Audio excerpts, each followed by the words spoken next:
Tantor Audio, a division of Recorded Books, presents The Spy Ring by Elizabeth Lynx, narrated by Robin Verne and Noah Michael Levine. 1. Tiffany. "He's flipping married?" I whisper-screamed as I fisted the thick, smooth band of gold. It had weight. It's funny how I noticed that little tidbit instantly, but never realized the man I slept with last night was married. At least, I think we had sex. My stomach began to churn as I tried to recall anything from the night before. Nothing but throbbing head pain, and something about a whiskey sour sucker-punched my brain.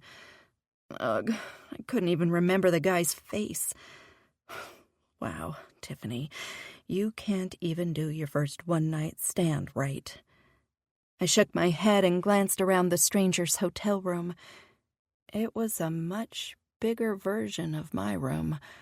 The same soothing lavender and gray color scheme, but somehow, knowing this guy had bank in order to afford this big suite in Las Vegas did nothing to appease my nausea or my guilt. Was it my imagination, or was the ring burning an O into my palm? O for odious, because that's how I felt, and lifting my arm to take a whiff under my pit, that's definitely how I smelled. Flipping the ring over, the inscription made all thoughts of the big O disappear as my throat tightened. Honor always. Protect fully. Love forever. What a crock of gobbledygook, I said, giving the ring the stink eye. The hot hands of remorse spread bony fingers around my neck and across my chest. "I'm not the one that cheated," I said to the ring. The burning guilt had to end. "Stop blaming yourself, Tiffany. He's the one that cheated, not you. You don't have a husband anymore. Remember?" I dropped the wedding band and it made a clanking sound, bouncing on the wood of the coffee table. The stabbing behind my right eye grew in strength from the joke he obviously believed his marriage to be, the pun where I played the fool to satisfy his needs. A woman placed this beautiful ring on his finger, believing him to be her savior, her true love, and the man who would never deceive her. And that meant nothing to him. I'm done. Bile inched up my throat, making me desperate to find my clothes so I could get out of this den of sin before the guy got out of the shower. It was nice to feel some relief this morning, knowing he was in the bathroom when I woke. I was thankful I never had to put a face to my shame. All my friends, except for Eveline, told me I needed to get laid. Since my husband was gone, I haven't been able to find the time or the heart to be with another man. It had been too long. That's why I came to Las Vegas for the weekend with my friends. I thought it was the perfect time to have a no-strings-attached fling. Wrong. They were wrong. I was wrong. The only thing the night left me with was nausea, terrible remorse, and breath so bad it could be used to bring down a small elephant. As much as I needed a drink of water and a hot shower to clean off my regret, I had to find my clothes. One of my red leather heels was under the coffee table, and, after further inspection, I found the other behind the lavender couch. After a few minutes of hunting, I had gathered all my clothes, even my green lace undies that were wrapped around the telephone. I dressed quickly, if not clumsily, and thought maybe I should be glad I couldn't remember anything. As I closed the door to his room behind me and stumbled my way toward the elevator, I considered turning back to leave a note. But then I imagined what I would write in my current mental state. Hey, you. Yeah, you know who you are, so let's not play that game where I impress you with my ability to recall your name. I'm the one you had sex with last night. I'd like to say it was great, but since I was blackout drunk, I won't comment on what I don't know. And that brings me to a very important point.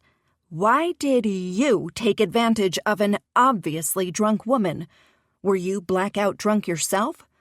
I am hoping you were, because if you ever see me again, like walking down the street, I wish upon all the wishes in the world that you don't recognize me. That way, last night can turn into a forgotten memory. All the best, Tiffany. P.S. I don't really want to give you my last name for fear you might look me up. I have a kid, and I don't want him finding out that his mom had blackout sex with a stranger. In the end, I figured the letter wouldn't make anyone happy. He might have remembered me and been disappointed I didn't. What if he found me in the lobby of the hotel and explained what had gone down? I might not like what I heard, or even more disconcerting and probable, I could throw up on him while screaming about forsaking his vows to his wife. Therefore, I felt the note wasn't necessary, but a shower and toothbrushing certainly were. Once I went down 2 floors and made it to my room, I came inside and leaned back on the cool metal door in relief. "Oh, good. You're back. Can I borrow a shirt? I threw up on all mine," Eveline said as she popped her head around the corner with a queasy smile on her face. The lingering stench of vomit in the room had me running to the bathroom before I could answer her question. After upchucking liquid orange and wondering what I drank last night, I sat on the cool white tiles of the bathroom. "We're a pair.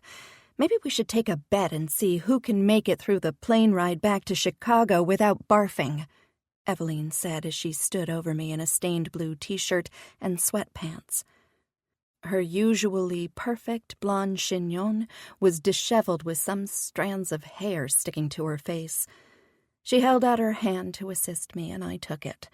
I put my other hand on the toilet seat to get up, thinking I was helping, but realizing too late it only worsened the situation.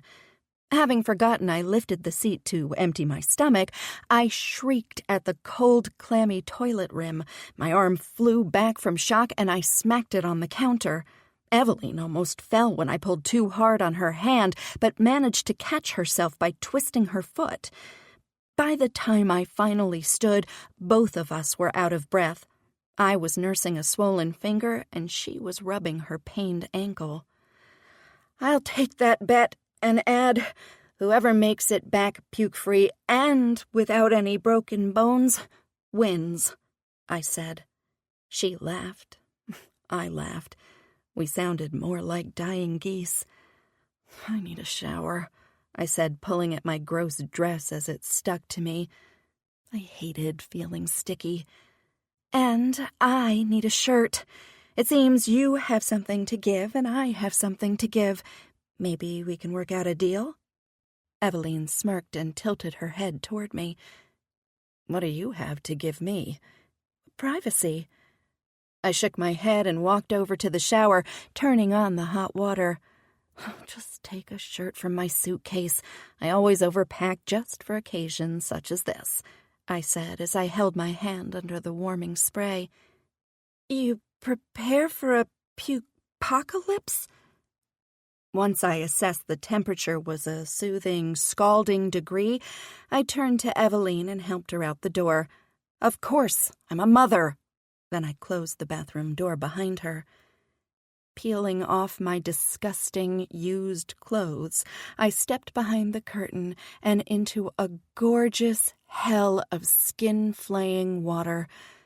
This must be what heaven felt like, minus the nausea.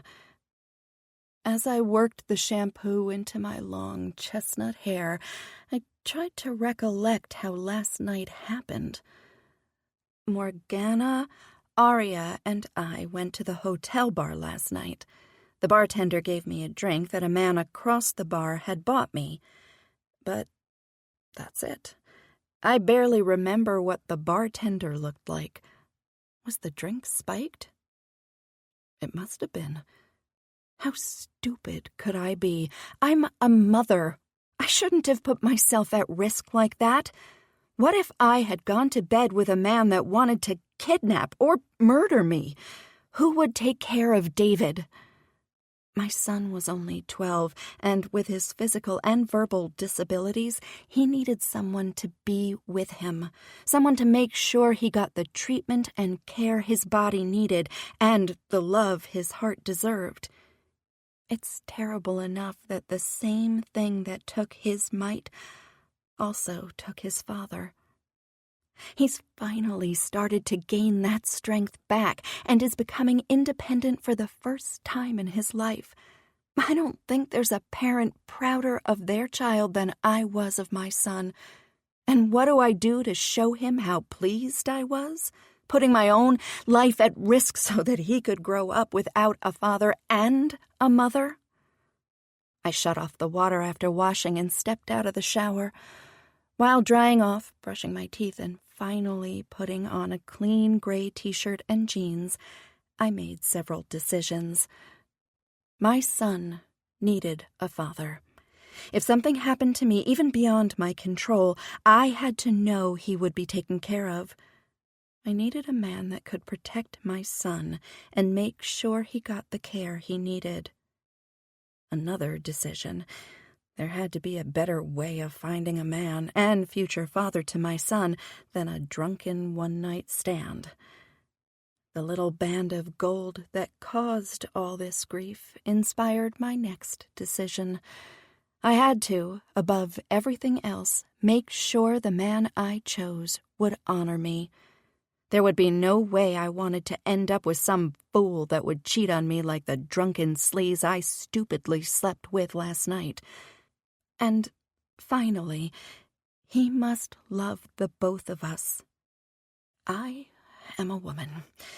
I may crave affection from a man from time to time, but I'm also a mother.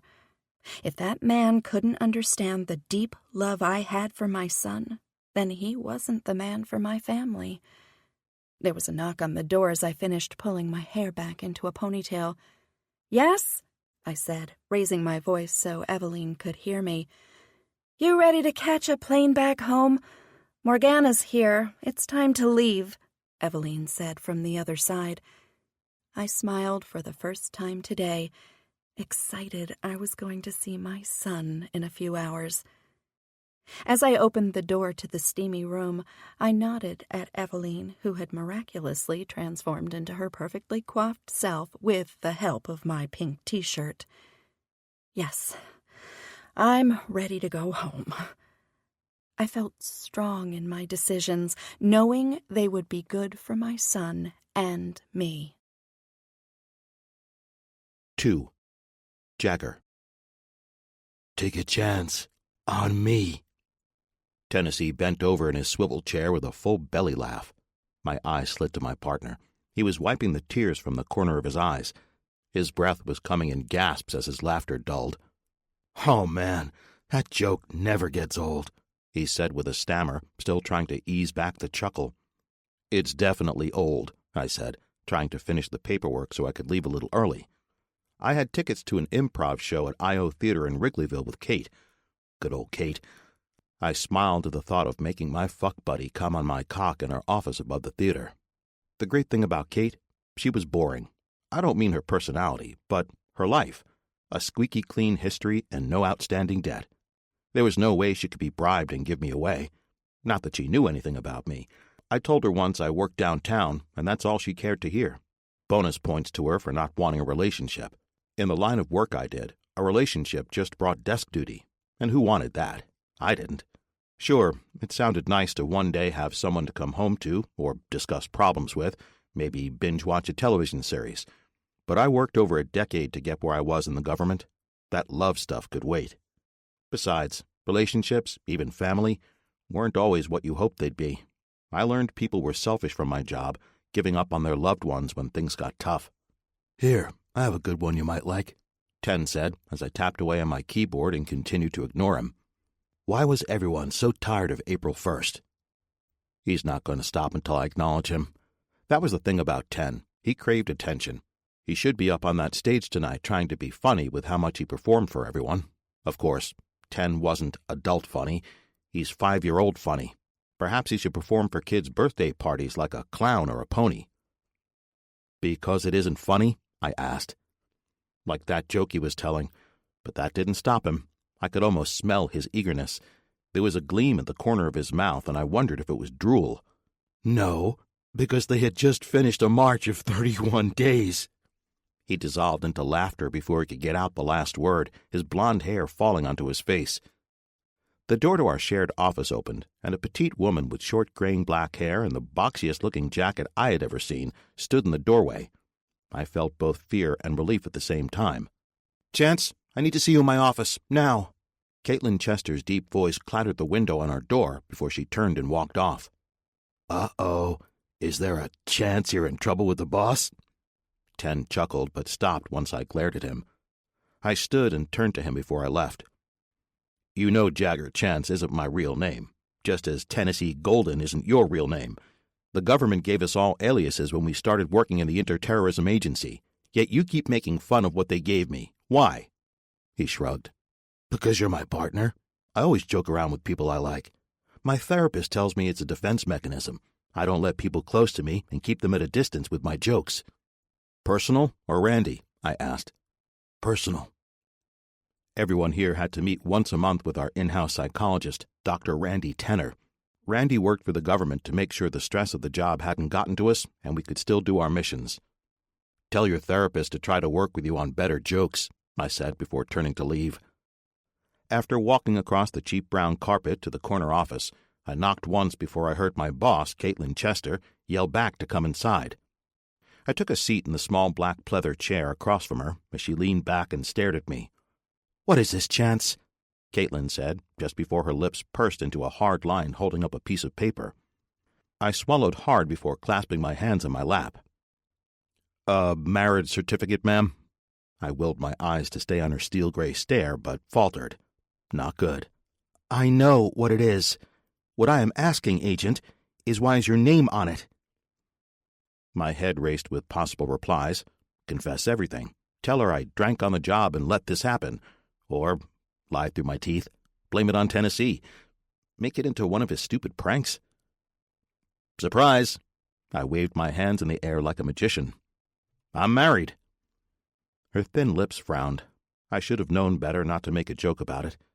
Caitlin Chester did not help create the newly formed ITA, Interterrorism Agency, a specialized go-between of the CIA and FBI, because she had a sense of humor.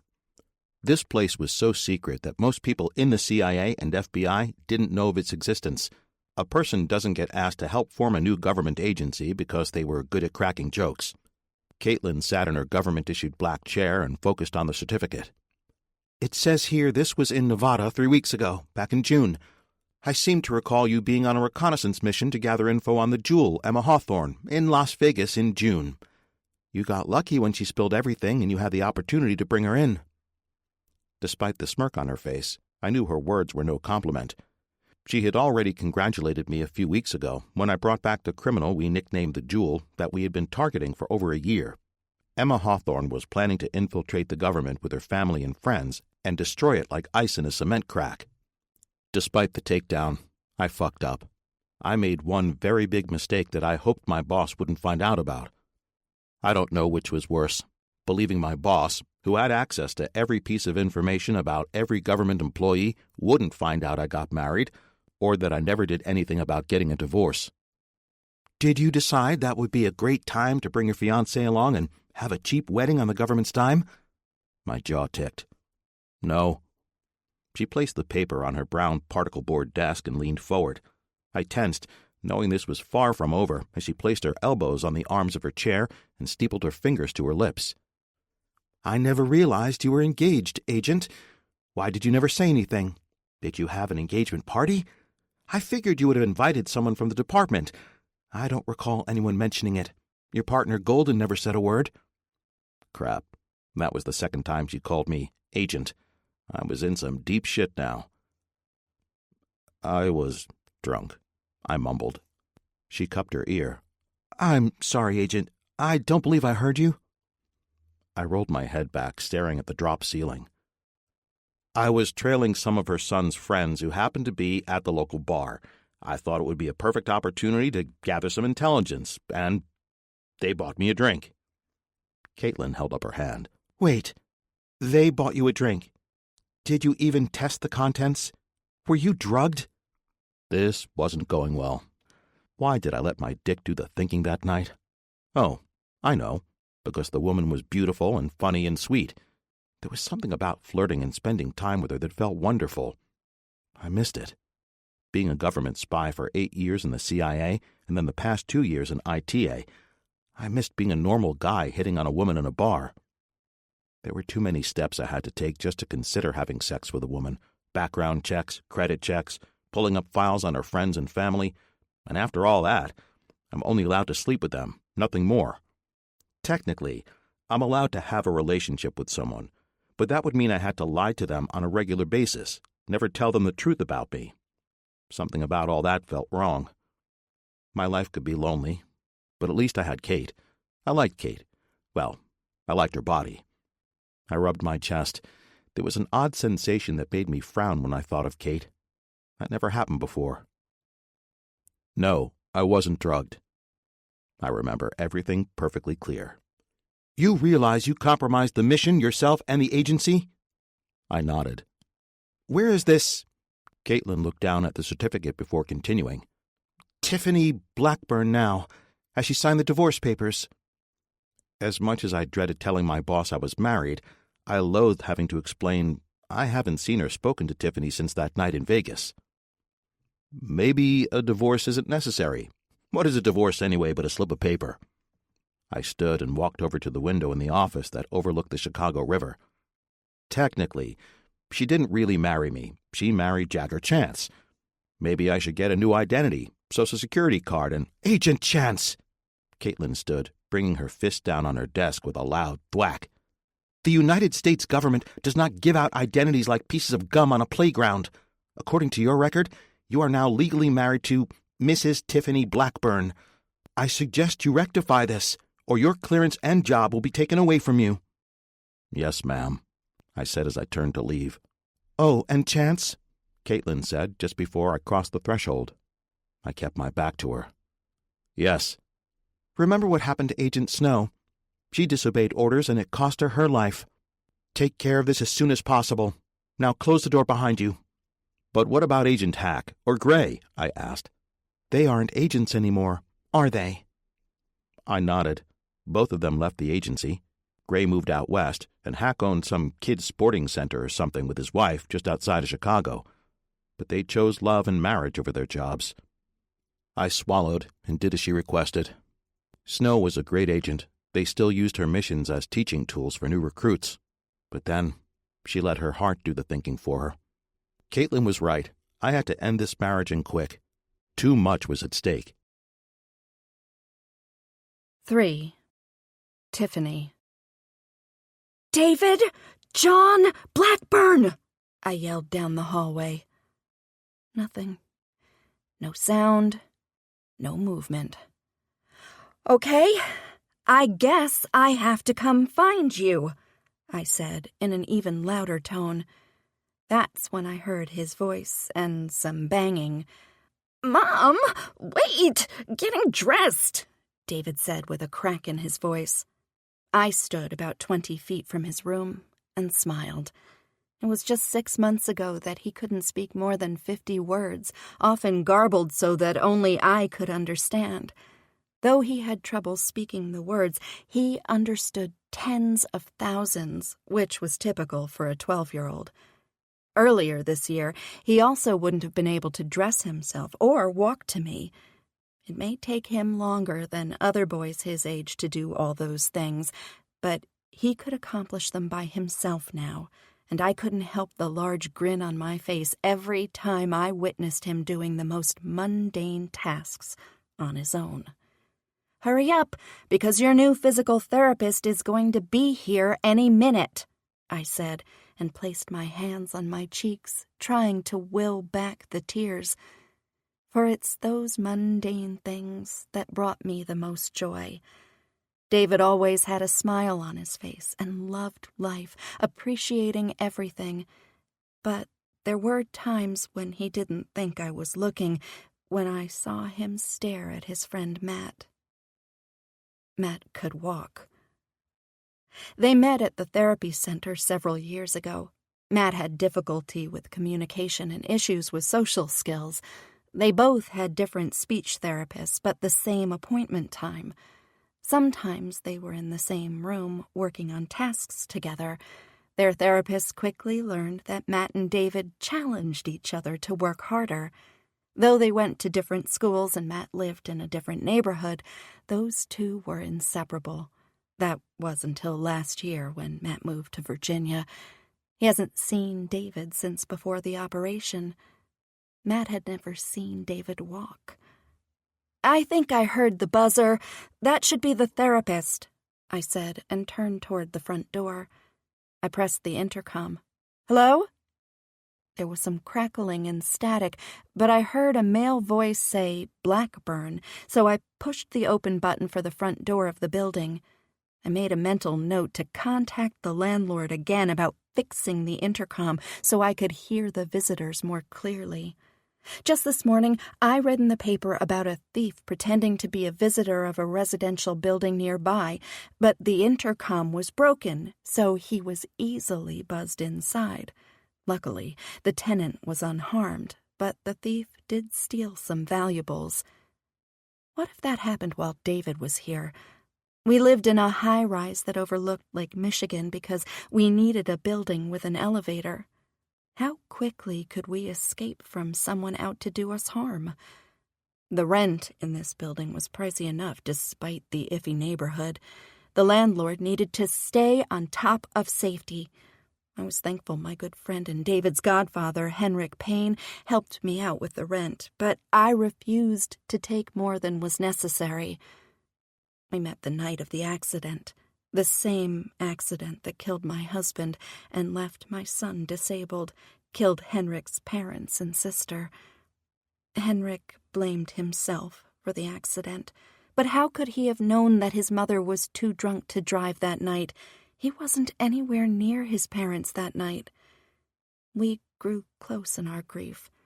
In a way, he had helped David not just by making sure he got the best care, but being the father figure that David craved. But now that Henrik's getting married, I feared he wouldn't be in David's life as much. That made me more determined to find a man who could be a good father to David. I walked over to the door when I heard a knock and glanced through the peephole. My breath caught at what I saw. The man on the other side of my door didn't appear to be a robber, but he also didn't seem like a physical therapist either. Once I opened the door, my eyes swept his long, muscular body. Something seized in my chest, and I rubbed at the spot, wondering if it was disappointment or something much different causing the ache. Logically, I knew that it required strength to help a 12-year-old boy that had some difficulty with walking and bending and lifting. But my mind wasn't going there. It was on the opposite side of the logical planet. All my thoughts involved heat and touching and groping, as if I left stable Earth to land on the steamy, sexy party planet of Venus. I frowned and shook my head, trying to focus on the reason this guy was in my doorway. But when he smiled, and the twinkle of his jade eyes sent a shiver throughout my body to my fingertips, I had to hold on to the door to steady myself. The only thing that brought me back down to earth was his clothing, particularly his white button-up shirt, navy dress pants, and dress shoes. If this were a meeting in an office, he would be dressed appropriately, but it's a physical therapy session. He ran his hands through his shaggy brown hair as his eyes darted to the floor, and I licked my lips. He must have realized he was overdressed. You must be the PT. I'm Tiffany, David's mom. I held out my hand and forced a smile that didn't appear too lecherous. His eyes shot up to mine and widened, but that was it. He didn't shake my hand or say a word. The man stood there staring at me. "And you are?" I asked, tilting my head. He blinked, but still no sound. "Okay then, please, come inside. David is getting dressed. He'll be out in a minute. I can explain his history while we wait." I moved and waved him inside. He hesitated, but after a minute decided it was safe to come into my apartment. We walked past my small galley kitchen to the right and straight into my living room. As he lowered himself onto my brown suede chair, I had to pry my eyes away from his ass. The man had a nice butt, but I reminded myself it wasn't for staring at while I sat on the pale green sofa. "I'm afraid I don't know your name. I am sure I wrote it down somewhere, but can't seem to find it," I said. "Jagger. My name is Jagger," he finally spoke. The hairs on the back of my neck rose as he told me his name. There was something about his voice which was unexpected. Maybe it was because he refused to speak when he was at the door that I anticipated his words to be whisper quiet. They certainly weren't soft. In fact, they were the opposite. Hard, with a dark edge that pricked at my skin. But there was something else, too. My heart beat a little faster, as if I knew him. "It's nice to meet you, Jagger. Now, about my son," I said, as I put my instructional face on. "He was in a car accident when he was 2 that left him unable to develop at the same pace as his peers in regard to motor skills. He is 12 now, will be turning 13 in a few weeks, and this year he took his first steps." I found that when speaking with professionals about my son's history, it's easier to remove the emotional element, like reading from a textbook, just the facts. Jagger's brow creased. He appeared uneasy, but let me continue. "The accident affected his primary motor cortex. This past winter, he had a fairly new procedure to try and reverse what the accident had done to him. It worked. He can now speak and walk and do most of the stuff a kid his age can do." "What's the PT for?" Jagger asked. Wait, what? Was he serious? Why wouldn't my son need physical therapy? Jagger's face lit up with merriment mixed with surprise. "Oh, physical therapy. You think I'm a physical—" He was cut off as my son entered the room. I got up and walked to David. He was my height, not so little anymore. Now that he could tell me anything he wanted, he decided he had to let his hair grow. The boy who stood in front of me was tall, skinny, and had a big brown mop of hair. "Hey." David's blue eyes stayed focused on the floor. "David, this is Jagger. He will be your new physical therapist." I took David's hand and helped him onto the couch. As you can see, while David can now walk, my smile widened as I gazed at my son's reddening face, he is still building his strength and coordination, and that's where you come in. Jagger's eyes bounced between my son and me with a strange expression on his face. The best way to describe it was that he appeared to be holding in a fart. The man stayed silent. Was this how it was going to be with him? Am I going to have to show him how to do his job? "David, is there anything you would like to ask, Mr. Jagger?" "No," my son said as his eyes stared at the gray block-patterned rug. I was so happy when I found out my new insurance would cover most of the cost of home visits from a physical therapist. Who knew that I would end up with the worst PT in the world? Maybe I could request a new one from the group I contacted. Is there anything you would like to ask me, Mr. Jagger? Yes. No. He paused and held his breath. I expected him to continue, but he didn't. We do have a room with some equipment in it.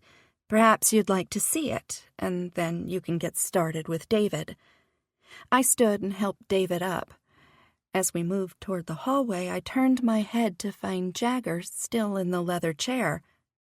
Mr. Jagger, are you coming? His jaw tightened as he stood, and it seemed painful for him to answer. Yes. Once we stepped into what used to be the master bedroom, David leaned against a wall as I waved my hand around. As you can see, we have a bucket of various-sized medicine balls, hand and foot weights, foam rollers, a few PT bars, a balance board, the 3 steps in the corner with a handrail. I moved to the larger equipment, and our newest item, the treadmill. Wow, you're really serious about all this. Jagger chuckled and gazed around the room. What was wrong with him? Yes, I take my son's health very seriously, Mr. Jagger. It's Chance. What? I asked. My name. It's Jagger Chance. So I would be Mr. Chance, but feel free to call me Jagger. I was about to call him a few other names, too, but Jagger decided now would be the best time to finally start talking. This stuff is awesome. You're one lucky kid, David. Jagger winked at my son. Lucky? He had the audacity to call my son lucky? Did he really think my son was lucky to have an idiot for a therapist? My jaw fell open. I was in such shock that I couldn't even form words. Huh? David said, and I was grateful my son was confused. Imagine all the sick moves you can learn with this stuff. I bet you know some cool ninja moves. Jagger went over and grabbed a blue foam roller, placing it on the black mat that covered our beige carpet. He then took a red PT bar and swung it around between his arms. Finally, he rolled his body over the foam and hopped back up as if he were in a movie battle. Cool, David said and walked over to him. Jagger gave him the red bar, and David tried to imitate his moves, but the bar quickly fell from his hands. Let me break it down for you. It took me a while to learn this, too. Jagger bent down to pick up the stick. You're a ninja? David said with wide eyes. Not quite, but I did learn taekwondo and parkour, which is what you need if you ever decide to be a ninja. I don't know if that's appropriate for David. He's still building his strength and core muscles. I crossed my arms, worried that this would be too much on my son. But the look in David's eyes had me doubting myself. I was used to protecting him. It's my job as a mom. But he wasn't a little boy anymore. Mom, please, David said with a tone filled with worry bordering on desperation. I stood there, staring at my son, and realized for the first time that my job had changed. It still included protecting him, but the job description grew to include letting him take risks so he could learn to be a man. I let my arms fall as I faced Jagger's mossy green eyes. All right, as long as you make sure he doesn't get hurt. I'll make sure everything I do with him is safe. When I'm done with him, he won't need protection from the most evil of villains, Jagger said with a wink. I could feel the heat in my cheeks and wondered if it was because there would be a day when my son no longer needed me. Or perhaps it was the tall man with the strong arms watching me for slightly longer than he should. 4. Jagger. You're a ninja? Ten laughed so hard he splashed his coffee on the small round table. Come on, Ten. It's not that funny, I said, as my eyes swept the cafe out of habit. A few people sitting at small, square wooden tables turned in our direction, due to the volume of Ten's chuckles. Oh, it's funny. You asked me to take our lunch break here at Wake Up Joe's, and then drop bomb after bomb after bomb on me, each one funnier than the last. He shook his head and started to lift his coffee cup before stopping mid-rise. We should start an act. 10 and the ninja. You could do your moves around me while I tell jokes. He snorted. That's not even funny. How is that funny? I leaned forward and turned my head from prying eyes. Think about it. He tapped the side of his head. I sighed, as I knew I had to battle Ten's laughter and sad jokes in order to get his help. When I went to Tiffany's place on Friday, I had forgotten about her son. When I read her file before I went off to Vegas over a month ago, I skimmed the part about her son, probably where it mentioned he required some special help. That was sloppy work on my part. It seemed when I took a step toward the idea of family, even an accidental one, I became careless. Another reason to end this and stay away from close relationships of any kind. Does he have cerebral palsy? Ten turned serious. No, I don't think so. I looked up physical disabilities, and if a child has cerebral palsy, they had damage to the brain before, during, or just after birth. From what Tiffany told me, David was 2 when he was in the car accident. My aunt has CP. She's had lots of therapists. Maybe I can call her and get you some information for your role as a physical therapist, Ten said before leaning back in our corner booth and taking a sip of coffee. The memory of my cousin popped into my head. He was my best friend despite how my family told me to keep my distance. I wish they had been more open to him like Ten's family was to his aunt. No, the reason I told you all this is to help me get out of it. I didn't mean to pretend to be her son's PT. Look at you, already getting into the role. You sound legit using the acronym like a pro. He smiled and finally picked up some napkins to wipe up the spill he made earlier. I groaned. Dealing with Ten was like dealing with a talented athlete who was still in high school. Yeah, the athlete was gifted, but they made ignorant life decisions and had the mental agility of a teenager. I told you, I don't want to be the physical therapist. I went there to give her papers for the divorce. I had them folded up in my back pocket, ready to break them out the moment we were alone. But she started talking about her son's accident, and then her son walked out. I felt like an asshole, Ten added. I thinned my lips. No, Dick. I felt terrible, like I took advantage of this good woman trying to do right by her son. Fuck. I ran my fingers through my hair. The worst part was, she didn't recognize me. I thought when I walked up to her at the bar in Vegas, she was sober, but maybe she had already had a few drinks. Or maybe she took one look at you 2 days ago and thought it was best to play dumb for fear you might try to kiss her. I balled up a paper napkin and flung it at him. He grabbed it out of the air, balled up a few more napkins, and began to juggle. Why are you an agent? Shouldn't you be performing at the circus? They wouldn't take me, so I entered the government instead. I stared at him in silence. For once, Ten wasn't joking. Putting that scary thought aside, I do need your opinion on how to get out of this. You never want my opinion. Why now? He kept on tossing the balls of napkins in the air until one finally fell. You're my partner. We work together. His eyes narrowed. That's news to me. Usually, you take control of a mission and delegate all the communication and paperwork to me.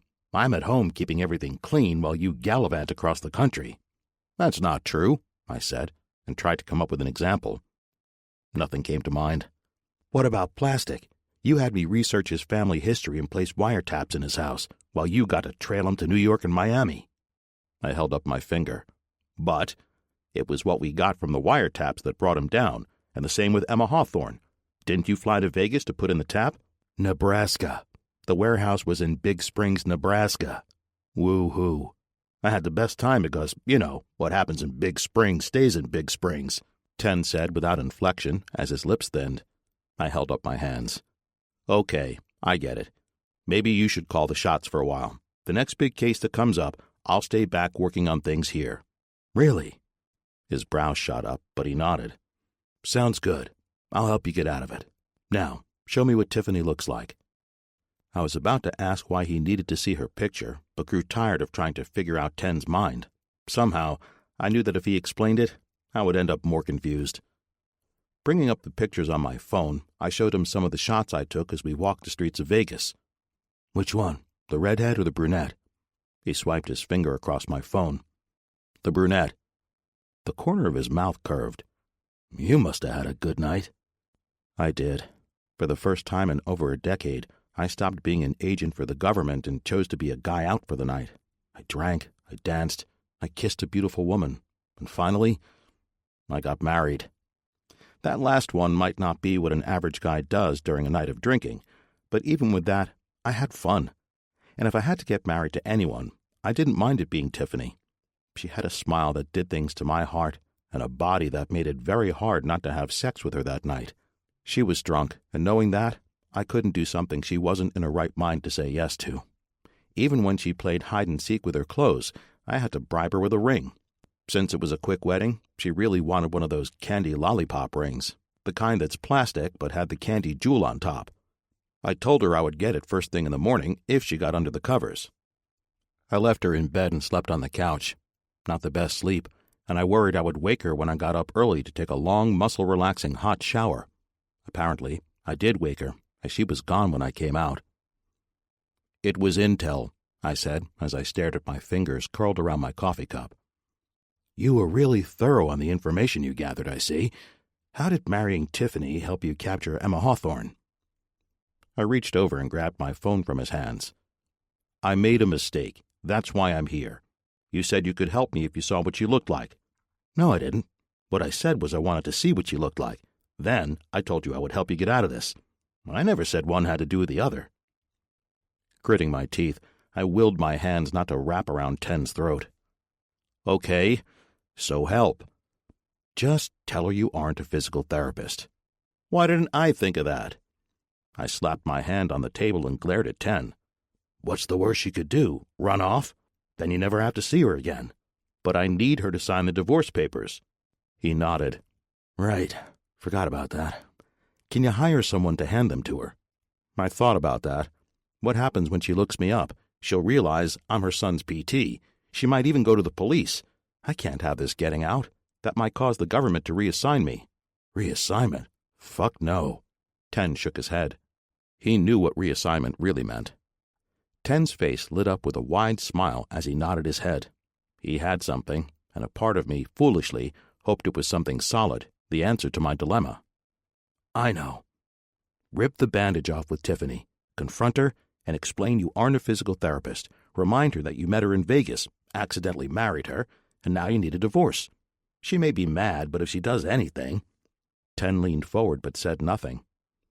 And, if she does anything, have Chester get you a new identity. Problem solved. Ten sat back. He had a look on his face that told me if he was a cat, he would be licking the cream off his paws. Can't happen. Ten's eyes widened. What? I asked Chester already for a new identity. She said no. He shrugged. Then I can't help you. I tried. Anyway, I have to get back to work. Mondays, am I right? Ten chuckled as he got up. Left at the table, gripping a cold cup of coffee, the same thought swirled around in my head. What's so bad about being married if both people, in this case, one person, doesn't know about it? If Tiffany ever decided to settle down with a man in the future, she would realize she got drunk and married in Vegas. By the time she contacts me, I could claim I had no idea, too. We would get divorced and move on with our lives. As easy as that idea seemed, I couldn't shake the uncomfortable feeling it left behind. It wasn't fair to her. Realizing I was going to have to tell her the truth and risk my job, I began to turn in my seat, but a voice stopped me. If it isn't Agent Dick Punch. Glancing up, I saw a pair of gray eyes settle on me like steel. If it isn't Edgar Meemer. And how are your nuts? 5. Tiffany. Early, as usual. Every Thursday, my friends and I meet for drinks at a bar. We've been doing this for about 6 months now. We call it SWIM Meet, which is an acronym for Smart Women with Idiot Men. It was started by Morgana Drake, who had a thing for her boss and my good friend Henrik Payne, and her best friend, Aria Dixon joined along with Morgana's co-worker at the time, Eveline Beckman. They all had troubles with the men they were dating, hence the name of the group. I was the odd one out because I wasn't dating anyone, or hadn't since college, over a decade ago. I started coming around the time of David's surgery. It gave me a break from the ups and downs of wondering if he would come out of the coma he was in for a week after surgery, and the stress of not knowing if the surgery even worked. It was a low time in my life, and these ladies helped me make it through by letting me talk, cry, and get a little tipsy from time to time. Now it gave me something to do that was just for me. Up until earlier this year, my life consisted of working on graphic design projects for clients and taking care of my son. Running to David's doctor appointments, specialists, therapists, bathing him, feeding him, making sure the medical equipment arrived on time, and countless other tasks. I never had time to go to the movies with friends or do all the things single women at 32 do. Now that David had some independence from the operation, everything had changed. "Here's your whiskey sour." The waiter placed it on the round wooden table in front of me. "Thank you," I said. It's funny, but I never used to drink whiskey sours. For some reason, over the past month, whenever I came to SWIM meet, I craved one. What a day! Morgana appeared as I was taking a sip of my drink. She threw her purse on the table, removed her jewel-green blazer, and plopped down on the dark leather booth seat opposite me, her fiery hair pulled back into a long ponytail. "Busy at work?" I asked. "You'd think Armageddon was about to happen if we changed the color of our logo from blue to green." Morgana pulled at the band holding her ponytail in place and shook out her hair. "Can Henrik help? I know he used to do that." I smiled, trying my best to help my stressed friend. "Ugh, no. As much as I would love to be able to ask for his opinion from time to time, when I do ask for help, he proceeds to explain the entire history of Mimmer and how marketing the past 30 years has changed drastically. If I wanted lectures, I would go to college again." Morgana lifted her arm, signaling our waiter, and placed her drink order when he arrived. "I heard from Aria and Eveline. They're both running a little late." "I bet they are." Morgana smirked. "What does that mean?" "Aria works from home, painting, and Eveline now spends her day writing from home. I know for a fact that Edgar left early today. I think they're being held back, so to speak, by their men." I felt the blood rush to my cheeks and tried to cover it up by tilting my head forward to drink through the little red straw in my glass. Some tendrils that fell out of my braid fluttered around my face, shielding the embarrassing blush. Despite knowing these women for 6 months, I still felt like an outsider. Morgana's wedding was coming up in just over a month, and I had a terrible feeling I was going to be the single woman at the reception that every relative and friend in attendance would try to set up with any perfect man they knew. Maybe I could hire an escort for the wedding, just to ward them off. I've heard some crazy stuff about Morgana's family, especially her grandmother. Best to be prepared with a male shield. The waiter arrived with Morgana's white wine.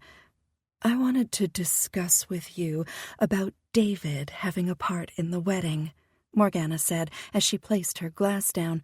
"Of course. I think he would love that." I smiled, but wondered what she would expect of him. Maybe she wanted David to draw something creative for their program. He's been getting into comics and dabbling with creating a special hero for a comic book he wants to write. He won't let me see anything, but if it's anything like the digital drawings he did for art in school, it's going to be amazing. Henrik would like David to be one of his groomsmen. I stared at Morgana, her round hazel eyes full of hope. She didn't realize even Henrik was naive at times when it came to David. My son couldn't stand for long periods of time, especially through a wedding ceremony. Would he be allowed to sit or maybe use a cane? I added the cane as an option, but knew David would hate that. With his new ability to walk, he did everything he could not to use a walker or cane. Even when he took his first steps earlier this past spring, the therapist tried to get him to use a walker, but he said he'd rather fall than use one. The boy that spent most of his life reliant on medical equipment to get around and live, and never wanted to look back. Her eyes widened as she frowned. Oh, well, I guess we hadn't discussed that. Henrik mentioned how strong David had become this year, and he thought David might like to be included with the guys. He's getting older. I held up my hands. It's your wedding, Morgana, and I don't want to put limitations on it. That's not my place. But as strong as my son has become, he wouldn't be able to stand through the ceremony without some help. Perhaps he can design the program or even be an usher? Morgana nodded and turned her sight to the growing after-work crowd in the sports bar. Her brow wrinkled as she tilted her head. That guy is staring at you. He looks really familiar. I glanced in the direction Morgana was staring at to find Jagger across the room in a corner booth by the hallway to the bathrooms. My head whipped back as I cupped the side of my face so he couldn't see me. Oh no, that's David's new physical therapist. He's an idiot. I'm guessing that David is the very first client he's ever had, as the man doesn't know what he's doing. Morgana's face brightened as her smile grew. Really, he may be an idiot, but he's a mega hot idiot. She wiggled her eyebrows as she stared at me. No. I'm done with one-night stands. After what happened in Vegas, I don't ever want to go down that road again. Who knows, next time I might wake up next to a serial killer. You wouldn't wake up if he was a serial killer. Exactly, I said. Morgana tilted her head. It's really weird about that night. I can't remember anything other than meeting you and Arya at the bar. Some guy bought you a drink. I tested it with my special nail polish to see if it was drugged, but it wasn't. Then I ordered my drink after Arya left, and that was it. What Morgana said didn't sit well with me. I thought I had too much to drink in Vegas, but if Morgana can't remember anything either, then perhaps it was something else. She tested the drink to see if it was drugged, so that wasn't it. What could have happened? I was about to discuss this further with Morgana when a familiar deep voice called out my name. Tiffany, Jagger said as he appeared in front of our table. He was taller than I remember, but that might be because I was currently sitting. His disheveled brown hair wasn't as annoying as it was last week. Perhaps it was his dark t-shirt and fitted jeans that complemented his features as to why I didn't find it as off-putting as I did last week. Hello, Jagger. My smile not so forced. Funny running into you here, he said, as his eyes slid to Morgana before quickly turning back to me. He seemed nervous. He seemed nervous when he came to my apartment.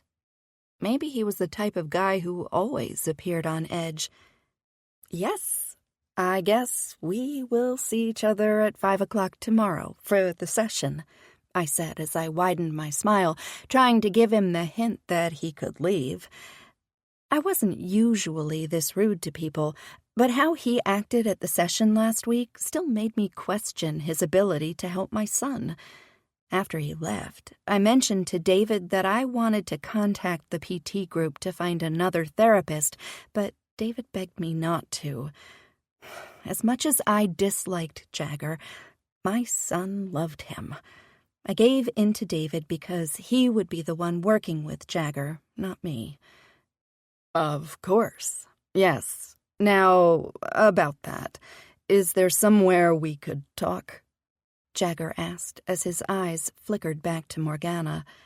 Hi, I'm Morgana. It's nice to meet you. Morgana stood and shot out her hand to him. His eyes widened and he grew silent, staring at her hand.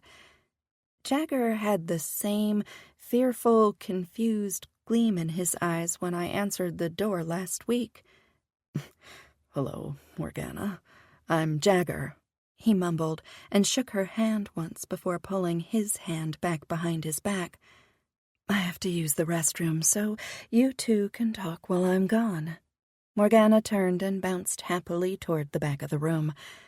I frowned as I watched her leave, but as I turned my attention back to Jagger, I caught him watching me.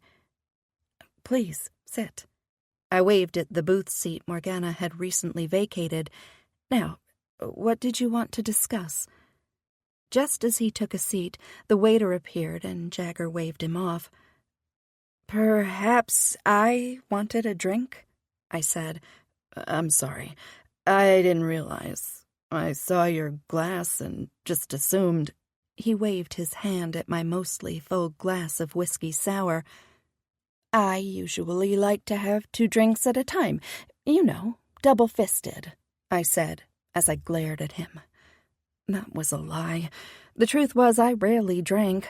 Only during SWIM meet did I allow myself 1 drink, on occasion, too. Having a drunk driver kill my husband made drinking something I refused to let hurt me any more than it had. That was until Vegas. I hadn't planned to drink a lot, even in Sin City. Yet I must have, as I blacked out. I wish I could remember what happened.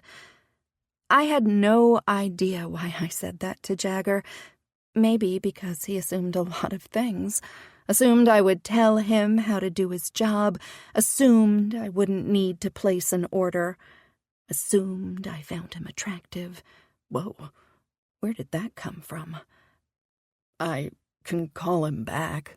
He began to raise his hand, but I reached over and pulled his arm down. Heat traveled up my arm and my skin tickled with the most curious yet exciting sensation. I snapped my arm back, and as I gazed up at him, his emerald eyes darkened. I was only joking. Ha ha. My weak laugh wasn't fooling him. What did you want to talk with me about? I shoved my hands under the table and crossed my fingers, hoping he was here to tell me he couldn't be my son's physical therapist anymore. I'm not who you think I am, Jagger said as he pulled some folded papers from his back pocket. 6. Jagger. You're not Jagger? Tiffany's cute little forehead crinkled. I kept glancing back to see if her friend Morgana was about to return, but she hadn't appeared. I didn't know whether to be relieved or disappointed that she wasn't coming back yet. Yes, I'm Jagger Chance. I mean, not exactly. Shit, I shouldn't have said that. I ran my hand through my hair. This was much harder than anything I had ever done. Infiltrating the Luciano family and learning Italian in less than 2 weeks was easier than telling Tiffany I was her husband. How could you be and not be Jagger Chance? That doesn't make sense. Did you change your name? Tiffany said, but right after she spoke, her eyes widened. She straightened her back, and I realized she was remembering. What happened in Vegas was finally coming back to her. But how much? Because I said some things when I was drunk that I shouldn't have. Thankfully, Caitlin can't get reports on that, unless Tiffany tells someone, specifically someone in the government. Shit. Yes, I did, but that's not what I came here to talk to you about. As I can tell from your expression, you are starting to figure it out. Now, in my defense, I had a little too much to drink. I'm sorry. But that's why I'm here, to rectify it, I said, as I lifted the papers in the air. I don't care if you were inebriated. That's no excuse. Tiffany scowled and pressed back into the leather booth seat. Look, if we could go somewhere private to talk, I could explain what happened. I reached for her arm, trying to push out the memory of how her earlier touch sent a shiver straight to my cock. She stumbled to her feet, but stretched over the table to grab her purse before stepping back. No, we cannot go anywhere to talk. Why would I want to be alone with someone like you? Did you think you could trick me, too? When you showed up at my door, ready to do what you do best, you felt a little sympathy for the single mom with a kid that required extra help? I guess you think I should be thankful for that. No, I mean, I was there to... Save it. Tiffany held up her arm. I'm going to leave right now and call the police, so no one has to be hurt by you ever again. I began to stand and stop her, but as I did, I saw 2 women come through the front door of the bar. Both women had the power to make this so much worse than it already was. My heart picked up speed, and my training kicked in. I appraised the room to find an out. Unfortunately, the only other way out was through the back hallway that led to the bathrooms and the kitchen. The same hallway Morgana was now exiting. I was trapped. My only alternative was to find the less dangerous of the 2 escapes and take that route. At least, for some reason I couldn't understand, Morgana didn't remember me from Vegas either. We all drank at the bar, walked around the strip, and eventually ended up at the chapel together. Morgana was the witness that signed the marriage certificate. Yet both women didn't remember me. They hadn't appeared drunk when I met them at the bar that night, but I guess they both were drinking for a while before I came. I turned toward the Morgana escape route and made my way toward the back. Are you all done speaking with Tiffany? Morgana asked as she met me just outside the hallway by the corner of the bar. Yes, and I wanted to discuss something with you, but I don't want Tiffany to find out. Do you mind if we move back here to talk? I pointed toward the hallway from where she came. Okay. She tilted her head in confusion. As I leaned against the wall between the men's and women's bathroom, I looked down at Morgana with a serious expression. Tiffany told me what you 2 had been discussing. This was one of the tricks I learned as an agent. If you wanted information out of people, pretend as if you were included in their secrets and discussions. If a person felt safe with you, they would reveal everything. Really? Well, I guess if you are David's physical therapist, it makes sense she would talk to you about it. Nodding, I rubbed my chin. Of course it does. That's why I'm here. What do you think about it, in regard to David, of course? She shrugged. Tiffany would know her son better than anyone, but Henrik, my fiancé, felt he would be able to stand throughout the ceremony. I don't think Henrik would have thought of forcing David to stand throughout the ceremony as a groomsman if he didn't think he could handle it. Tiffany doesn't think David could stand as a groomsman during the course of the ceremony because of his strength? I asked, just to be clear I understood. Yeah, I've met David a few times, and he was so happy for Henrik when he found out we were getting married. He loves Henrik so much, and Henrik loves him. We thought it would be a great way to include him. He's family to Henrik. My jaw tightened, and I tried to keep my features calm, but it was hard. Tiffany seemed like a good mother, but now I wasn't so sure as she sheltered her son like that. Sometimes too much of a good thing can turn horribly bad. I know he has the strength. I may have only had 1 session with him, but that boy is stronger than she realizes. I blinked and wondered for that brief moment if David and my cousin would have been friends. Ben was David's age when he died. That's what Henrik thought, too. Maybe since you're his therapist, you can talk to Tiffany. We don't want to ask David until we have Tiffany's blessing. Morgana reached out her hand, laying it on my arm. It was funny. When Morgana touched me, there was no spark. Morgana was beautiful, but Tiffany was the one that dazzled. I nodded. Yes, I'll talk to her. She's a great mom. Tiffany loves that boy. I'm sure if she knew your opinion, she would see how far he's come in the last 6 months. Why didn't her friend see that Tiffany was holding David back? Maybe they didn't want to see. As much as I had to get this divorce and rectify the PT situation, maybe 1 more session with David was necessary to convince Tiffany that her son had more strength than she realized. I'm heading back to the table. It was nice to meet you, Jagger. Morgana patted me on the shoulder and walked out of the hallway. I nodded and waved, lost in thought of how I was going to fix everything with Tiffany. Based on Tiffany's reaction at the booth, she realized I was the man she married. Wouldn't she even let me into her home again? At least now that she knew, I could easily get her to sign the divorce papers. But how do I convince her that her son had enough strength to stand in a wedding ceremony? I may not be a family type of man, but I like David. He reminded me of how I felt at his age. All I wanted to do when I was young was be a spy. I watched every spy movie ever made, no matter how unrealistic they were. Scenes of agents sitting at desks filling out endless paperwork don't make for intriguing storylines. David appeared to be obsessed in the same way I was, but with ninjas. He needed extra help from me to do the moves that required a lot of strength, and I knew with time and training he could do them on his own. If just last year he wasn't even able to walk, and now he can get up and down from crouching positions with some effort, then I'm positive that boy can one day do ninja moves, and he would definitely be able to stand in a wedding ceremony. Just as I was about to move closer to the bar to see if Tiffany had left, I ran into a woman close to my height with blonde hair. "Excuse me," I said, and was about to move around her when I realized who she was. "Agent Jagger. When Edgar told me he ran into you a few days ago, I almost didn't believe him. Considering all you've done for us, I wonder why he hates you so much," Evelina Beckman said, as her bright blue eyes flickered between me and the hallway. She had the sense of an agent. I tried to convince her over a month ago to consider joining the government, but she gave me a knowing smile before telling me no. I was disappointed, but understood. "Edgar and I have a misunderstanding. I'm sure he'll get over it in time. I know I have." She nodded, and I knew only the most trained psychologist would be able to decipher what she was thinking. "Why are you here?" "It's government business," I said. Her lips thinned as she shook her head. "You've upset Tiffany, haven't you?" My eyes widened. Damn it, she was good. "Did Tiffany tell you?" She smirked. "No, but you just did." I couldn't believe I fell for that.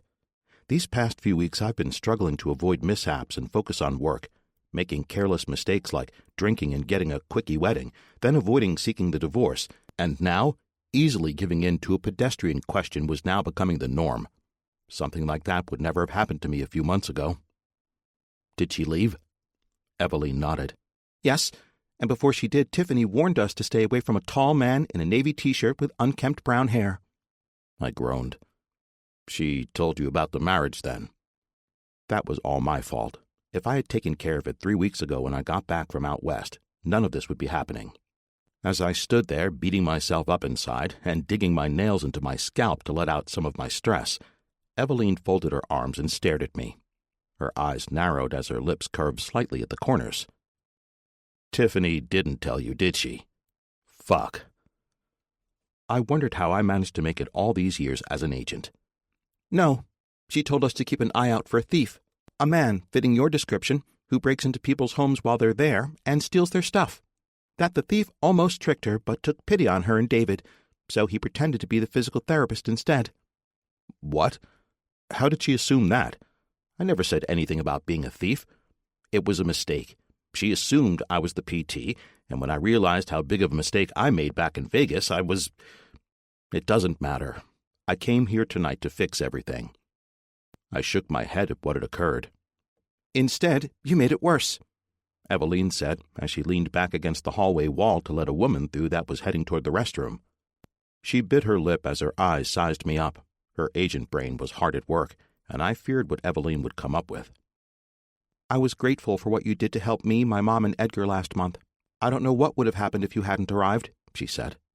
"It was my job." "Regardless, I feel like I owe you. How about I help you with Tiffany? But in order to do that, I will need you to be honest with me. Explain what happened in Vegas. She is my friend, after all, and a wonderful mother to her son." How can I tell this woman? She wasn't a government agent, tested and scrutinized to make sure secrets would always remain secrets. "Fine, but I can only tell you on one condition," I said. 7. Tiffany. "Ew! Who farted?" I said as my hand flew to my face to cover the stench. 2 arms raised from the couch. "I did," David said with pride. "No, I did," Henrik said as he jokingly elbowed my son in the side. "This isn't a contest." I moved toward the hallway entrance to avoid the gas cloud. "Yes, it is," my son corrected me. Henrik smiled as he turned his head from the direction of the television that sat on a dark brown bookcase against the wall. "We just made it up to pass the time. Whoever wins gets to claim the title of Fart Master. So far, your son's in the lead." I rolled my eyes. I've never been prouder. "When are you two leaving?" The Cubs game doesn't start until 7 tonight, but I'm taking him out to dinner first, Henrik said, just before I heard a squeak escape from underneath him. His grin grew. 1 more point for me. I glanced at the clock on the microwave in the kitchen. It was a little after 5 o'clock. Where's the PT? David asked. Henrik glanced up at me. He knew. I called him last night when I got home. He was livid. Henrik wanted to hunt the guy down and make sure he was never able to walk into a building again. I called the police this morning, and an officer stopped by to get my information, but David wasn't here. He was with my neighbor Celia. Her kids had grown, and we would invite her over for dinner on occasion. There were times I asked her to watch David for an hour or two. This morning was one of those times. I didn't want David to worry about what happened. To take David's mind off not having a ninja teacher, as he called Jagger, Henrik promised to take him to the Cubs game. He can't make it anymore. I'm afraid you're getting a new physical therapist. She should be here Monday. When I contacted the PT group, they apologized for the mistake. It wasn't their fault Jagger showed up and I mistook him for the therapist, but I was never contacted about the real PT that never came. They promised that the new PT was one of their best and would be here promptly at 4 o'clock Monday afternoon. David's large, azure eyes softened as his smile fell. Watching the disappointment on my son's face hurt worse than Jagger wanting to steal from me. I would give up all my possessions if it meant my boy was happy and healthy. If I ever see that man again, Henrik won't have to lift a finger. I'd make sure Jagger would need PT for the rest of his life. But I liked Jagger. He's badass. He's an ass, all right, I mumbled. What? David asked. I cleared my throat. You know, I could teach you some ninja moves. You? Both of them said at the same time. Yes, I might be an undercover spy for all you two know. I threw my hands up. Henrik stood and began to chuckle. When did this happen? Folding my arms, I walked toward the kitchen. I would tell you, but then I'd have to kill you. I heard laughter behind me as I began to wipe down the kitchen counter with a rag by the sink. I don't think Morgana would be happy with a dead fiancé, Henrik said. Turning to glare at him, I put my hand on my hip. She may not like it, but I'm sure she'd understand. At that moment, the intercom buzzer went off. Creasing my brow, I pointed to Henrik. Did you order food? No, he said, and we both glanced at my son, who was shaking his head. I went over and pushed the answer button. Hello? As clear as day, I heard a familiar voice. Hey, Tiffany, it's me, Eveline. Can I come up? I answered her with a push of the open button. Perhaps the police visit today spooked my landlord into finally fixing the intercom. Did you invite Eveline over? I asked Henrik, as the two were finally on speaking terms. No, Henrik shook his head. It wasn't long before we heard a knock at the door. I glanced through the peephole to see Eveline standing there. Hey, what are you doing here? I asked after I opened the door. Eveline's blonde hair was back in a long braid. She usually wore her hair up in a restrictive bun, and the braided look softened her. She had on jeans and an oversized gray t-shirt that bunched at the sides.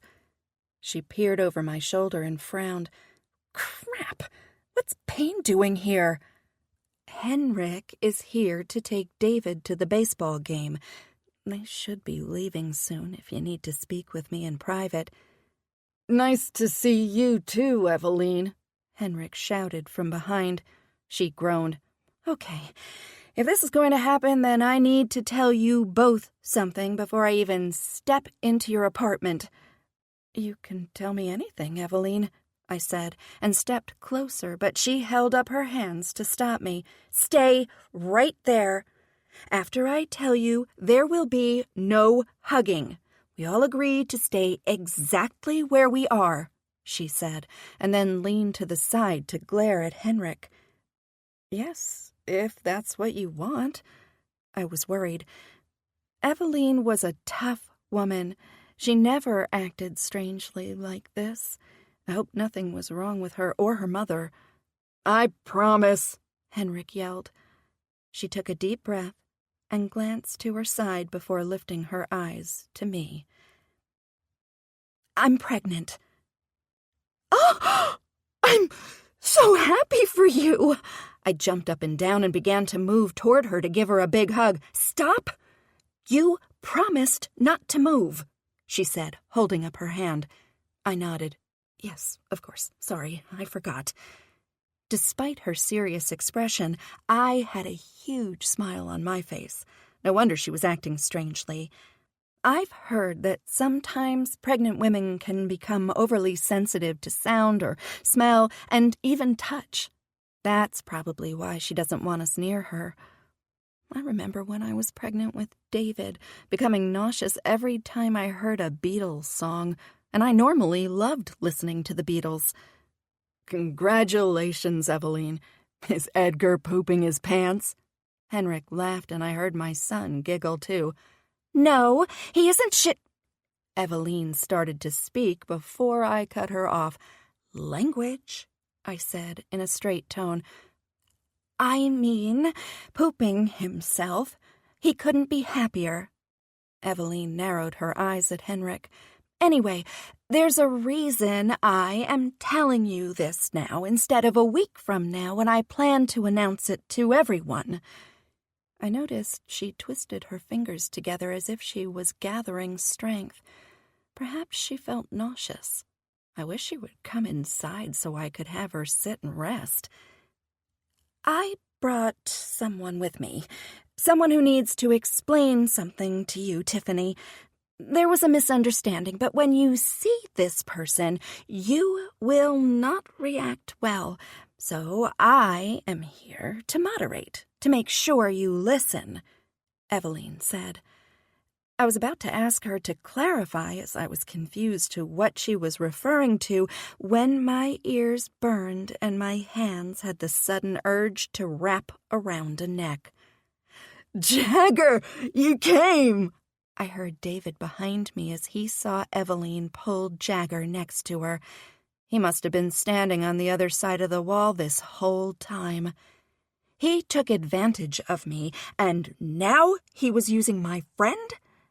"You dingleberry," I said as I reached for Eveline to pull her away. Eveline held up her hands. "I would advise both of you not to push, pull, or jostle me in any manner. As I mentioned, I'm pregnant." She stood in front of Jagger like a shield. Henrik moved next to me. "You son of a bitch!" "Language, Henrik," I said. He groaned. "David, go to your room." "What? But," David said. "Just go, David. Henrik will take you soon." I turned and went over to my son, helping him up from the sofa. He walked slowly, reluctantly, toward his room. Once we heard the door close from the hallway, Henrik let it all out. "You fucking piece of shit. Once Eveline moves and your coward ass is unprotected, I'm gonna make sure you won't be able to walk out of here. You like pretending to be a physical therapist? Why don't I make it so you have to be surrounded by them for the rest of your life?" "I'm not a thief, I promise," Jagger said, holding up his hands. "Is that what you told Eveline? What lie did you feed her so she would protect you?" I asked, and hated that my body was heating with a mix of anger and attraction. The anger part felt normal, given what Jagger had done, but the attraction? That part needed to leave and never come back, much like the man standing in my building hallway. "Nothing. I told her the truth. That I'm a government agent, and I came here last week to get Tiffany to sign some documents, Jagger said as he pulled some papers from his back pocket. Right, sure. I'm just supposed to believe you work for the government. I folded my arms, forcing my eyes to stay on his and not slide down his body. He pulled out a black leather wallet. Flipping it open, he produced an ID card with his picture. How am I supposed to know that isn't fake? Henrik asked. Jagger pushed it toward Henrik. Here, take it. Go, call it in. You can look up the Department of Defense website, and there should be a phone number. They won't acknowledge my name, but the verification code changes daily. Today it's blue. Agents use it to check in. My boss knows I'm here, so if I call from here to check in, it will be accepted. Henrik took the badge and picked up my cell phone that was on the kitchen counter. He took a minute looking up the DoD's website and number before finally calling it. Blue, Henrik said. I watched as his eyes widened and he removed the phone, handing it to Jagger. Yes, ma'am. I'll have the report on Monday, Jagger said before he tapped on the phone and handed it back to Henrik. We stared at Jagger. Eveline moved from in front of him. It looks like my work here is done, she said, and turned to Jagger. We are even now. As she started to make her way toward the elevator, Jagger shouted, Monday, first thing. As promised, Eveline yelled back. Jagger laughed and turned back to face Henrik. Can I have my ID back? Henrik blinked before realizing what Jagger was asking for. Right, of course. He gave Jagger back the wallet containing his identification. We stood in silence, and I realized we were all still standing in the doorway. Why don't you come inside? Henrik and I moved aside to let Jagger through. I directed him to the couch. Henrik stumbled back toward the bedrooms down the hall. I'm going to get David now. Take him to dinner so you two can discuss whatever you need to. He was about to turn but stopped. Excuse me, Jagger, but since I know the verification code is blue, what's to stop me from getting information from the government with that code? Jagger sat back and smiled, his arm lazily dripping over the back of the couch. You could try, but that code, once used, is no longer relevant. Each agent gets a unique code daily. If you did try to use it, you would discover federal agents showing up at your door within minutes. I'm sure they wouldn't detain you that long. You might make it out in time for your wedding. My wedding isn't for another month. I know, Jagger said. Henrik's eyes widened, and the usual stoic man shrunk back and scurried down the hall. Agent Jagger, why would you need me to sign papers? I asked as I sat on the other end of my sofa. 8. Jagger. You're my husband? Tiffany's voice rose with every syllable. Before Henrik and David left a few minutes ago, I apologized to David for pretending to be his physical therapist. He was disheartened, but more so that I wouldn't be there to teach him ninja moves. His disappointment only intensified my own. It was fun last week, showing him moves I had learned over the years. Not only that, but my heart beat with a new challenge. I was invigorated when I left our session, something I hadn't felt in a long time. The rush I used to get at the climax of a large operation, like bringing down a criminal organization or capturing a terrorist, was better than any drug. Over the years, I felt less and less satisfied, as if it wasn't enough. I was happy to keep this country safe, but growing increasingly unfulfilled with what I did for a living. Or was it what my job did to me? Technically, yes, I said, and pushed the wrinkled divorce papers toward her on the coffee table. She didn't reach for them. Tiffany only stared at me. Then we met before. When? In Las Vegas, in the hotel bar where you were staying. I bought you a drink, then came over to talk to you and Morgana." The sun was still high in the sky, as it was midsummer, and the light reflected off her dark hair, turning some pieces golden. Tiffany was beautiful. As foolish as it was to marry her, I couldn't blame my drunken self for so easily falling for her sweet charm and succulent lips. Thoughts of how she tasted dotted my memories, causing my tongue to reach for them. Tiffany was saying something, but flickers of her naked body as she raced to the hotel room hiding her clothes kept blocking out her words. What?" I realized too late that Tiffany expected me to respond. "I said, neither Morgana nor I remember that night. You were there last night. She doesn't remember you." She tilted her head, concern etched in her features. "Okay." "Okay?" Her chocolate eyes widened as she pushed to the edge of the couch, gripping the seat cushion. "Did you do that on purpose? Drug us so we wouldn't remember you?" I sat up straight. "No, of course not. I was only observing you. Well, I was supposed to only observe you, but it ended up being more than that." Her nose flared, causing a slight indent in her chin. The blush that filled her face produced a question in my head that I would never give voice to. Is that what she would look like if I climbed her body and sunk inside? "Then how can neither of us remember you?" Tiffany asked, after she took a breath, grabbing her braid and tossing it over her shoulder. "Weren't you two drinking before I came over?" "No. The drink you bought me was the first one I had that night, and it wasn't like I had an empty stomach. Morgana and I went to the buffet for dinner. I remember because we were going to go straight to the bar after, but I told her I needed to check on Eveline, who wasn't feeling well at the time. Wait. I can't believe I didn't figure that out." Tiffany smiled as she shook her head. "Figure what out?" "That Eveline was pregnant. Of course. Now I know because she just told me. That's why she was sick in Vegas. I thought she had the flu. And Arya knew." She smacked her hand on the table. "That's why Arya told me when I was concerned I would catch whatever illness Eveline had, that I already had it. But why would Eveline tell Arya and not anyone else?"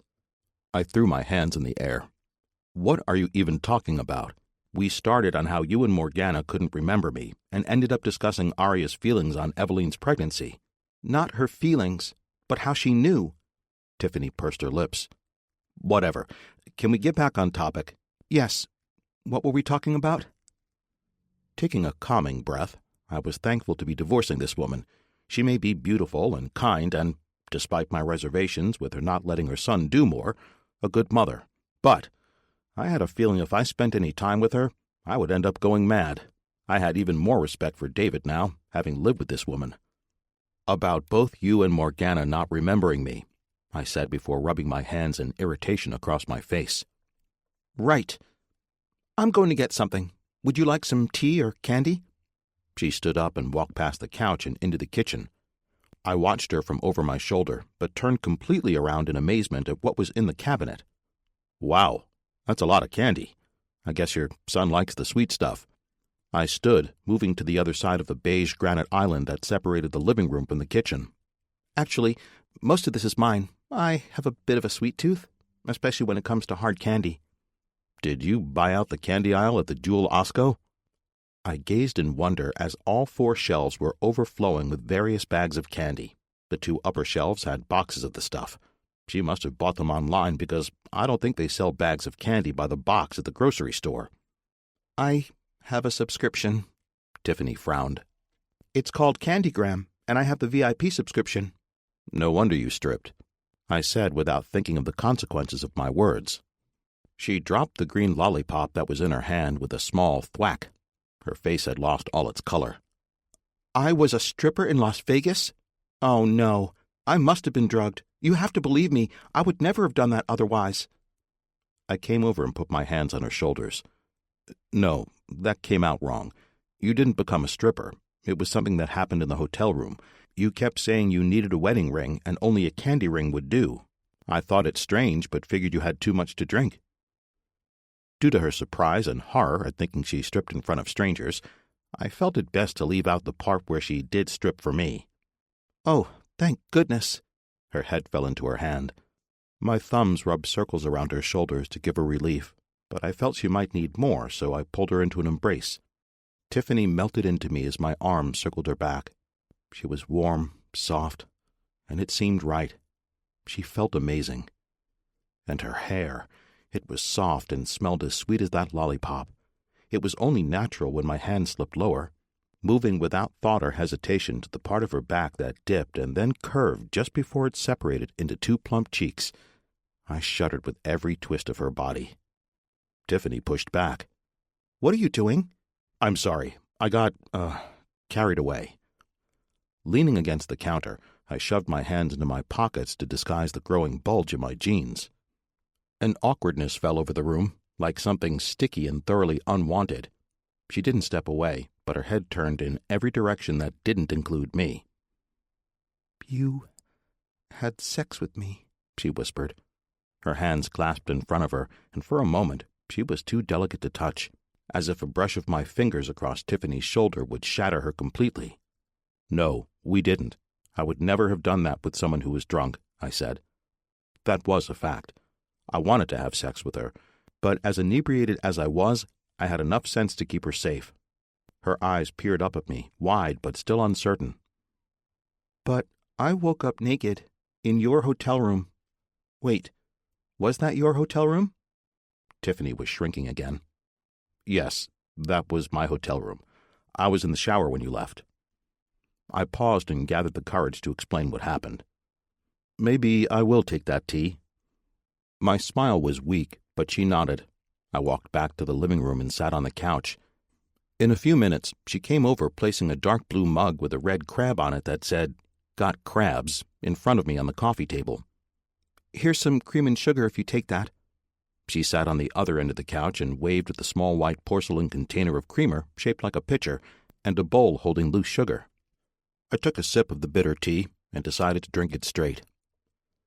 "You were naked because you insisted on taking off all your clothes," I said, and took a second to gauge her reaction. She had one leg folded, resting on the couch, while the other leg dangled over the edge. Her eyes weren't looking at me, but at something in the distance.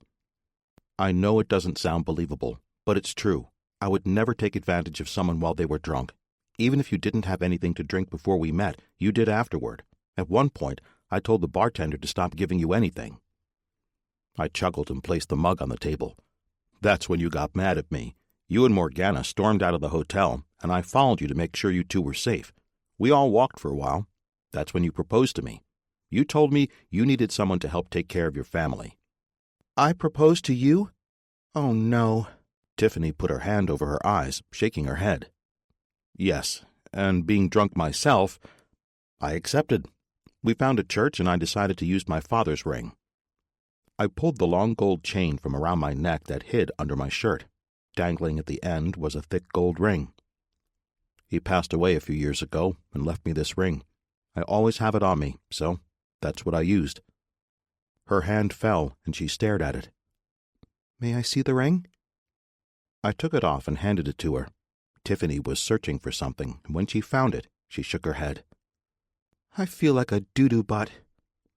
She frowned, and as uneasy as this was, I couldn't help but smile at her adorableness. "Morgana insisted you use her engagement ring, but after we were married she took it back for fear that Henrik would be mad. But I promised to buy you that candy pop ring in the morning. Obviously, that didn't happen." We sat in silence for a minute before Tiffany picked up the divorce papers. She reached over to a side table and pulled out a small drawer, lifting a pen. "Where do I sign?" she asked. That was it. All the chaos and uncertainty of the past few weeks gone after a few strokes from a pen. I hesitated for a moment. Something in me wanted to shake my head, to take the pen away from her and stay married, just for a little longer, to be normal for a few minutes more. I quickly pushed that insane part of me away and pointed to the bottom of 3 different pages she had to sign. "And, initial here," I said. She did. Sighing, I took the papers and forced a smile. We got up and she walked me to the door.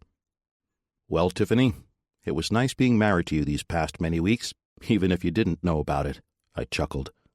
She laughed as she leaned against the open door. "Yeah, I guess." I turned to leave, but only made it 2 steps before she stopped me. "How did my clothes in the hotel room end up in such odd places?" Oh, shit. I had to tell her. I refused to turn and look at her as I spoke. You took off each piece and hid them around the room. You said that if I found them, you would give me a treat." "Where were you when this was happening?" she asked, her voice soft, but I heard her clearly. "I was watching you." 9. Tiffany. "Of course, cake," Arya said, as if it was the most obvious answer. She spread her arms back on the bench, shaking out her platinum blonde hair to enjoy the breeze.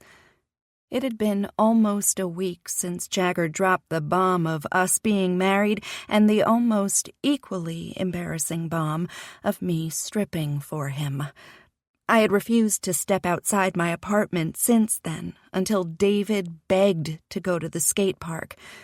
I said I would go with him if he promised not to actually use his skateboard inside the park.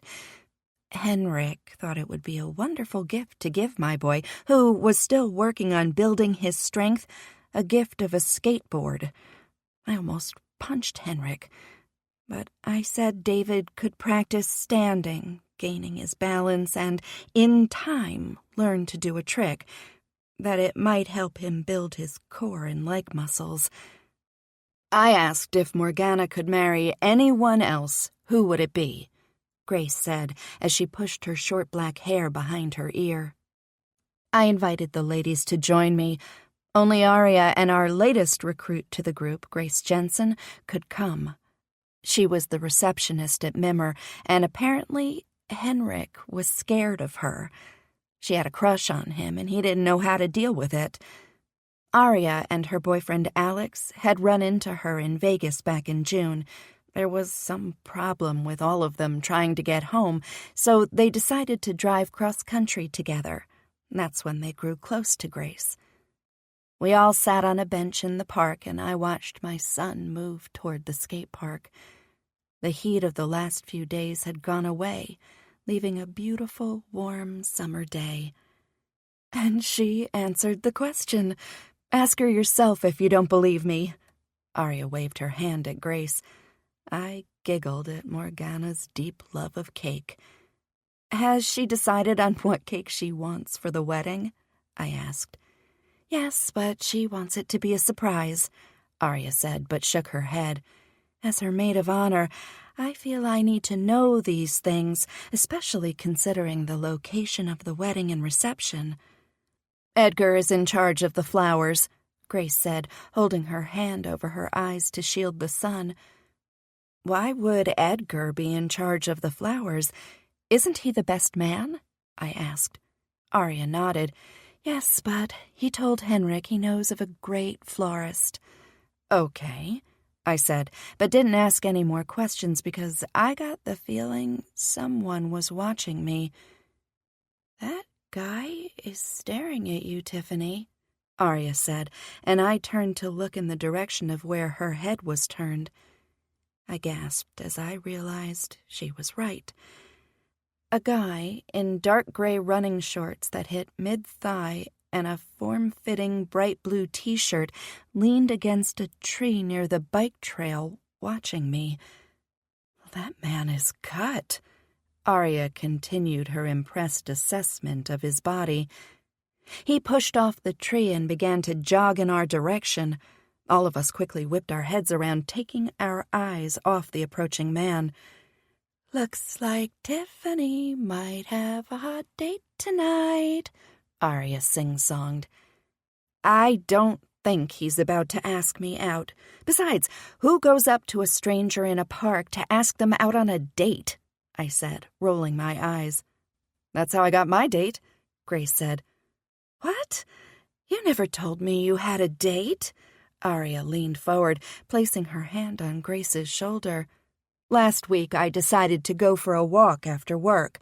I eventually found a bench that looked out over the lake. Some guy came up and sat. We got to talking and he asked for my number. We're going out on Friday. All right, Grace. You just might have a date for the wedding. Arya lifted her hand for a high five, and Grace, with blushing cheeks, slapped it. Hello, ladies, a familiar deep voice said. I lifted my hand to block the sun and realized the runner with the cut body was Jagger. His legs and arms glistened with sweat, but that only seemed to enhance the curves of his muscles. Placing his arms behind his back, he waited as my eyes lingered on the blue fabric that appeared to have melted onto his chest. "Jagger, I didn't realize you lived in Chicago," Arya said. That caught me off guard, and I turned to Arya. "You know Jagger?" "Yes, we met him on our way back to Chicago," Arya said, and then abruptly began to cough. Grace patted her on the back, but Arya couldn't stop. I think I need to go back home," Arya rasped, and pulled Grace with her. They waved, and I watched them, noticing Arya's coughing stopped once they reached the sidewalk. "That was weird," I said. "What do you expect from an artist?" Jagger made himself comfortable next to me. "I guess," I said, still unsure as to what just happened. "Nice day." Jagger turned to face the skate park, waving at David. My boy was standing on his skateboard just outside the gate that separated the skaters from the observers. A few boys were talking to him. "I'm glad he's making friends," I said, putting my thoughts to words. "You sound like he's 5, Jagger said. "What?" He sighed and turned his body so his arm was propped on the back of the bench, causing me to stare at the muscles in his upper arm. Normally, I wasn't into that sort of thing, men with lots of muscles like athletes or models, but I swear it seemed like Jagger was flaunting them at me, wearing t-shirts that hug his chest or shorts that bared his legs. Looking around, I noticed all of the men, and women for that matter, were wearing similar items, but on Jagger they appeared provocative. He might as well have had a giant neon sign pointing to his body that said, "This man has a body made for licking." And that's another thing. When did I get into licking? The mother in me knew that licking anything, even bodies, could lead to illness. But the woman in me that had Jagger in her line of vision seemed to think licking might be fun. "Doesn't David have friends?" he asked. "Of course, but only one. There was a boy, Matt, but he moved away last year. There's another boy that's in our building, Walker, who comes over to play video games every so often, even before David had the operation." I turned to find David standing and playing with his board with one foot, talking to some kids. David had a special communication device, and we adapted the game controller so he could invite people over to play with him. He's liked to play games with Walker, but I think Walker only liked David for the games he had and nothing else. At least, that's what I heard him tell Henrik a few weeks ago. It wasn't easy for a boy that had difficulty communicating, even with a speaking device, to make friends with kids. I feel sorry for that kid. I narrowed my eyes at Jagger. Don't feel sorry for David. He's done more in his 12 years on this planet than most people do their entire life. I didn't mean David. I meant Walker. Oh, I shrugged. I just think their personalities didn't match up. At least, that's what I told myself, even when I noticed Walker would always make excuses when David invited him to his birthday party. Every year. We sat quietly, enjoying the weather and watching my son laugh with his new friends.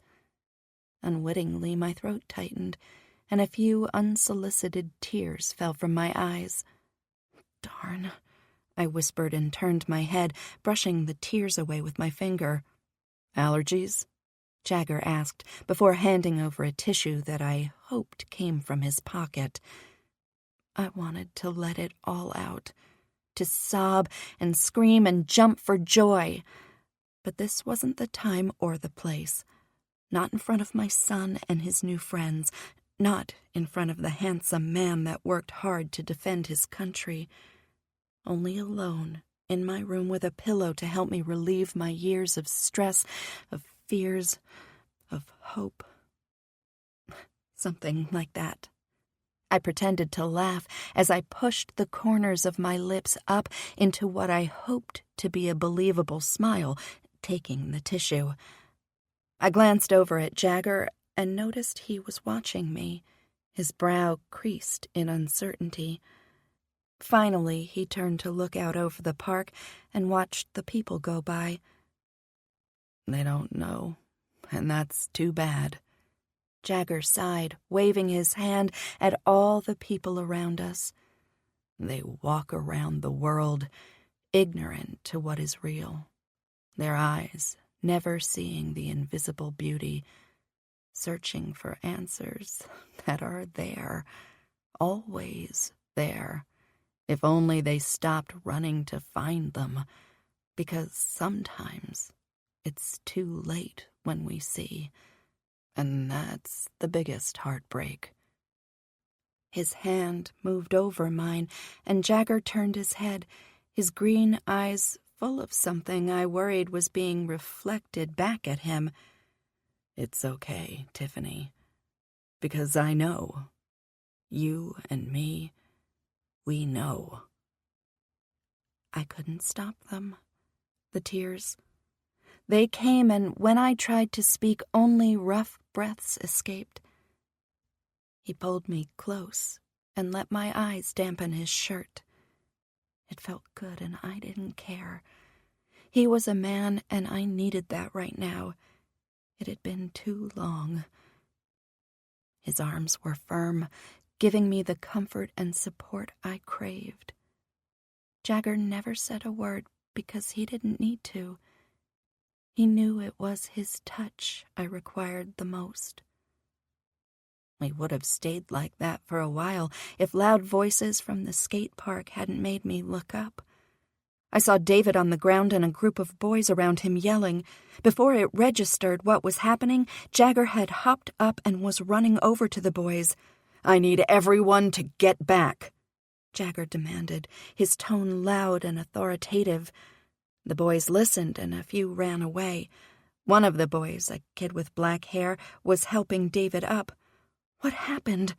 I crouched down and assessed his face, his arms, his legs. He didn't appear to be hurt, but that didn't mean he wasn't. "I fell," David said. He folded his arms and refused to look at me. The kid with raven hair tapped me on my arm. "The boys who ran off tried to steal his skateboard. We were talking, me and David, and they came over wanting his skateboard. They pulled it out from under him. That's how he fell over." "Thank you for telling me. What's your name?" I asked. "Diego." Jagger moved beside me as I stood. "Hey, Diego, would you like to learn how to be a ninja?" Jagger asked.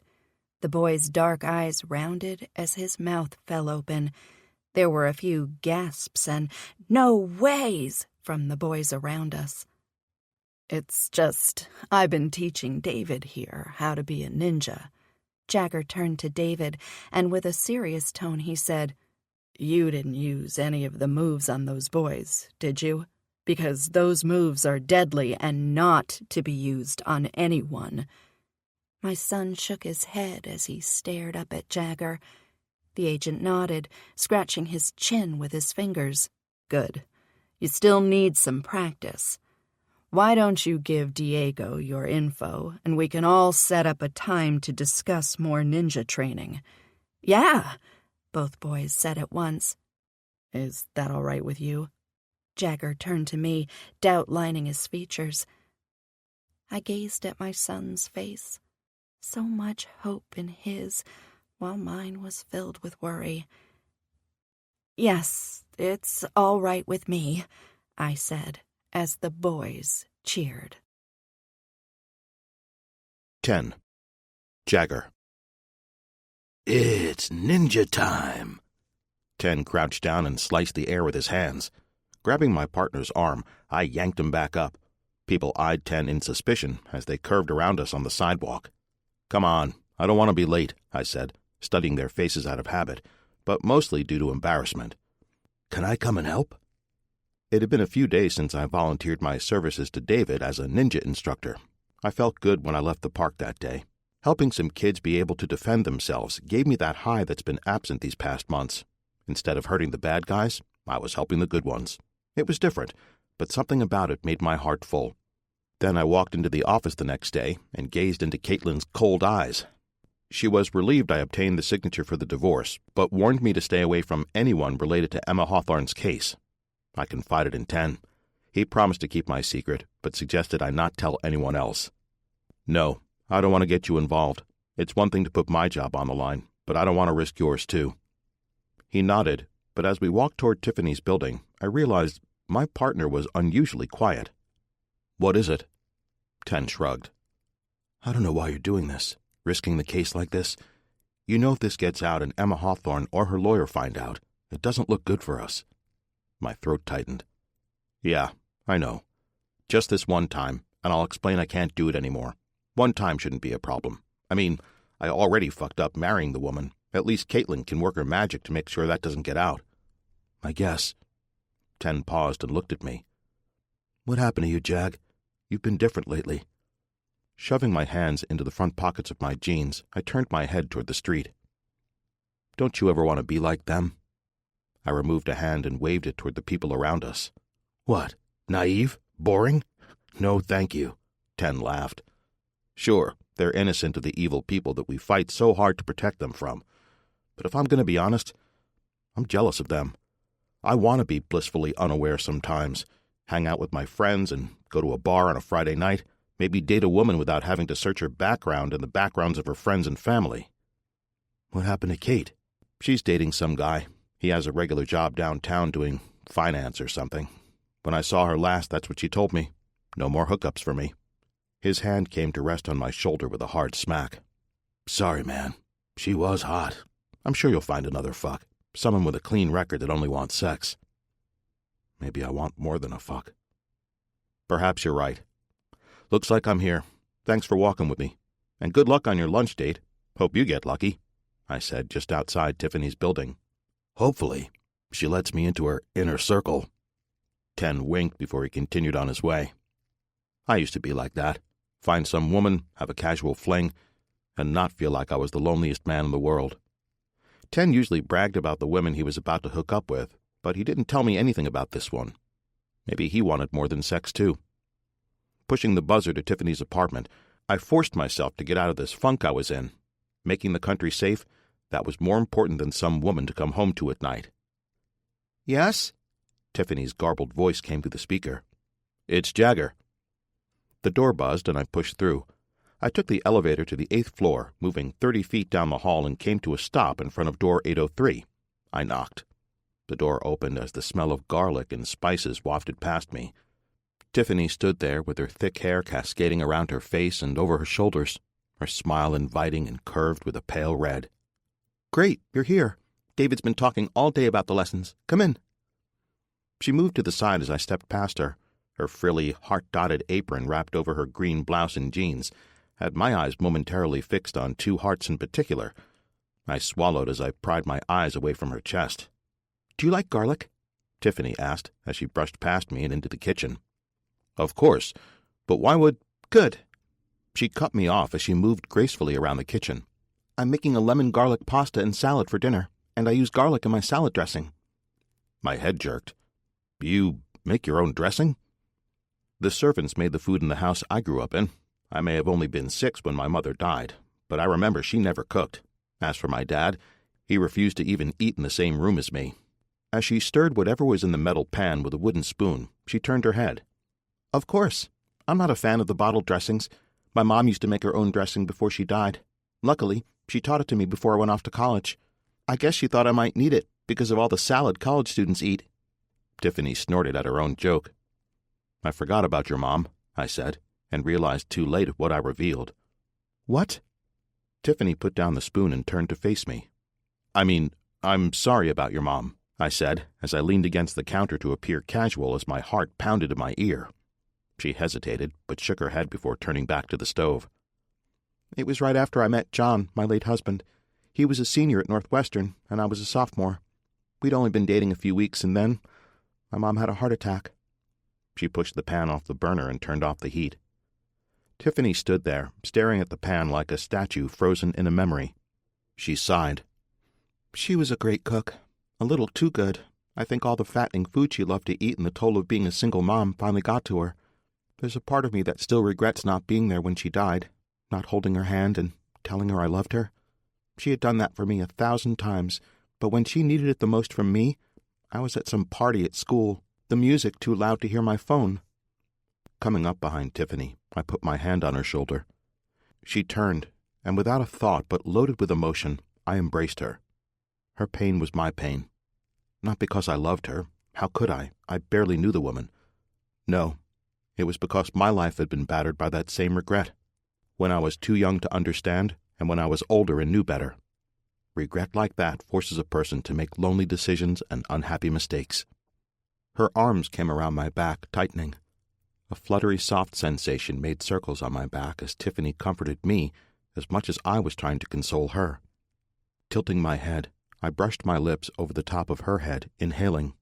She smelled like garlic and flowers, two scents that should work against each other, but for some reason I had never smelled anything so amazing in my life. My hand lifted to her hair, so thick that when my fingers curled, I wondered if she even felt it. Her fingers stopped. It's what they did next that caused my head to lower until my lips were brushing hers. Tiffany moved her hands to my ass. Nothing subtle, no light movements that could be mistaken for an accident. They cupped my cheeks and dug in. "Mom?" Tiffany's hands moved from my backside to my front in seconds, pushing me away from her. I grasped the granite counter so I wouldn't fall to the floor. For a petite woman, she had some strength. "Yes, David?" Tiffany said as she turned her back to me, to her son, and resumed cooking. I glanced over at David as he moved closer to the kitchen. His eyes remained on his mother, refusing to even turn my way. "Is it okay if Diego and I have dinner in my bedroom?" David asked as his voice cracked halfway through talking. Sure. Just eat at your desk." "Good. Hi." David finally turned his head toward me. His eyes remained glued to the floor, but at least I knew he was speaking to me. "Hi, David. It's nice to see you again. I guess we're getting started after dinner." My eyes bounced between him and his mom. "Yes. In fact, if you take a seat over at the dining room table, I can bring you your plate," Tiffany said. I turned back to her and was surprised to find several bowls filled with pasta as she was grating a hard cheese over top. "Why don't you get something to drink for you and Diego, David?" I suddenly felt out of place. David knew what to do and helped his mother without her having to say a word. Just before he was ready to leave with 2 cans of soda in his hand, she turned to kiss his cheek. "Mom!" he groaned as his eyes flickered to me before shuffling out of the kitchen. "What can I do to help?" I asked. "Just bring these plates back to the boys. Thank you." She handed me 2 large plates with salad, forks, and a bowl full of pasta on them. I easily found David's room from the sounds of explosions and gunfire. The boys leaped up as I placed the plates on his desk. They awkwardly thanked me before shoveling some angel hair pasta into their mouth. Once I came back to the main area, Tiffany had already placed our plates on the dining room table. As she came over, I tried my best to pull out her seat in time, but she waved me off. "I've gotten used to doing everything myself. It feels weird when someone tries to help. I guess I'm just not used to it," Tiffany said, as I insisted on helping to push her chair in before I took my seat. Being alone for a long time will do that to a person. I smiled at her as the aroma of the food made my mouth water. The small round wooden table caused my knees to bump into hers. A jolt of electricity seemed to make me sit up a little straighter. "I'm not used to this sort of thing either," I said. And I wasn't. The past 20 minutes felt nothing like a ninja session and everything like a date. It caused my neck to burn with doubt and my heart to surge with wonder. 11. Tiffany. "Your mother's sweet," I said before shoving a fork full of chicken into my mouth, trying to fill it so I wouldn't have to talk anymore. Greg smiled and turned toward his mom, taking her hand in his.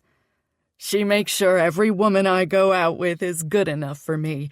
She's the perfect judge of character," he said. I almost threw up the dried chicken I had swallowed.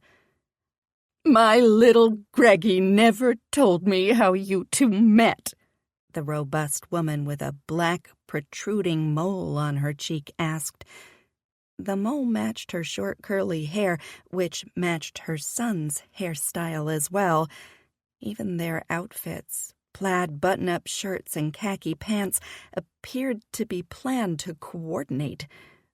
"Through a dating app. It helps single men and women find locals with similar interests," I said, and forced another piece of chicken in my mouth. Despite my dinner being a bit overdone with very little flavor, I had to distract myself from this abysmal date. After what almost happened between Jagger and me 4 days ago, I knew I had to do something, and quickly. I liked Jagger, but I was looking for someone that valued safety and support for my family. While I knew very little about Jagger's job, other than it was secret and he worked for the government, I knew even less about the man himself. I thought he would tell me something about his life over dinner the other night, but he only wanted to know about me. Every time I asked about his past, he would change the subject or explain there wasn't anything to discuss. Everyone has a past, yet he acted like he didn't. And when I asked anything about his job, his response was, "I'm not at liberty to discuss that with you." I had no doubt that Jagger was good at what he did, but was it dangerous? I had a feeling it was. And I'm not about to put David or me at risk because Jagger has a tight butt, or that he had the ability to see into my soul and made me weep in the park last week, or that my heart melted when he helped David out with those bullies when they tried to steal his skateboard. No, that wasn't important. Safety. That's what counted. There's been too much trauma in my life, too many losses. I don't believe I could handle anything like that again. "An app? Greg, you told me you two met while volunteering at the children's hospital," his mother said with a frown that accentuated her mole. "Oh, he didn't tell you?" I said, trying to hold back my smile. Perhaps this morsel of information, which was much juicier than my chicken, would be the knife that killed our date. I felt very little guilt that Greg was breaking out into a sweat and his plaid shirt was sticking to his chest. His dating profile was completely misleading. Everything except his photograph was a lie. I wasn't disappointed when I saw him tonight. He's not a bad-looking man, slim with handsome features. The frustration came when he led me to a table with his mom, and that wasn't the worst. "Tell me what?" his mom asked. Greg shook his head, pure fear creating lines on his face. "He's a doctor. Your son doesn't volunteer at the hospital. He's a doctor. Isn't that right, Greg?" I knew he wasn't. My son spent most of his life in and out of that hospital. If Greg worked there, I would have come across him at least enough times to recognize him. "Greg, you're not a doctor. You're the assistant accounting manager at R.T. Mitchell. Why would you lie to Tiffany or to me, your mother?" We both kept our attention on Greg, waiting for an answer, but nothing came. His eyes flickered back and forth between the mother that wondered what happened to her perfect man-child and me, the date that just wanted to spend a few hours with a normal guy. "What's that over there?" Greg pointed to something behind me. I glanced back, but only saw the other patrons enjoying their meals at matching round tables covered in green linen.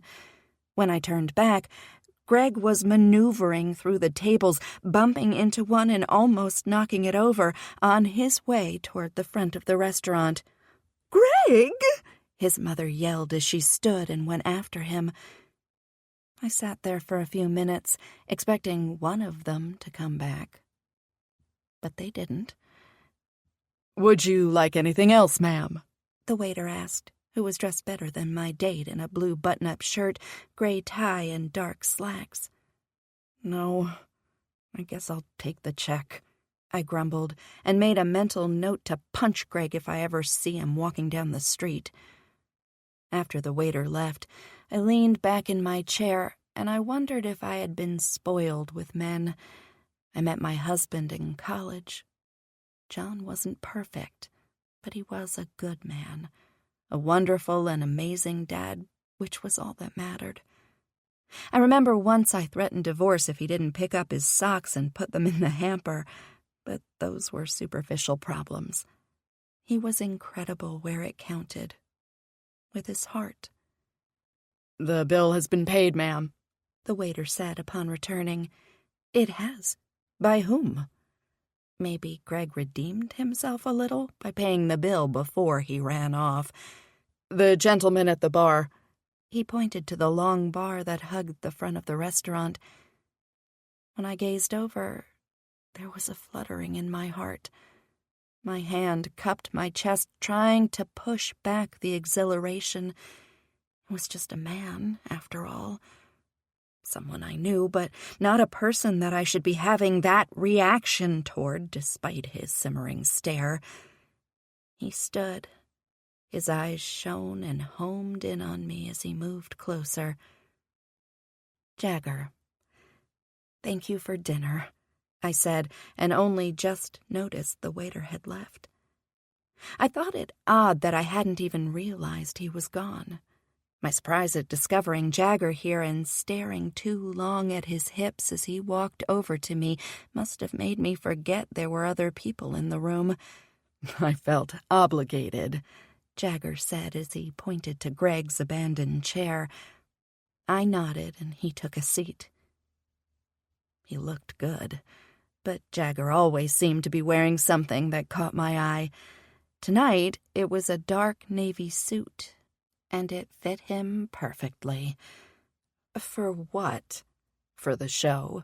I have to admit, when I came here tonight to have a drink at the bar, I never expected there would be a comedy show. The corner of his mouth ticked up.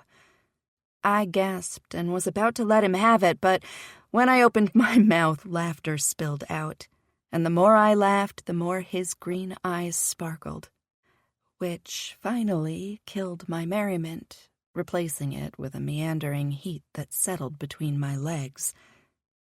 "I suppose you're right. The mother and son show was ridiculous. That's the last time I used the dating app Morgana suggested.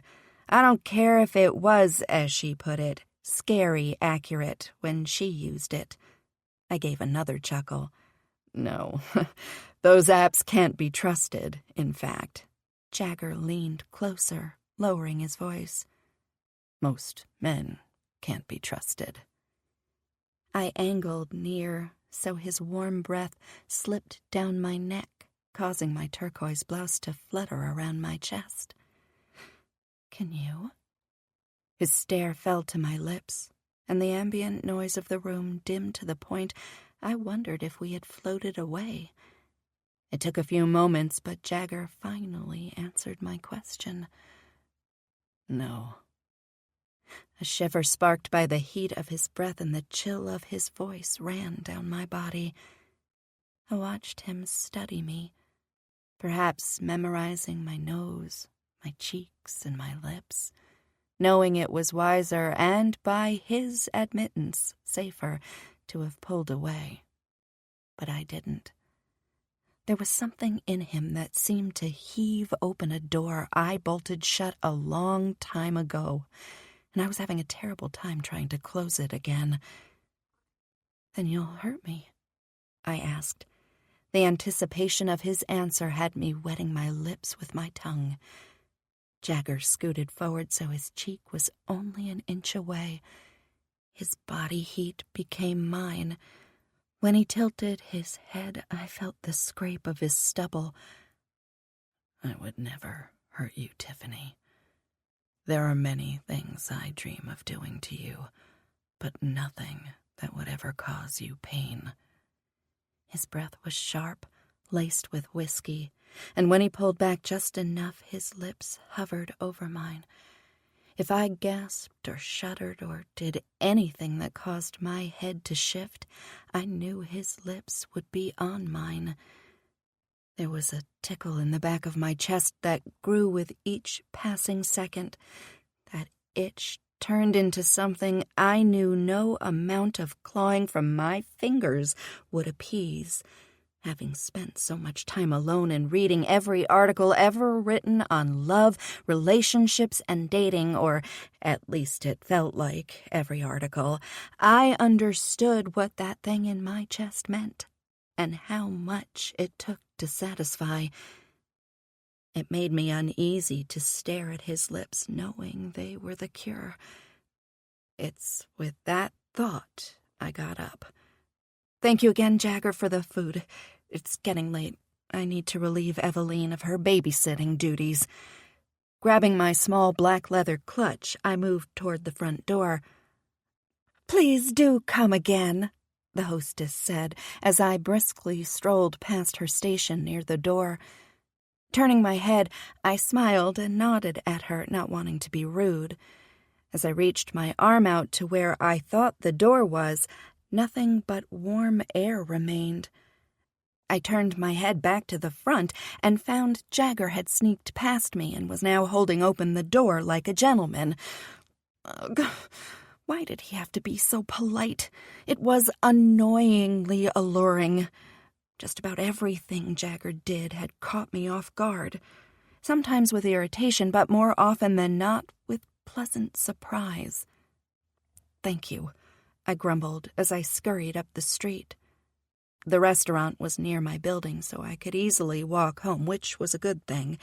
The bad thing was Jagger knew where I lived and walked with me. "You don't have to see me back home. I'm only 2 more blocks away." I pointed up the street. "It's a nice evening. Besides, it's not safe to walk alone. I'm pretty sure nothing is going to happen to me in the 1 minute I have left in my walk. It's summer. There's plenty of light left. I think I'll be okay." During our conversation, I picked up my pace but couldn't outmaneuver him. I guess when he trained to work for the government, he was taught power walking as well. "Well, I'm here." I pushed open the door to my building, but he grabbed my arm before I could escape. "You trying to pull a Gregor?" Jagger asked. That stopped me, and I turned. "You joking about my date?" "Yeah, how he jetted out," he chuckled. I tilted my head. "But I never told you his name." 12. Jagger. "You've been spying on her?" Ten said. I thought he would laugh. That was the sort of thing my partner got a kick out of, as awful as it was, since he had a childish sense of humor. I had to make sure she was safe. Being with her in her life was putting her at risk, I said, accentuating my point by sawing my hands in the air. It made sense. I didn't want anything to happen to Tiffany or her son. What better person to make sure no one hurt them than me, a government agent? "Then stop having her in your life, like I talked to you about last week when you swore you were going to end things." "I was. I meant to." I drifted off, not wanting to finish. Luckily, I had a cup of coffee in front of me to bring to my lips. We were back at Wake Up Joe's taking a break from work. I was trying to get him on my side, make him understand why I still needed to see Tiffany and David. "But what?" Tiffany grabbed my ass, and I sniffed her hair. With each explanation, Ten's eyes grew wider. Then, after spying on her date 3 days ago, I almost kissed her. Ten sat back in the booth with a curious look on his face. "But that's all that happened, I swear." I held up my hands. "Does she know?" "No. She started to figure something out when I mentioned her date's name, and she had never told it to me, but I quickly recovered by telling her I heard his mom yell out his name before they left the restaurant. That was close." I scratched the back of my neck, as it was really itchy since we got here. Ten's eyes widened before shaking his head. "And how were you spying on her?" I brought the cup to my lips again, turning my gaze to the other people in the cafe. "I know you heard me, Jagger." "Oh, you know." I shrugged and blew air past my lips, which made a ridiculous farting sound. I was hoping if I dodged Ten's question enough, then he would drop it. No, I don't, Jagger. I'm your partner. What you are doing doesn't just affect Tiffany. It affects me, the agency, and even the government. This is the shit that gets agents thrown in jail. The best-case scenario in all this would be losing your job. I guess he's not going to drop it. This time, I'm going to end things, I swear. I held up my hand as if I had the other on a Bible in a courtroom. He shook his head and wouldn't look at me. I scratched at my neck again. What? I am. Besides, I got rid of the listening devices after her date. It felt weird doing that. It's just going, it's not that, Jagger. It's the jewel, Emma Hawthorne. She's saying that you framed her, that everything you did this past year was a setup. She says she isn't the one who planned this out. It was someone else, and you're helping to protect that person, Ten said, as he finally turned to me, his eyes burrowing into mine. I sat up straighter. What the fuck? Who does she think I'm protecting? That woman was a piece of work. She had all the money in the world and a good son. Instead of being a doting mother, she manipulated her son since he was a little boy so she could get back at the men who had hurt her. To do that, she tried to force her loving son to marry into a political dynasty. Emma wanted her son to run for public office and one day become President of the United States, all so she could use his status and his name to take revenge on the men she despised. Not only was she evil, but she was also petty. Emma Hawthorne is saying her daughter Grace influenced her, that she was so grateful to have found her long-lost daughter that when Grace started to talk about getting back at the men who took her away, she promised Grace she would do anything to make her daughter happy. She claims she was just another mother being protective of her daughter. That's still a crime. I'm sure her lawyers have told her that. Mrs. Hawthorne may think she can manipulate her lawyers, but she can't screw the federal government, I said. Ten nodded, but shrugged, as if everything he was saying made sense. She understands she played a part, but that part has less jail time. She said when she felt it was going too far, she came to you because she was worried about her daughter, that you told her to play along to catch Grace. She agreed and only said those things at the warehouse to trick everyone into catching her daughter. I shook my head. But that doesn't make sense. Grace wasn't even at the warehouse. She was with me.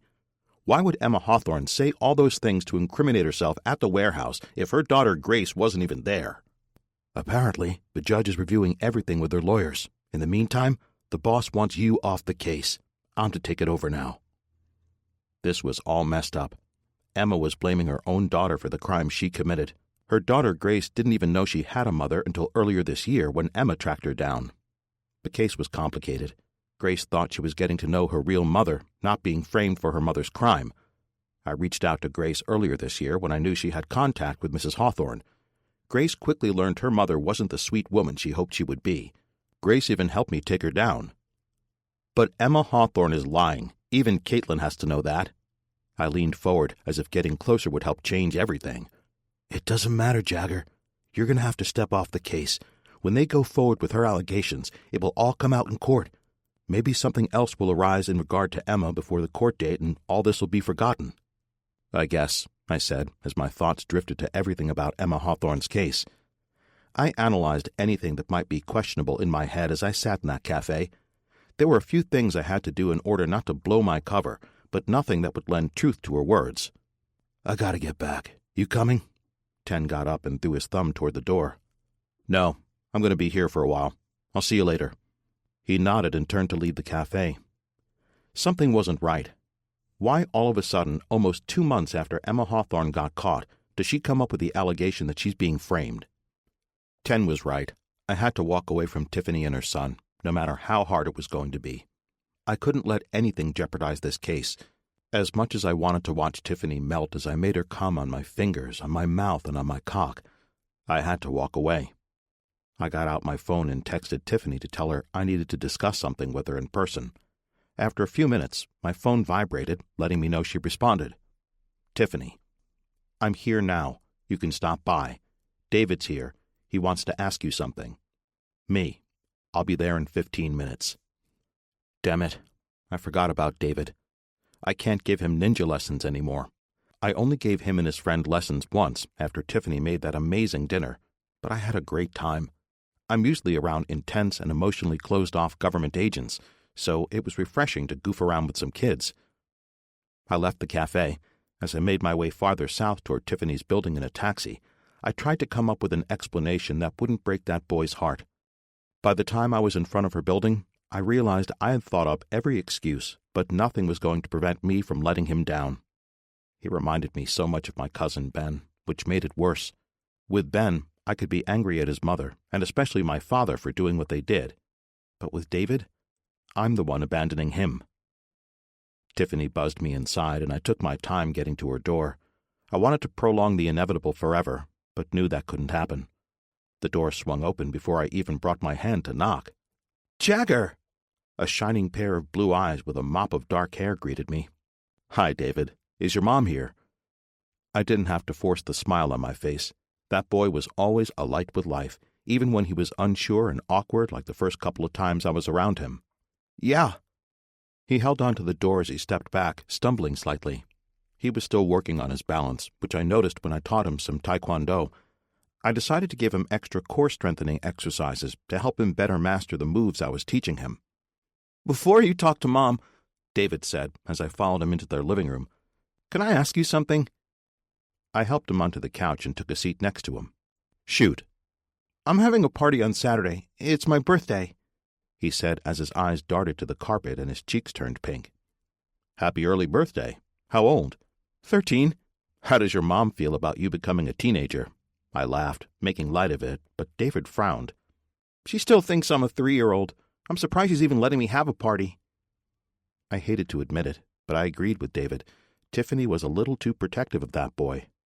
"Where's the party?" A smile broke out, and his face glowed with happiness.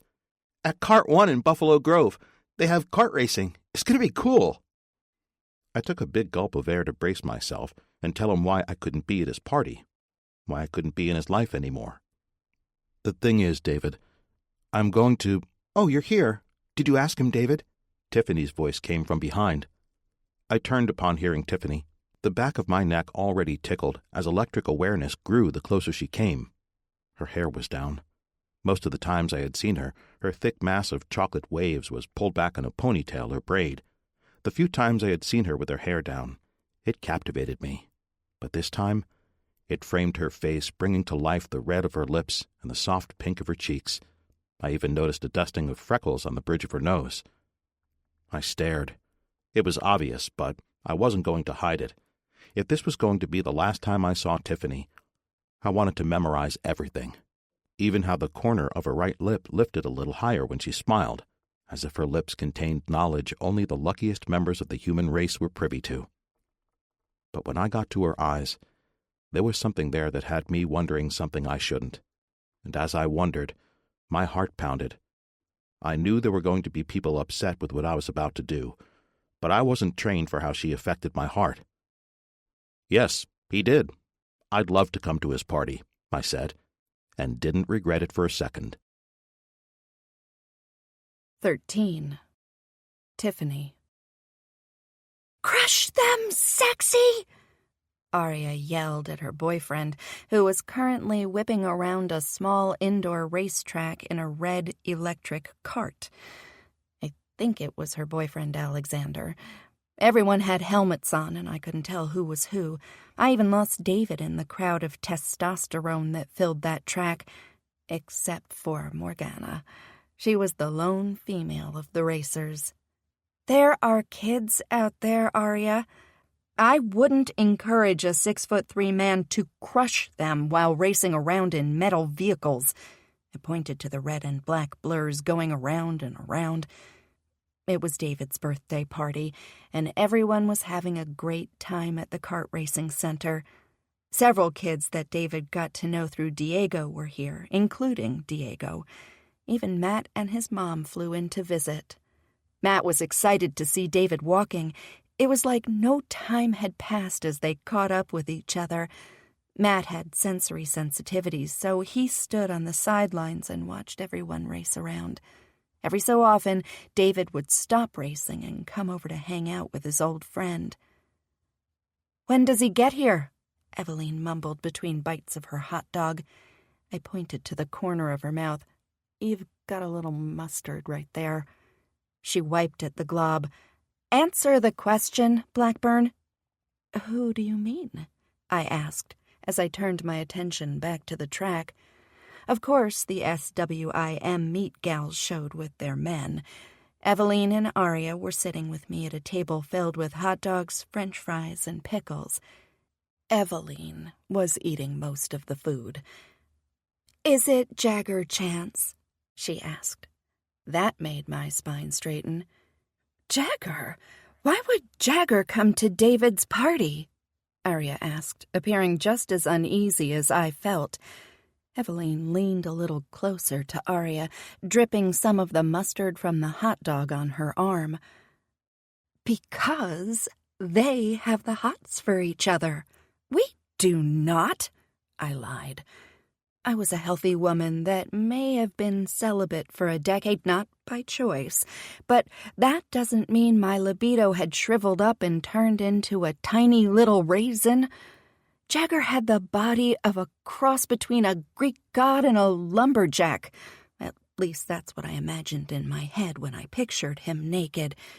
If he were a model in New York City, I'm sure he would be rolling in cash. But he isn't a model. He's a secret government agent. I don't even know his real name. It could be Gerald or Gavin or Griffin. Why can't I think of anything but names that begin with a G? "Stop lying to yourself, Blackburn. If anyone needs to get laid, it's you," Eveline said. "I 100% agree with that statement." Aria balled up the paper napkin she used to wipe up her arm. "What does me needing to get laid have to do with whether or not Jagger wants me or not? Or that I might want him?" I shrugged, but wouldn't look into Eveline's defense-breaking blue eyes. "Oh, well, if it doesn't matter, then you won't care that he's heading right this way," she said, before popping a fry into her mouth. "You know that moment when you feel a sudden change in the air? In that second, no, less than a second, that nanosecond, you know everything will change. That's how I felt when I turned my eyes toward the front of Cart 1, formerly Skate-A-Rama, that went out of business in the late 90s. The roller rink expanded and turned into a racetrack.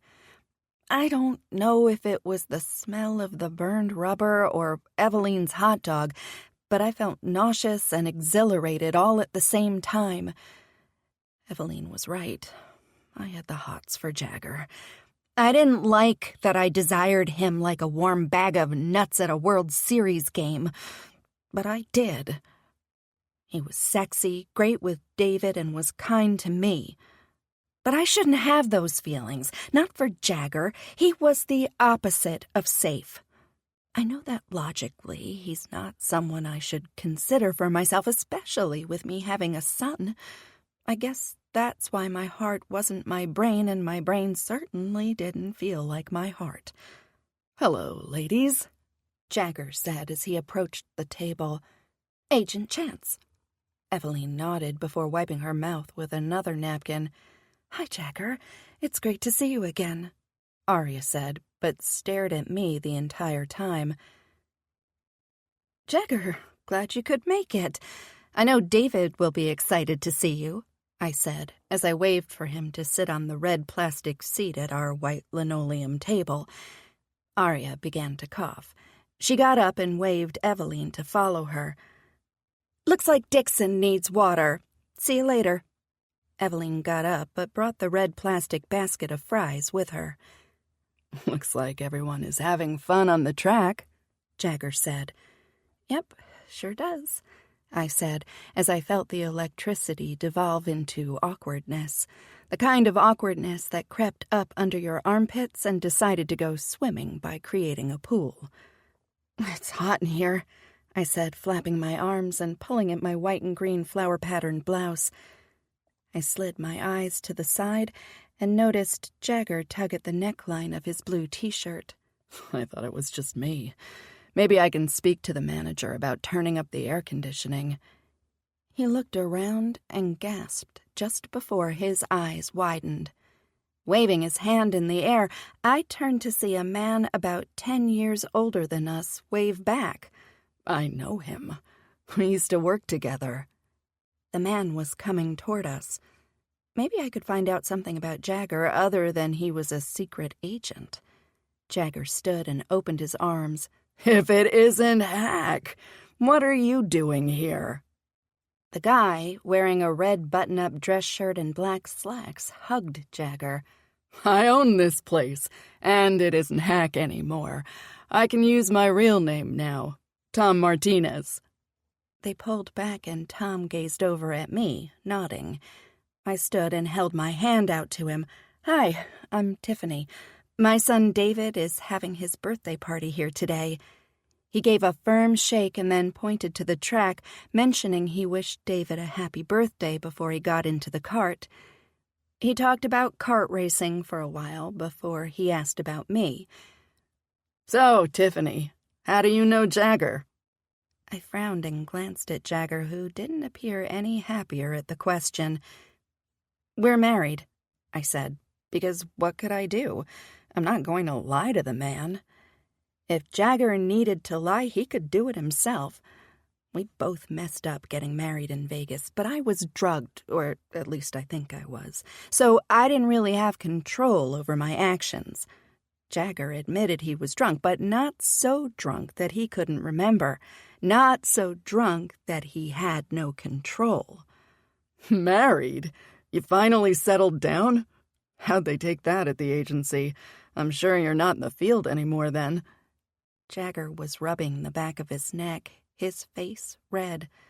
"I'm still in the field." Tom's brow creased.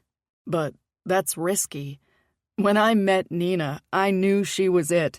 I made a decision I had to take a desk job at the agency or leave. Since I hate paperwork, I chose to leave. Best decision I ever made." He waved his hands around him, proud of his business. "That's sweet you gave up your career for the woman you love. That's risky, too. You could have grown to miss it and regret giving it up," I said. "No, I knew it was time. I had that uneasy itch for a while." "Uneasy itch?" Jagger asked. Scratching the back of his neck, he gave a slight chuckle as if remembering a joke. "It was crazy. I kept asking to do more and more dangerous assignments." "Is Caitlin still there?" Jagger nodded. Tom sighed. "She knew. One day she sat me down and talked to me about burnout. It's not an easy life, and most agents don't do it long-term for a reason. I thought it odd after our talk that she invited me to a barbecue she was having that weekend." "Caitlin Chester? The walking, talking government robot? She invited you to a party at her place?" Jagger asked with wide eyes. "I know, crazy. I didn't even realize she owned a home. I just thought she slept at the office. The woman is all work and zero emotion. Anyway, I go to the barbecue, and that's where I meet Nina. After dating her for a few months, I knew it was time to walk away." "I guess when you two met, you were ready for something new, both professionally and personally," I said. "Not so much new. More like I was ready to face my fears and open my heart." We stood for a moment in silence. I smiled up at Tom. His gaze flipped between Jagger and me before he slapped him on the shoulder. "I've got to get back.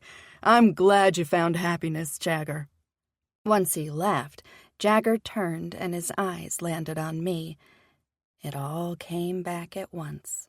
The heat, the electricity, and all that intensity seemed to drown out the noise and melt away the people around us.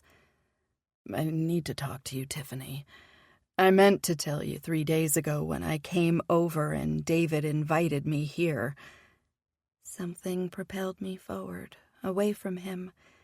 I needed the sounds and the lights and the zip of the carts as they raced by, anything to ground me, to hold me up as I knew Jagger was about to knock me down. I stood at the edge of the track. A hard, thick white plastic fence kept the speeding vehicles from plowing into me. Something about that was thrilling and terrifying at the same time, and yet I'd rather feel that. Be dangerously close to that edge, then hear what Jagger had to say. "Okay, so talk." I forced the words out. He was going to leave us. What Tom had to say made it obvious. It was too dangerous for him to be close to David and me. I should be happy about that. It's what I wanted. Why would I rather be hit by a speeding cart than hear his last words to me? "It's about the ninja lessons, and me coming over to your place," he said.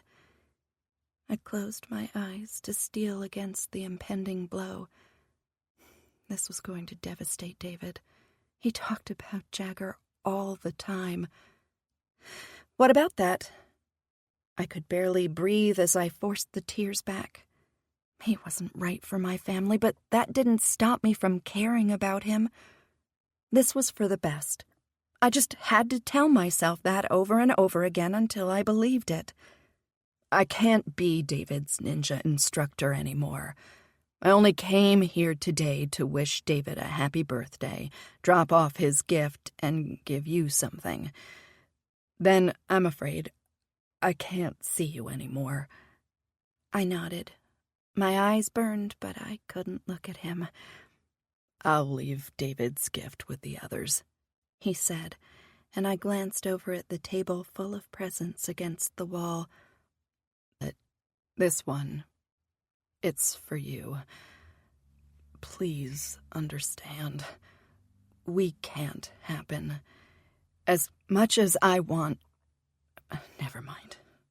We just can't." I felt his hand on mine, and when I looked down, I noticed a gift bag hanging from my curled fingers. When I turned around, he was gone.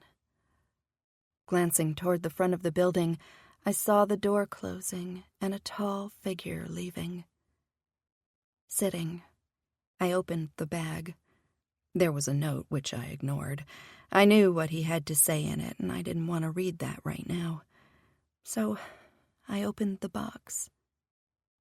It was a candy bracelet. My lips curled into a sad smile. Taking a breath, I got the courage to pick up the note. "You're like this candy bracelet, Tiffany. A never-ending loop of sweetness and joy. And I don't want to spoil your goodness with my bitter life. I'll never forget you. Jagger." 14. Jagger. 4 agonizing days, I said. It's been only 4 days since I ended everything with Tiffany, and it's felt like 400. I knew this would be hard, but the lack of sleep and everything reminding me of her surprised me. "And, how does that make you feel?" Dr. Randy Tenner asked. I rolled my eyes. That's all the man did, asked how anything made me feel. He got all that schooling to obtain a degree so he could ask people how they felt. Terrible, but it was the right thing to do.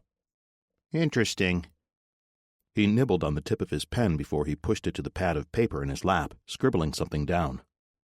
It put the case at risk, not to mention Tiffany and David. I curled my fingers into the arms of the black leather chair. He must have bought this himself, because I couldn't fathom the government forking over money for a nice piece of furniture like this. "And that concerns you, putting those two at risk?" Of course. I'm not an unfeeling monster. It was my mistake, and they shouldn't have to pay for it, I said, letting go of the arm of the chair and running my fingers through my hair. And besides, it's not like I'm in love with Tiffany. It hasn't even been a month since I've gotten to know her. "What about Las Vegas?" The doctor cut me off. "Didn't you get to know her then, too? That was almost 2 months ago." That doesn't count. I waved my hand at him, blowing air through my lips. "But you married her. How do you marry someone, even if you just met, without some kind of spark? Knowing something about them that makes you decide to spend the rest of your life with them?" Now he suddenly puts his degree to use. Not that I wanted him to. He should be jumping up and shaking my hand, explaining that he must go tell my boss that I should be honored for my courage, how I put this agency first instead of my heart. Why can't he just tell me what I want to hear? She told me some things about her, but I think I married her because I was drunk, I said. picking at a piece of thread protruding from the seam of my pant leg. "You weren't drunk enough not to remember. You told me she blacked out, but you remember everything. Even how you felt when she put your father's ring on your finger," he said, flipping back a few pages in his notepad. I should have known it was a bad omen to use that ring. Nothing good ever came from that man. "Yes, I remember it, but that doesn't mean I fully grasped the severity of the situation." "Perhaps not, but you knew the risk of getting involved with a woman to that degree. Maybe deep down, you really wanted to be married," he said. I stopped fidgeting. My eyes lifted to the round government-issued clock above Dr. Tenner's head on the sterile white wall behind him. "Oh, look, my time is up. Thank you, Dr. Tenner, for your help. You will make a note in my report to Miss Chester that I am no longer in Tiffany and David Blackburn's life." I stood and glanced down at his notes, hoping to see what he wrote, but he flipped over the cover and tossed it onto the small table between us before I could see it. I almost made it to the door before he said, "Yes, I will, but, Agent Chance, if I could say one thing before you go." Sighing, I turned toward him and nodded. "Who will be there to hold your hand when you are in the hospital, Tiffany or this job?" "What makes you think I'll be in the hospital?" I asked, confused by the morbid turn of his words. "It's hypothetical. If or when you need to be in the hospital, who would be there for you? I don't think a job can hold your hand or make you soup when you're sick, but a person who cares for you can." He had a point, but it was a point that was far too sharp for me to stand at the moment. "But a job can pay the hospital bills." I tried to smile, but it turned more lopsided than I wanted. I left and went to the elevator as quickly as I could, not wanting any more of Dr. Randy's hypotheticals. When I arrived on my floor, I heard someone call my name. The voice made me uneasy. For a moment, I wished I hadn't left Dr. Randy's office so soon. "Agent Chance, I need to speak with you in my office." Caitlin's booming voice rattled the hall and my head. Caitlin Chester had 2 volumes, loud and glass-shattering. When she broke out her crushing voice, you knew something terrible was about to happen.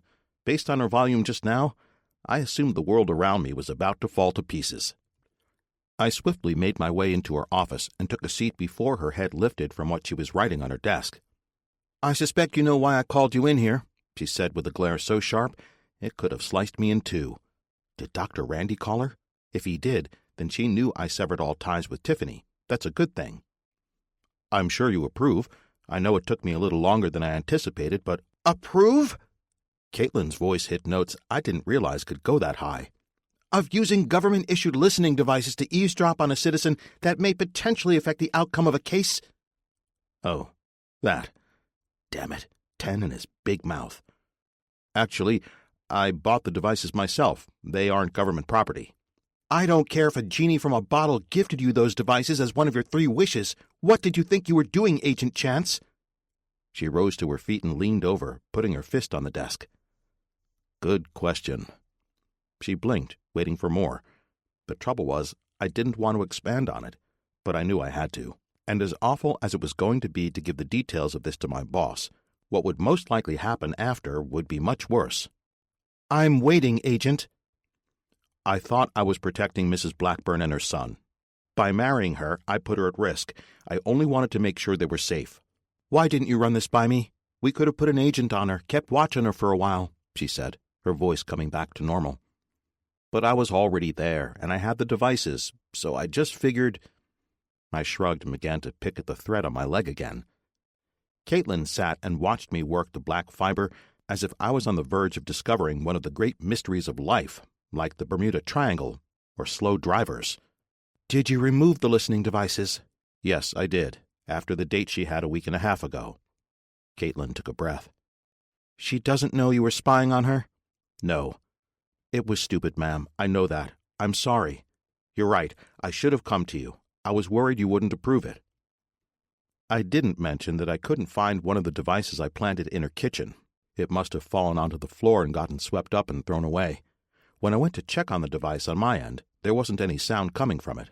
I wasn't worried. Sometimes that happened. "You put this case at risk, Agent Chance.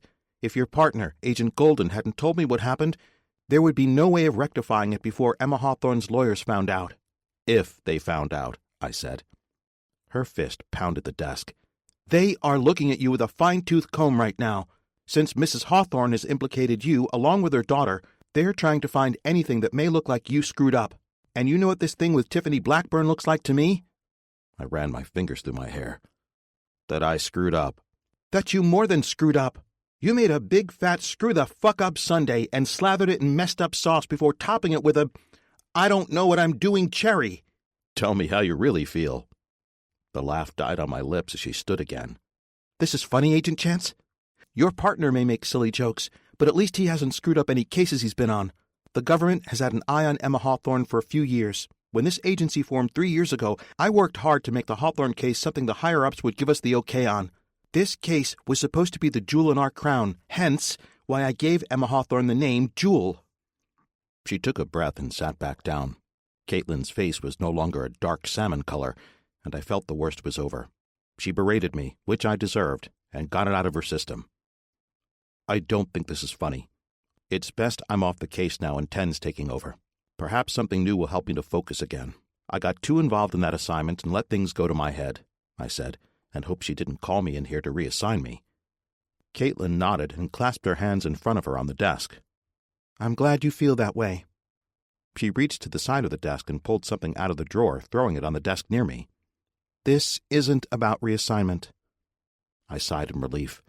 Reassignment meant being moved to some nowhere town and only allowed to do paperwork, most likely in the basement of an old building. Working with government workers that only want to complain about their job and how they long for retirement. I visited one of those places once and felt my skin crawl from mundane hopelessness. Nothing was worse than reassignment. Caitlin continued. "As of today, you are no longer an agent with the United States government. Please, hand over your identification and any firearms registered to you from the ITA." 15. Tiffany. "You're okay then?" I asked for the third time tonight. Holding my cell phone up to my ear, I could hear David groan on the other end. "Yeah, I told you that an hour ago. Mom, please, stop calling. It's embarrassing. I'll be home in the morning." There were some muffled voices in the background, and I could hear laughter. "All right, I'll stop. But please, call or text if you need me. Even during the night. I won't—" David hung up. David was at his very first sleepover. I assumed most parents first experienced this when their kids were in elementary school, not when their kid was a teenager. I'm nervous and happy for him. This was everything I dreamed of for David. He had friends and was getting to do fun things with them, but now that he had what he wanted, to just be an average teenager, where did that leave me? A year ago, I did so much for him, and it felt like with a snap of a finger, I did almost nothing now. It's uncomfortable. Like a sweater that looked soft, but when you tried it on, you realized it was suffocating and itchy. I'm here, alone in my apartment for the night for the first time since the car accident 10 years ago, and even then, I rarely came home, preferring to sleep at the hospital with my son. I gazed around my living room and discovered a rare thought. I was bored. Weird. I didn't like it. Boredom was something I hadn't felt since David was born. I chuckled to myself as I sat on my couch, remembering how I envied people with nothing to do. Now, here I was. I'm sure there's someone out there envious of my time now. Still felt scratchy. My phone lit up next to me on the couch and I grabbed it, answering in a rush. "David, what's wrong?" My heart raced so fast I thought it might explode out of my chest. Is this Tiffany?" A man's voice I didn't recognize responded. "Yes, who is this?" "I have a Jagger here who needs to speak to you. Hold 1 second." My heart, which had settled down the moment I realized David wasn't on the phone, began to pick up the pace again. Why would Jagger be calling me? He made it clear he wanted nothing to do with us on Saturday. I made sure to keep that information from David until the next day. I wanted him to enjoy his birthday. He was hurt, but loved the Ninja Boy comics Jagger bought him for his birthday gift. As for me, I cried a bit. Like a dork, I put the candy bracelet he got me under my pillow. It kept making weird crunching noises when I moved, so I ended up cradling it next to my chest. Succumbing to the sugary smell, I chewed half of it. I fell asleep with bits of candy stuck to my lips and chin. When I woke in the morning, I realized it was too tempting having the thing in my bed. It now sits on my dresser, like a broken dream. There were loud scraping noises and a boom before I heard Jagger's voice. "I got it, Benson, I got it." There was a pause before he started to speak again.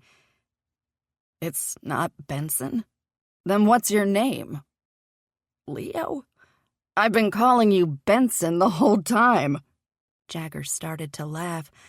I wonder if he realized I was still on the phone. "Jagger?" I said. "Tiffany. Oh, sweet Tiffany. It's so good to hear your voice." "Nice to hear from you. Is there something you needed?" "You. I need to tell you something, but not here. This place is too grimy," Jagger said, and I heard some yelling in the background. "Sorry, Benson. Right, I mean Leo." This back and forth had to stop. It was hard to say goodbye to him. I admit the warmth in my body upon hearing his voice made me a little eager, but was this just another goodbye? Did he need to have me sign another document only to walk away again? "I'm coming over," Jagger said. "That's really not necessary. Can't you—" He hung up. I stood and went into the bathroom, inspecting my appearance. Running my fingers through my hair, I wondered if I should put it up. Maybe a little makeup or a skirt. Leaning my hands on the gray marble countertop, I sighed. What was I doing? Jagger's job was everything to him. I can't expect to come along and make him risk that, even if he wanted to. It was selfish to expect him to risk so much for me. The buzzer went off. "Wow, that was quick," I mumbled to myself. I did one last once-over before leaving the bathroom and headed to the front door. Pressing the call button, I said, "Hello?" "Sweet Tiffany," I heard Jagger with clarity and trepidation. Buzzing him inside the building, I waited. My hands fumbled with my fingers. My hair chose that moment to settle stray strands onto my cheek, then my nose, and every second I was pushing away another tickly wisp. I needed to do something, so I went to my cabinet of delight in the kitchen and grabbed a lollipop. It was cherry, and I could barely taste it thanks to my nerves. Finally, there came a knock on my door. Taking a deep breath and a hard suck, I made my way to the door and opened it. Jagger stood there, with his hands bracing the doorframe and his head hanging forward. When he lifted his head, I noticed the normally disheveled brown hair was in even more disarray. Even his red t-shirt had stains on it. There was a laziness to his eyes, and when he let go of the doorframe, he stumbled forward into me. I'm sorry, Jagger said as he clumsily worked himself out of our embrace. That's when I smelled him. "Are you drunk?" I asked. He stood straight but swayed. He brought his finger and thumb together in front of us to pinch the air. "A lot. I'm a whole lot of drunk. Wonderful. Now I have to deal with a drunk man in my home. Is there someone I could call for you, Jagger? A friend or relative? He shook his head like a toddler, making his hair fly in all different directions. No, my family is gone. The ones I care about and who care about me. The others can go fuck themselves because they know what they did. His voice grew, and I wondered if he might punch a wall. It broke my heart to hear him talk of his family like that. What sort of life did Jagger have? I wished I knew, and that he could tell me. How about friends? Can I call anyone? I asked, and helped him farther into my place, guiding him to the couch in my living room. He flopped back on the mint green sofa and melted back like it was made for his huge body. I sat on the end, closest to his feet. I realized his eyes almost matched my couch, but they were a little darker. Where the sofa was comfortable, how he stared was not. There was an intensity in him, and he directed that intensity straight at me. "Your friends?" I asked again. "Don't have any," he said. I frowned, but he laughed. "Isn't that funny, Tiffany? I gave up everything for that place. I had no life other than work, and this is what happens." He waved his hands between us. "I'm sure there's someone who you could call." He needed someone who was close to him, and since I knew absolutely nothing about him, that person wasn't me. "There are only 2 people I could remotely consider friends. One was 10, my partner at work, but based on the pile of papers I signed today, I'm pretty sure I can't have any contact with him for a long time." "But why wouldn't you be able to have contact with your work partner? What happens when you go to work?" I was confused. Did that have anything to do with us? Did being with me get him assigned to something else? I wish I knew what exactly he did so I could help him. I hated sitting here like an idiot and not being able to help someone in need. "Because I got fired. I'm no longer working for the federal government. I'm unemployed, Tiffany, all because of my penis." My eyes widened. "Oh, no, Jagger, I'm so sorry." I reached out and put my hand on his knee. He was lying in such a way that it was as close as I could get to him. He pushed himself up and scooted closer to me. Taking my hand in his, he gazed into my eyes.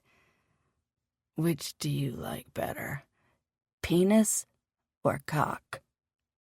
My head went back. What? Why would you ask me that?" He ignored my question. "I like that you cook." He grabbed the sticky lollipop from my free hand and placed it back into my mouth. "And I really like watching you suck on this." Jagger leaned forward so his lips were next to my ear. I could feel his hot, alcohol-soured breath drift down my neck. It felt good, but he was drunk. As much as I still wanted him, nothing could come of it tonight. His fingers drifted to my neck, cupping it as he said, "I have an idea. While you whip up a batch of cookies and continue sucking on that lollipop, I'll be hard at work making sure my cock keeps you hungry for more." I was angry. Yes, mad that the idea of baking was turning him on, like I was some 1950s housewife. But was I really annoyed at him or how I was reacting to his words? Because what was happening between my thighs was heated and tight and made me squirm. His hand began to drift, lower from my neck to my collarbone, over my shoulder, and curved around. It hovered just above my nipple, and I ached for him to continue, knowing that wasn't right. He was drunk and upset at his job loss. I would be taking advantage of that. But it had been so long since I had been touched like that by a man. Maybe once wouldn't do any harm. Then I could put him to bed in David's room after making sure he drank a glass of Pedialyte I had in the refrigerator from when David was sick with the flu this past spring. His forehead leaned on my shoulder, but his hand remained still. He smelled of alcohol and something spicy that was most likely his shampoo or aftershave, but I wanted to believe was uniquely Jagger. And he sounded... Wait. He sounded like he was snoring. I pushed back on Jagger and realized he had passed out. So much for a little boob action. I pushed him back until he was lying down and pulled his legs up on the couch. After taking off his shoes, I grabbed an extra blanket from the hall closet. I made sure he was lying on his side in case he got sick during the night, and set a small wastebasket below him and a glass of water on the coffee table. He looked so peaceful. The hard lines on his face that always seemed to be there vanished. His life couldn't be easy with what he did, and I wondered how much of a toll it took on him mentally. I brushed my hand over his hair, pushing some strands that had fallen over his eyes, when he surprised me by grabbing my wrist. I gasped as his eyes opened. "I'm not Jagger anymore. You can call me Jeffrey," he said, before his eyes closed and the snoring started again. 16. Jagger. Jeffrey. "Must you sing?" I said, as I hugged the cool granite counter. It felt refreshing, despite the off-key rendition of Single Ladies being ear-splittingly lacerated to a bloody demise by the most beautiful woman in the world, Tiffany. "Drink this." She pushed a glass of cloudy green liquid at me. With tremendous effort, I lifted my head and closed one eyelid to ease the dagger that was hacking away behind it. That's when I made the terrible decision to stand. Everything that hurt in my body, in my head, felt like it was about to explode. "Will it kill me?" I asked. "No." Her plump lips curved in that sexy way that normally drove me crazy, but it only made me sad right now. Unhappy because I couldn't enjoy it. My body wouldn't let me relish anything right now. "What if I wanted it to? You could, you know. I'm sure no one would miss me." The curve of her mouth turned down, and I didn't like that. I was in terrible pain, but I would bear it if I could make her unhappiness disappear. "I'd miss you, and I know David would," she said, before turning back to the stove to continue torturing me with that delicious smell permeating from the pan. Tiffany poked at it with a spatula. For a moment, the pain dissipated, and all I could feel was my heart filling my chest in fear of choking me with happiness. The aroma, her pity for me, and how she had been puttering around since I woke to ease my hangover. She didn't realize her sour musical stylings were the things that woke me up on Tiffany's couch 10 minutes ago. Or maybe she did, and this was to make up for her tremendous lack of talent. But if that were true, she would stop singing, and she won't, no matter what I say. Despite all that, I smiled as I watched her. So I did as she commanded and lifted the repulsive-looking liquid to my lips, its weird apple flavor wetting my cockney mouth. "Don't drink too much at once." Tiffany paused her melody to warn me as she continued cooking. "Or you might get sick. Take it easy on your stomach today." "Okay, Mom," I chuckled as I put the glass down and scooted onto the stool. After a minute, she turned around with a plate of scrambled eggs with whole wheat toast. "Wow, this looks great," I said, with the sudden realization of how hungry I was. "Here's some oatmeal and honey for your toast." Tiffany moved around the kitchen, grabbing a bowl that she must have made earlier and the glass jar of honey. It was all so much.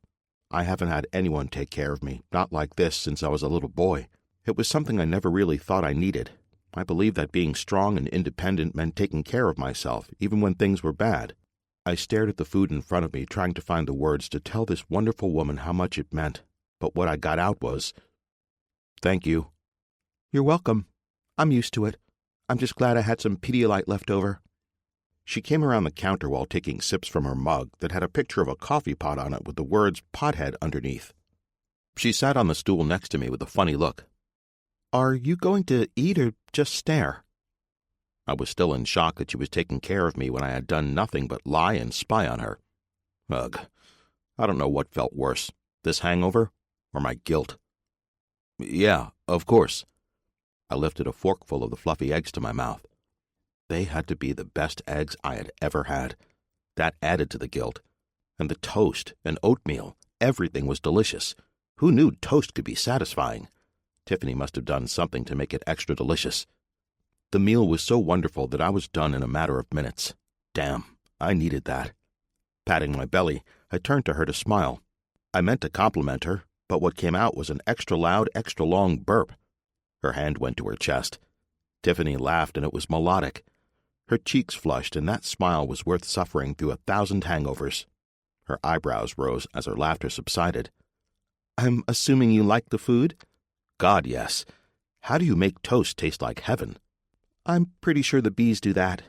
She took a sip from her cup, never taking her eyes off me. Fuck. She was sexy when she drank coffee, and cooked, and laughed, and stood there doing nothing. "The bees?" "They made the honey that gave the toast the sweetness." "No, I'm pretty sure it was you that gave it that sweetness." "I almost forgot." She stood and disappeared down the hall. My gaze drifted around the room. Her place, decorated in soft colors, looked like a comfortable home. Nothing about it stood out, but at the same time it drew me in like a warm blanket on a cold winter day. I smiled at the thought of how much her place reflected her. There's only one thing missing to make this room perfect. And as I comprehended that thought, that one thing strolled into the room. "Aleve. It's all I got, but it works great on headaches." Tiffany jiggled a small blue and white bottle. She placed it in front of me on the counter. I stared at the plastic bottle as a war raged inside me.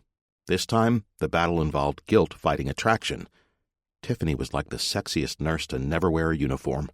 One more fantasy for me to fuck my hand with tonight. My hand and I had been getting to know each other a lot these past several weeks. I threw the pills into my mouth, but realized I had no water and had long since finished my Pedialyte.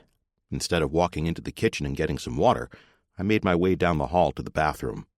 I locked the door behind me. After getting enough water from the sink to swallow the pills, I gazed at myself in the mirror. I looked like crap. Physically, I was starting to feel better. Her food helped. But what I felt was reflected in that mirror.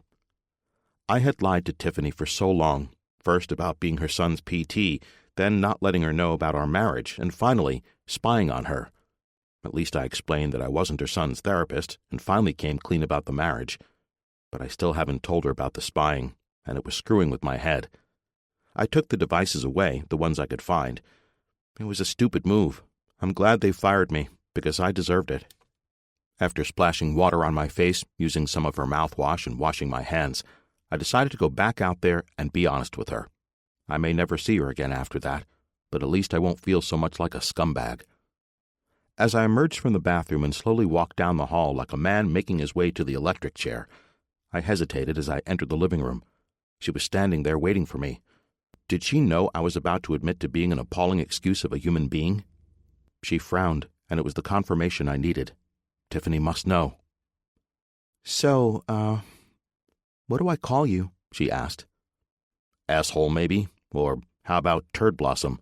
I always liked that insult for some reason." I tried to laugh it off, but she wasn't having it. "Why would I insult you?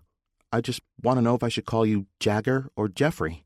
My stomach did that thing when it wanted to try out for the Olympics by doing a half somersault, followed by a backflip. "My name? Did I tell you that last night? Or do you remember what I told you in Vegas?" For so long I feared she would start to remember me telling her my real name in Las Vegas. Now, it didn't matter. It's not like the government could fire me again. I don't remember much from last night. The most I could recall was buzzing her building. After that, it was a blank. Last night, I still can't recall anything from Vegas. I'm so used to Jagger now, it almost doesn't feel right to be called Jeffrey. She paused and bit her lip. I'll say both names and you see how it feels. I nodded and took a step closer to her. Jeffrey. Everything sounded lovely coming out of her mouth, but I didn't have much of a reaction to the name. I waved my hand for her to continue. Jagger. Did she deepen her voice when she said that, like she was trying to sound seductive? I took another step toward her with only a foot between us. Say it again, I said. Jagger. Her voice distinctly softened. Her chocolate eyes dipped to my lips as I took one more step toward her. I was right in front of her. When I exhaled, the wisps from her braid fluttered around her face. I reached for one that landed on her cheek, sliding my finger back until I traced a curl around her ear. She shivered, and I felt the vibration move with warmth and vigor up my arm. My finger never left her skin. Like a pencil to paper, I traced the beating line down her neck until I found the thin ridges of her collarbone. Her eyes were cast down, watching my arm as it moved, and when Tiffany gasped as my fingertip trailed farther down to the seam of her neckline, I lowered my head, just enough so she could feel my heat and I could smell her beauty. Say it again. My hand reached back, pulling the band that held her braid together, and dropped it on the floor. She lifted her hand, but I stopped her before she could shake out this thick, sensual mane. That was my job. I took one hand and tilted her head back by her chin, while the other hand curled and mussed that fucking sexy hair. Jagger. When she said it this time, her eyes went wide, like bottomless pits I never wanted to end. Tiffany was soft and warm, and I could feel how she vibrated from my touch. Tiffany, I said, just before my lips landed on hers. With a swift swipe of my tongue to the seam of her mouth, she opened so I could take the kiss I had been dreaming about for weeks. She tasted like coffee and honey, and I didn't think I could get enough. And when she whimpered, my skin vibrated with anticipation. My hands fell from her head. One landed on that perfectly round ass as I squeezed. The other hand took it upon himself to lift her shirt, tug at the cup of her bra, and pinch. No slow swirl of my fingers through dips and over mounds. A slow, chaste touch was for teenagers that only had curiosity and hormones directing their thoughts. That tantalizing nipple needed my attention. I wasn't about to waste our time and not give Tiffany what she required. Her head fell back as she groaned. Not only did she sound like I was giving her the perfect attention, but her hips kept grinding into my growing cock. That's until the worst cock blocker that had ever been invented made itself known. Her cell phone went off. Tiffany pushed me off her so fast, I was still making kissing movements with my lips to the air in front of me. When I stopped, realizing she had disappeared, I glanced up to see her adjust her shirt as she lifted the phone to her ear. "Hello, David? Are you okay?" she said. Still in a carnal fog, I blinked, pressing my hand against my achingly hard cock. "Okay, well, I'll come get you. Be there in about 10 minutes, she said just before she put down the phone. She turned, and it was as if the last 5 minutes never happened, that she hadn't made me want to fall to my feet and wonder if kissing her lips was like tasting anything else on her body. "I have to go pick up David now. Do you think you're well enough to go home?" What was happening? Even more confusing, she came over and placed her hand on my arm like some friend doing their best to cheer someone up, but not really wanting to put any effort into it. "I guess," I said, before she pulled me along with her. "I'll walk you out. Let me know if you need anything," she said as she closed and locked the door behind us. Once we were on the street, she didn't kiss me or hug me or even shake my hand. Tiffany waved goodbye and turned her back on me as if her lips on mine just minutes ago hadn't turned me into a devastated mess. 17. Tiffany. "Damn, that's cold," Morgana said as she lifted the teacup to her lips. "I know, right? Even I wouldn't be that harsh," Arya said, taking a bite from a small pastry with a strawberry on it. "What about you, Eveline? Am I that terrible?" I asked, knowing Eveline would have my back. It had been 2 days since I'd left Jagger on the sidewalk outside my building to get my son from his sleepover. I knew how I reacted to that kiss wasn't right. Oh, that kiss. It was even better than I fantasized it would be.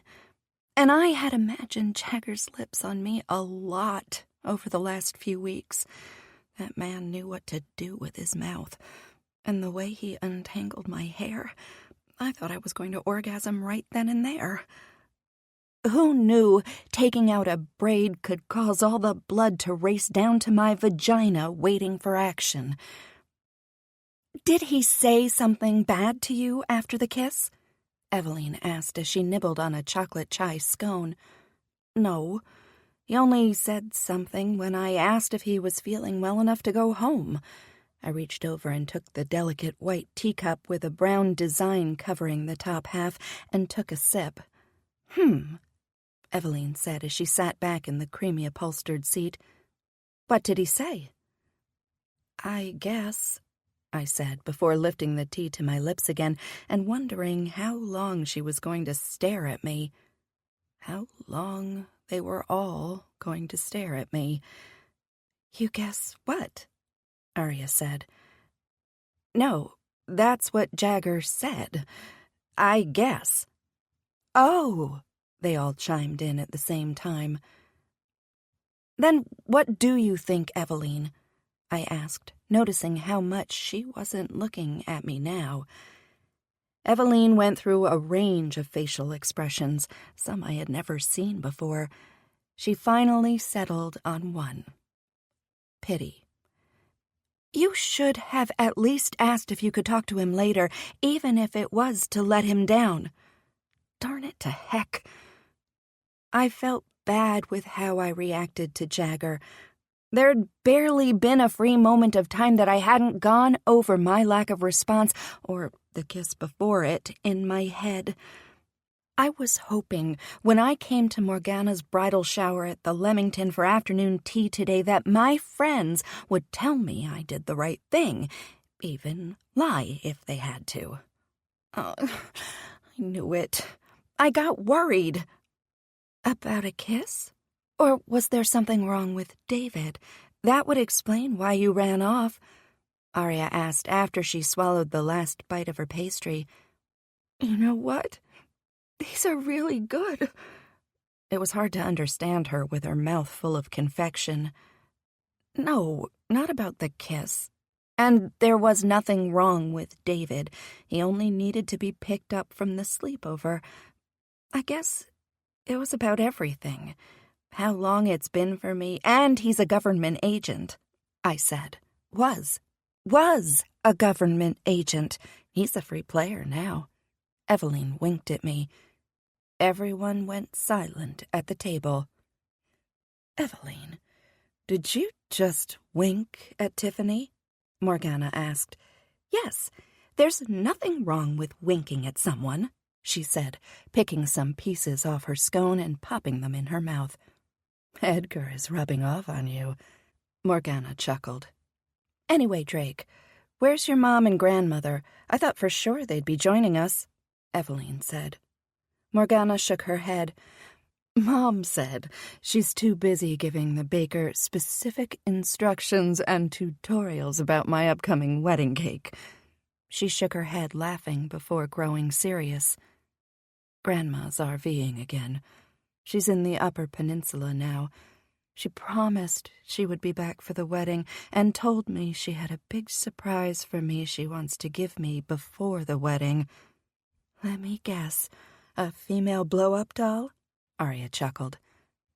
Morgana's grandmother, despite much evidence to the contrary, believed Morgana was a lesbian. Actually, it wasn't so much belief, more like intense desperation. She wanted Morgana to be a lesbian so she could prove to her knitting group that she had a diverse family. There was some fierce competition in that knitting group. I don't know. I just hope she doesn't interrupt the wedding when the minister asks if there's anyone that has reasons why the bride and groom should not be married to speak now or forever hold their peace. Morgana said as she grabbed a scone. I'm sure it will be a nice gift. She does love you, I said, having met the woman at a dinner Henrik had a few weeks after their engagement. Enough about me. How about that kiss? Morgana said, wiggling her eyebrows. It was just a kiss, I said, and it felt like the biggest lie of my life. It wasn't just a kiss. When he touched my lips, my toes curled, and heat crawled into crevices I never imagined I had. The potency burned, and his tongue had yet to leave his mouth. I felt sure that kiss had the capacity to produce an orgasm, because if David hadn't called, I might have climaxed, standing half on my gray rug and half on the wood floor, relished every second of that off-kilter kiss. Whatever you need to tell yourself, Blackburn, but understand that safety is fine, but risk is the only thing that will bring reward, Eveline said. There was silence again. Edgar has been rubbing off on you. Either that or this pregnancy has changed you, Morgana said. And how have I changed? Eveline narrowed her eyes at Morgana, making me believe there was plenty of the old Eveline around. You're more, how do I say this without sounding like a jerk? Morgana tapped her chin. You're squishier, Arya added. What? Eveline said before snorting. You know, softer, with emotion. I think you're still badass, but your kick-assness has some suppleness to it. Arya nodded, satisfied with her response. Now that's settled. Blackburn, you need to talk to him, even if it's to say goodbye. Eveline reached over and placed her hand on mine. You're right. It had been so long since a kiss happened to me. Afterward, I thought, well, I thought a million different things, none of them good. And in any of my thoughts, not once did he let me know that he wanted me. That he might want more. Arya growled, and everyone sitting at the table and a few others nearby turned to look at her. She lifted her finger and pointed at me. No, you don't, Tiffany. You are gorgeous. You are stronger than any of us. Sorry, Eveline. You might be badass, but Tiffany has the inner strength of 20 buffalo. Eveline nodded. It's true. As Dixon pointed out earlier, I'm squishy. But seriously, Blackburn, how you managed to handle losing your husband the same night you almost lost your son, it's humbling that you made it through without losing your mind. And on top of that, you have spent the last decade being your son's body, his voice, his caregiver, and his only parent. I'm nothing compared to that. She squeezed my hand as the tears began to roll down my cheeks. I hated you when I first met you, Morgana said, and I glanced up to find her reaching for my other hand. You were beautiful and nice, and were hanging on the arm of the man I wanted. I'm ashamed to say it, but I took my anger for how Henrik ran from me and directed it to you. But it took less than an hour when I sat with you during one of our first SWIM meets to realize I could never hate you. You're the person every woman wants to be. I knew my face was a mess with tears, and I had to let go of Eveline and Morgana's hands to grab a tissue in my purse. I thought this was Morgana's day, I said in between sobs. No, Tiffany, it's our day. I wanted my bridal shower to be us ladies. You three have been here with me through all the ups and downs with Henrik. It wouldn't feel like a bridal shower if I wasn't celebrating my ladies, Morgana said, and then stood. She started to shake her hips as if something more contemporary than Mozart was playing. I'm afraid there's no dancing here, miss. A server rushed over and spoke directly to Morgana. If you insist on dancing, I must ask you to leave. Morgana turned toward the short man with matching red hair. Fine. We'll just take it to my room. Send your best champagne to the Eternity Suite. The man's eyes widened as he stood a little taller. Of course, right away. You got a room? Eveline asked as she stood from her chair, grabbing the gift bag for Morgana she brought to the bridal shower. Actually, Alex got us a room. He wanted all of us to have fun for the day, Arya said with a smirk. And we are going to have so much fun. In fact, there might be a surprise waiting in the room. Arya clapped her hands and headed toward the elevators. In her enthusiasm, she forgot about the rest of us. She ended up in the elevator before us, and we finally met up on the 12th floor. You ready, ladies? Arya asked in front of the door to the room. Yes, Morgana said, as Eveline and I nodded our heads. Arya knocked on the door. Don't you have the key? Eveline was cut off when the door opened, and standing there was a gorgeous, half-naked man. All he wore were jeans, no shoes, no socks, and definitely no shirt. Please, ladies, come in. Your room is ready. We walked through the large entryway with marble tile floor and a round glass table with a beautiful flower arrangement on it filled with lilies. Putting our purses and Morgana's presents down on the table, we walked in awe into the next room, which was a huge living room with a wall of windows overlooking the Chicago River. Oh my God! Is that a yellow grand piano? Morgana shrieked before turning toward us. Quick, does anyone here know how to play piano? I know chopsticks, Eveline said. Morgana turned to Arya. Where is the surprise? I mean, other than this amazing room. But Alex got us that. You said you had something. Right at that moment, a different tall man, ripped with muscles, only in jeans, came up to Morgana. May I offer you some cake? He was British. Here is your gift, Morgana. He will be your personal servant all night, and that includes overnight. So, Arya said before Morgana cut her off, if I wake up in the middle of the night and want cake, he would be there to serve it to me? Morgana said with a tremble in her voice as a lonely tear slipped out of the corner of her eye. Yes, Arya said, and was instantly seized by Morgana in a bear hug. This is my dream come true, Morgana said in a half-sob. I smiled and was thankful Henrik said he would look after David tonight. I think he was going to invite Edgar over, make it a guys' night.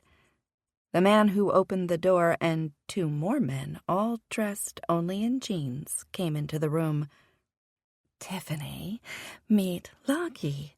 He will be your server for the evening. Arya brought over a tall man with thick, curly, dark brown hair and deep caramel skin. He looked like a model who would be advertising the islands of the South Pacific. I blushed and gave a small wave. Hi, Arya said with a sly smile. Why don't you two stand next to each other so I can take a picture? This was weird and exciting and uncomfortable. I wasn't used to being waited on, and to have half-naked men paraded around in front of me didn't feel right. But if it made Morgana happy, I would try my best to have fun. I scooted closer to Logie as he wrapped his thick arm around me. His touch was soft, gentle, as if he knew I wasn't comfortable with all this. Now smile. Arya held up her phone and the flash went off. Perfect. I'm totally posting this. Arya tapped at her phone a few times, and just before she turned to Morgana to take her picture, she leaned toward me. My followers are so used to me posting my art, but I'm sure they won't mind seeing some man candy. Arya winked at me. 18. Jagger. He's killed her, I said, as I stared at the image on the screen. The past few days hadn't been good. No, actually, they had been some of the worst days of my life. I'd rather be tied to a chair in an abandoned warehouse in the desert with 10 large men taking turns using me for boxing practice than dealing with Tiffany acting like our kiss never happened. And then I saw the picture. That's when I imagined every worst possible outcome. Each of them. I'm too late, and she's dead. "You shouldn't be calling me, Jagger," Ten said over the phone. I called him this morning in desperation. There had to be some way Ten could look up this guy Tiffany was standing next to. He seemed seedy, suspicious, and must have been a criminal. What could I do? He's probably going to hurt her. She's not safe. I need your help. I heard Ten groan in the background. "Fine. What's his name?" "I don't know." There was silence for several moments. "You don't know? Then how am I going to help you?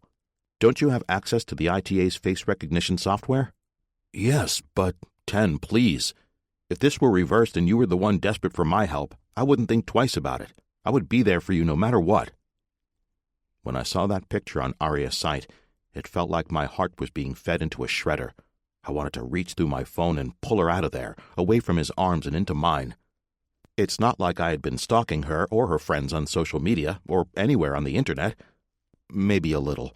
But I had to make sure Tiffany was safe, that nothing out of the ordinary was happening to her, specifically any risk that she experienced from getting to know me and, of course, marrying me. I knew how to deduce where she was based on what was in the photograph. The furniture, and even better, the view from the window behind them, gave me everything I needed. Tiffany was downtown, in the Eternity Room at the Leamington. I tried calling her several times, but she didn't answer. What could I do? I grabbed my keys, intended to head down to the hotel to make up a story about being a federal agent and needing access to the 12th floor rooms.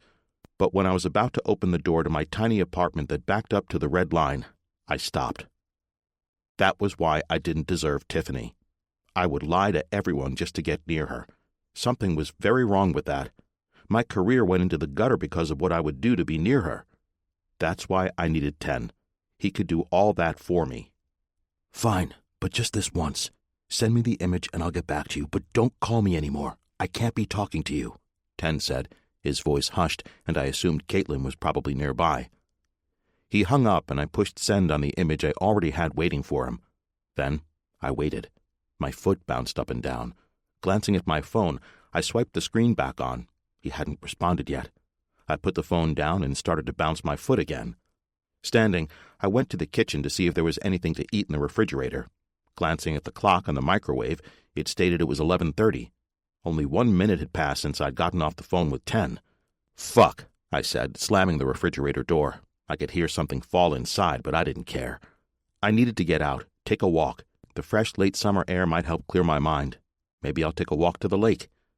Doing just that, within minutes I was out the door and walking the 3 blocks to the park. Once I went through the tunnel under Lakeshore Drive, I was there. Among the dog walkers, baby strollers, rollerbladers, and the evil squirrels. There was something about the squirrels in Chicago. I think they were tougher than the mobsters. Without thinking, I headed south. Did I do that on purpose? I don't know, but I ended up not far from Tiffany's building. I like to think it was subconscious, but I know it wasn't. A refreshing walk turned into a 20-minute dash to Tiffany's place. I turned away from the park and back onto the city sidewalks.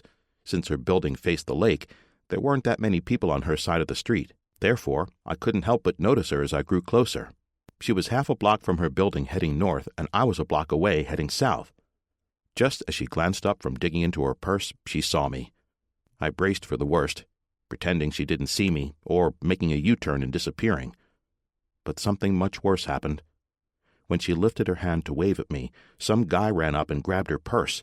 She tugged back, and my heart pumped so fast I thought it might give me superpowers. I don't even remember crossing the street as I ran to her. "Let the fuck go, bitch! Don't make me take out my knife!" The mugger let a hand go and started to reach into his pocket. But this happened right when I got there. Tiffany fell back, letting go of her purse. The thief had officially stolen her purse and threatened violence, which made it okay for me to rough him up. I would have tossed him around anyway, but at least I can tell the police I was afraid he would take out his knife and did everything in my power to stop him. The idiot didn't count on a highly trained former secret agent to be directly behind him as he lifted the blade from his pocket. The moron turned, which made it almost too easy to grab his knife-wielding arm, which I did. I wrapped my other fist so tight around his greasy ponytail I thought his scalp might bleed. "Going somewhere, motherfucker?" I said, and let go of his hair so I could punch him in the face, and the stomach.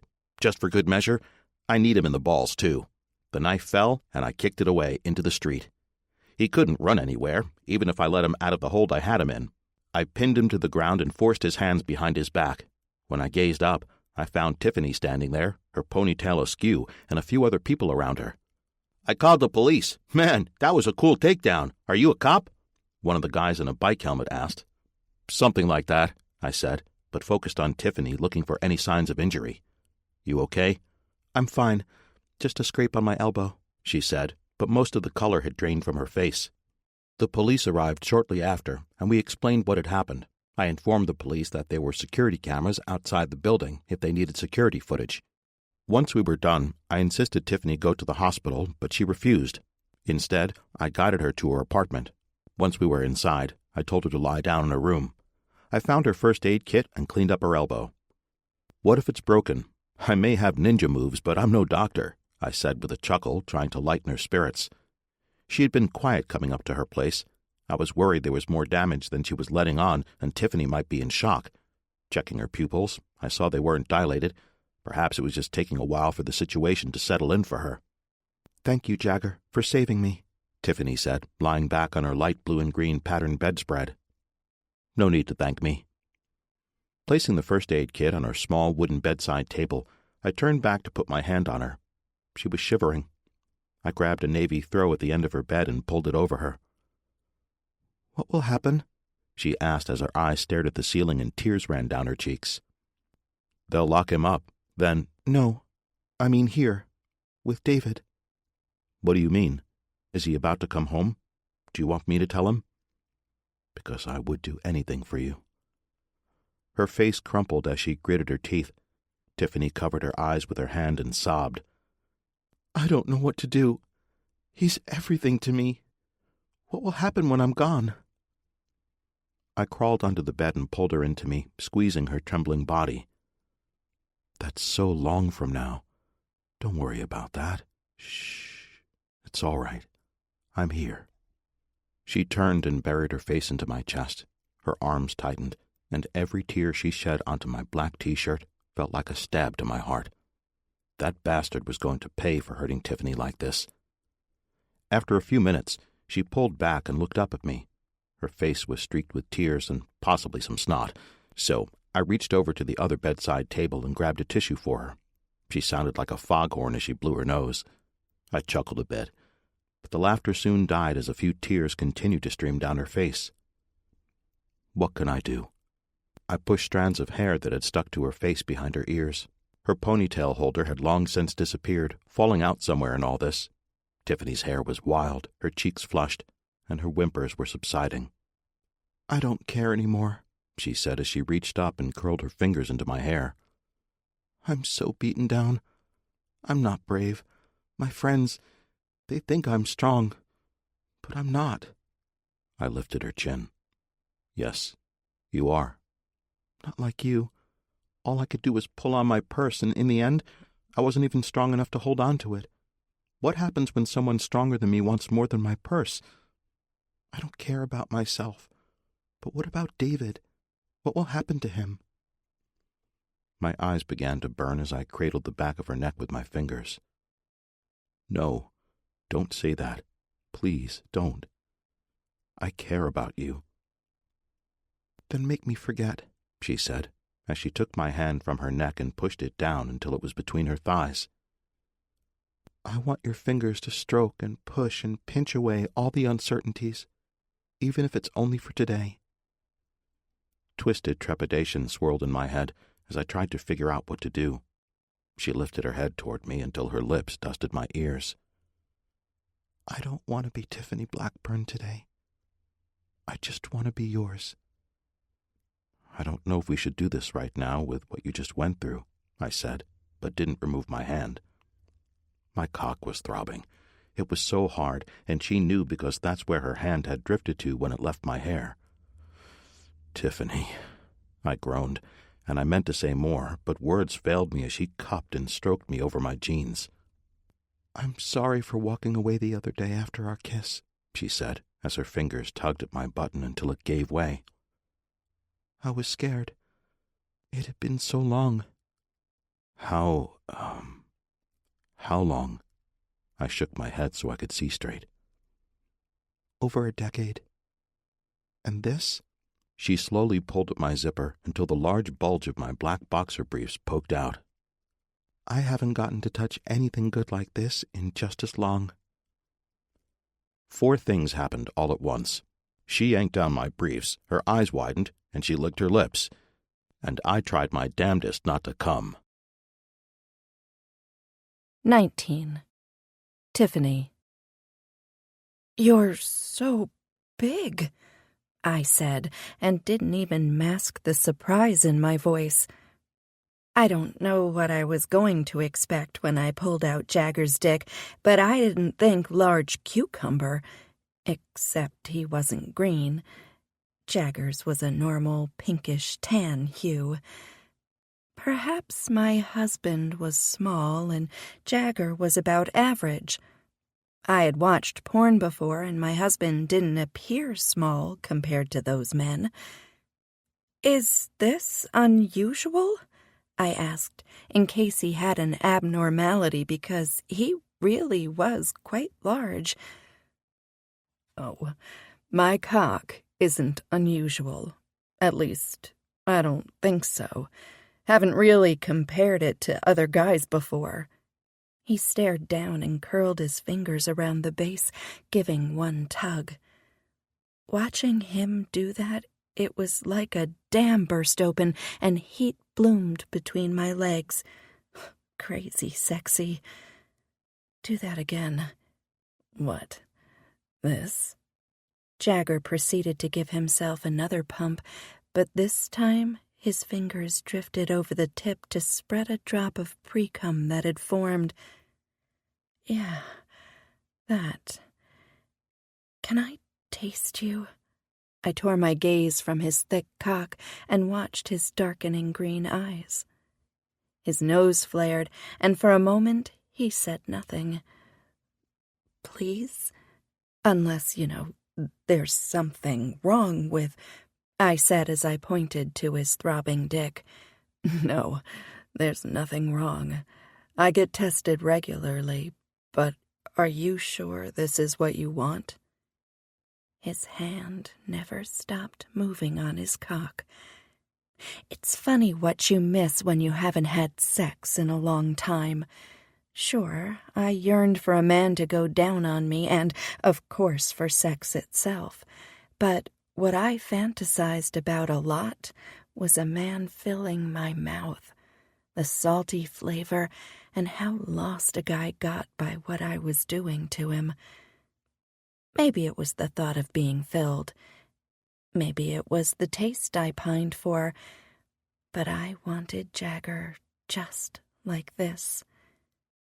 I smiled as I watched him war with himself. He was trying to take care of me, and that was sweet. But I'm done with sweet. I needed something hard and rough, and I wanted it to make me scream. I ran my finger around the edge of the tip as he pulled back, causing him to stop. I very much want this. Just a small taste. It's been so long. He groaned as my hand replaced his. Jagger let go and moved his fingers into my hair. I lowered my head, my mouth watering as I inhaled his scent, a mixture of sweat and something uniquely him. Just before I slid my tongue out, I looked up. Is this okay? Yes, he said as his mouth sagged open. Was it gentle kindness or urgent need when he gathered up my hair and held it for me? I started at the base and licked my way up. Jagger whimpered, and I wanted to do something special for that melodic gift. When I got to the tip, I gave a kiss. Not a little peck, but deep with my tongue. I swirled and lapped, for Jagger tasted better than any lollipop. "Oh, God," he said, and I knew he wasn't going to stop me from getting what I wanted. His eyes rolled back into his head. Jagger was too far gone to get out of this fervid hole I dug him into.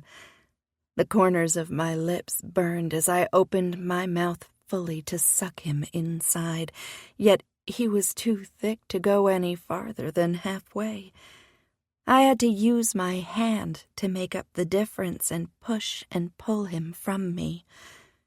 I wondered how I managed to go so long without this in my life. The taste of him, the toe-curling sounds he made, my body reacting to everything he did. This moment was bringing me more pleasure than I had in a decade. A blissful ache twisted my belly as I sucked his cock. It was as if I was getting more satisfaction out of this than he was. When his hips rotated, pushing him deeper down my throat, I thought that would cause a problem, that I would start to choke or gag or something embarrassing, but only a moan rumbled up my throat, vibrating over his cock. He was slick. My hand was coated. Even a few strands of hair tickled my nose, but nothing would keep me from tasting Jagger. "Fuck, you're so good at this," Jagger said, his voice gruff and breathless. I reached my hand back and cupped my hand over his as he held my hair back, guiding him to what I wanted, because I wanted that bit of pain as he started to take control. Sex was always nice and pleasant with my husband, but over the years since his death, I fantasized about sex with an edge, an experience that wasn't always sweet, but definitely full of pleasure. "Is that what you want, Tiffany? You want me to shove my cock down your throat?" he asked, and when I lifted my eyes to him, they were round and darker than I had ever seen. With much reluctance, I took him from my lips. "Yes, please." He closed his eyes, and a visible shiver ran down his body. When he gazed at me again, something had changed. He pushed me back so I was lying on the bed, and he pinned me in place by putting either knee by each of my shoulders. Jagger stroked his cock and brushed my lips with his tip. He paused just before he pushed himself inside my mouth. "If you need me to stop, just pinch my thigh and I'll immediately get off you." I nodded and flicked my tongue out to give him a quick lick. "You are so fucking sexy, Tiffany." His cock entered my mouth slowly, and I realized he was taking it easy on me. I reached my hand up, but I couldn't do much by the way he had his legs on either side of me. I managed to slide my fingers around his balls and just a little back so I could press the precise spot I knew he would enjoy. It worked, and he jerked into my face. My eyes began to water with his cock pushed farther down my throat. "I'm not going to last much longer," he said, which I already knew. His cock thickened in my mouth, and it was time to show him how much I was enjoying this. I pinched his thigh and he pulled back, but just before he could move completely away, I sat up and wrapped my hand around his hard cock, stroking. My face was right there, and when he mumbled he was coming, I opened my mouth, sticking out my tongue. I gazed up to watch his glassy eyes, with his mouth hanging open as his cum squirted onto my lips, my tongue, and deep into my mouth. Smiling when the last drop was spent, I swiped my tongue around my mouth. As much as I enjoyed that, my body was still humming and fully heated with what had happened. I expected Jagger to fall back on the bed, exhausted with what we did. But that's not what happened.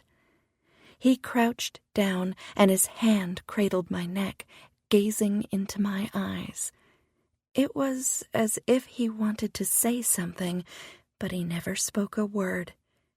His lips crashed onto mine, his tongue moving past my swollen lips.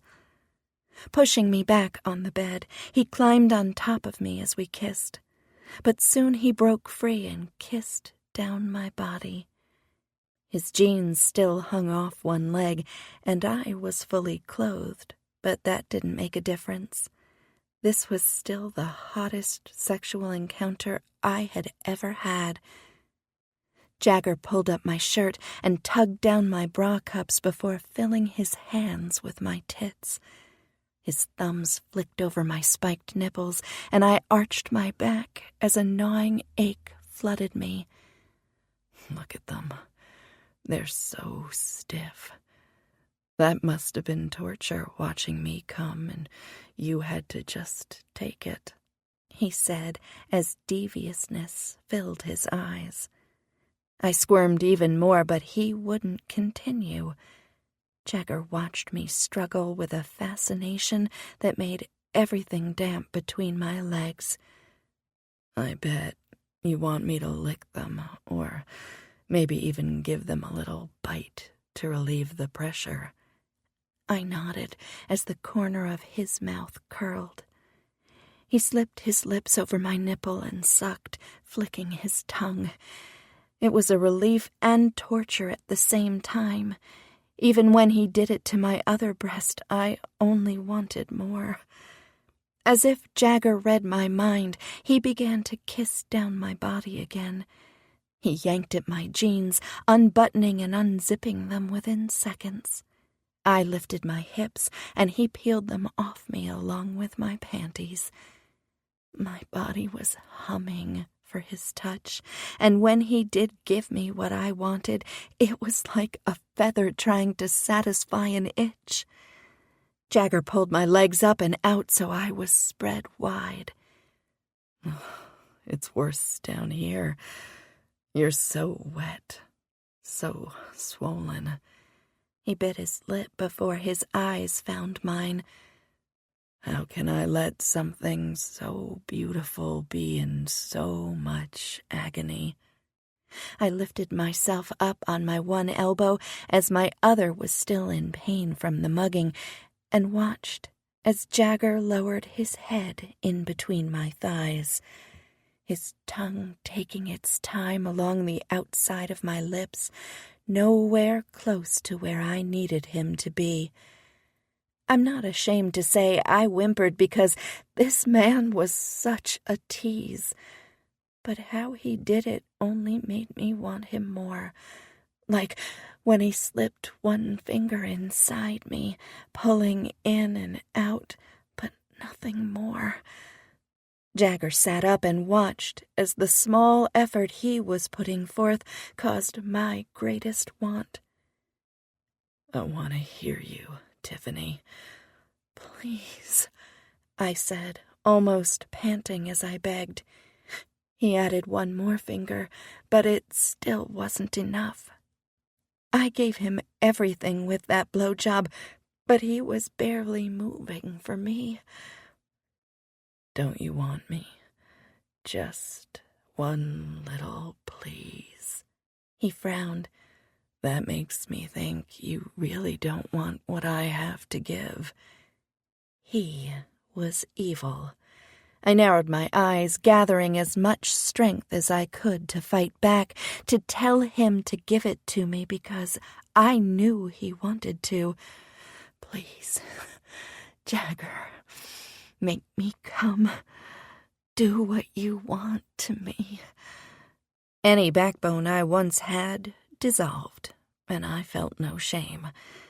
He nodded and lowered his head. With pleasure. Whatever he was doing between my thighs was working. His tongue and lips and fingers were performing like some orgasm-inducing machine. My fingers curled into his hair, and I couldn't stop myself from grinding on him. Jagger seemed to like it, as he groaned in response.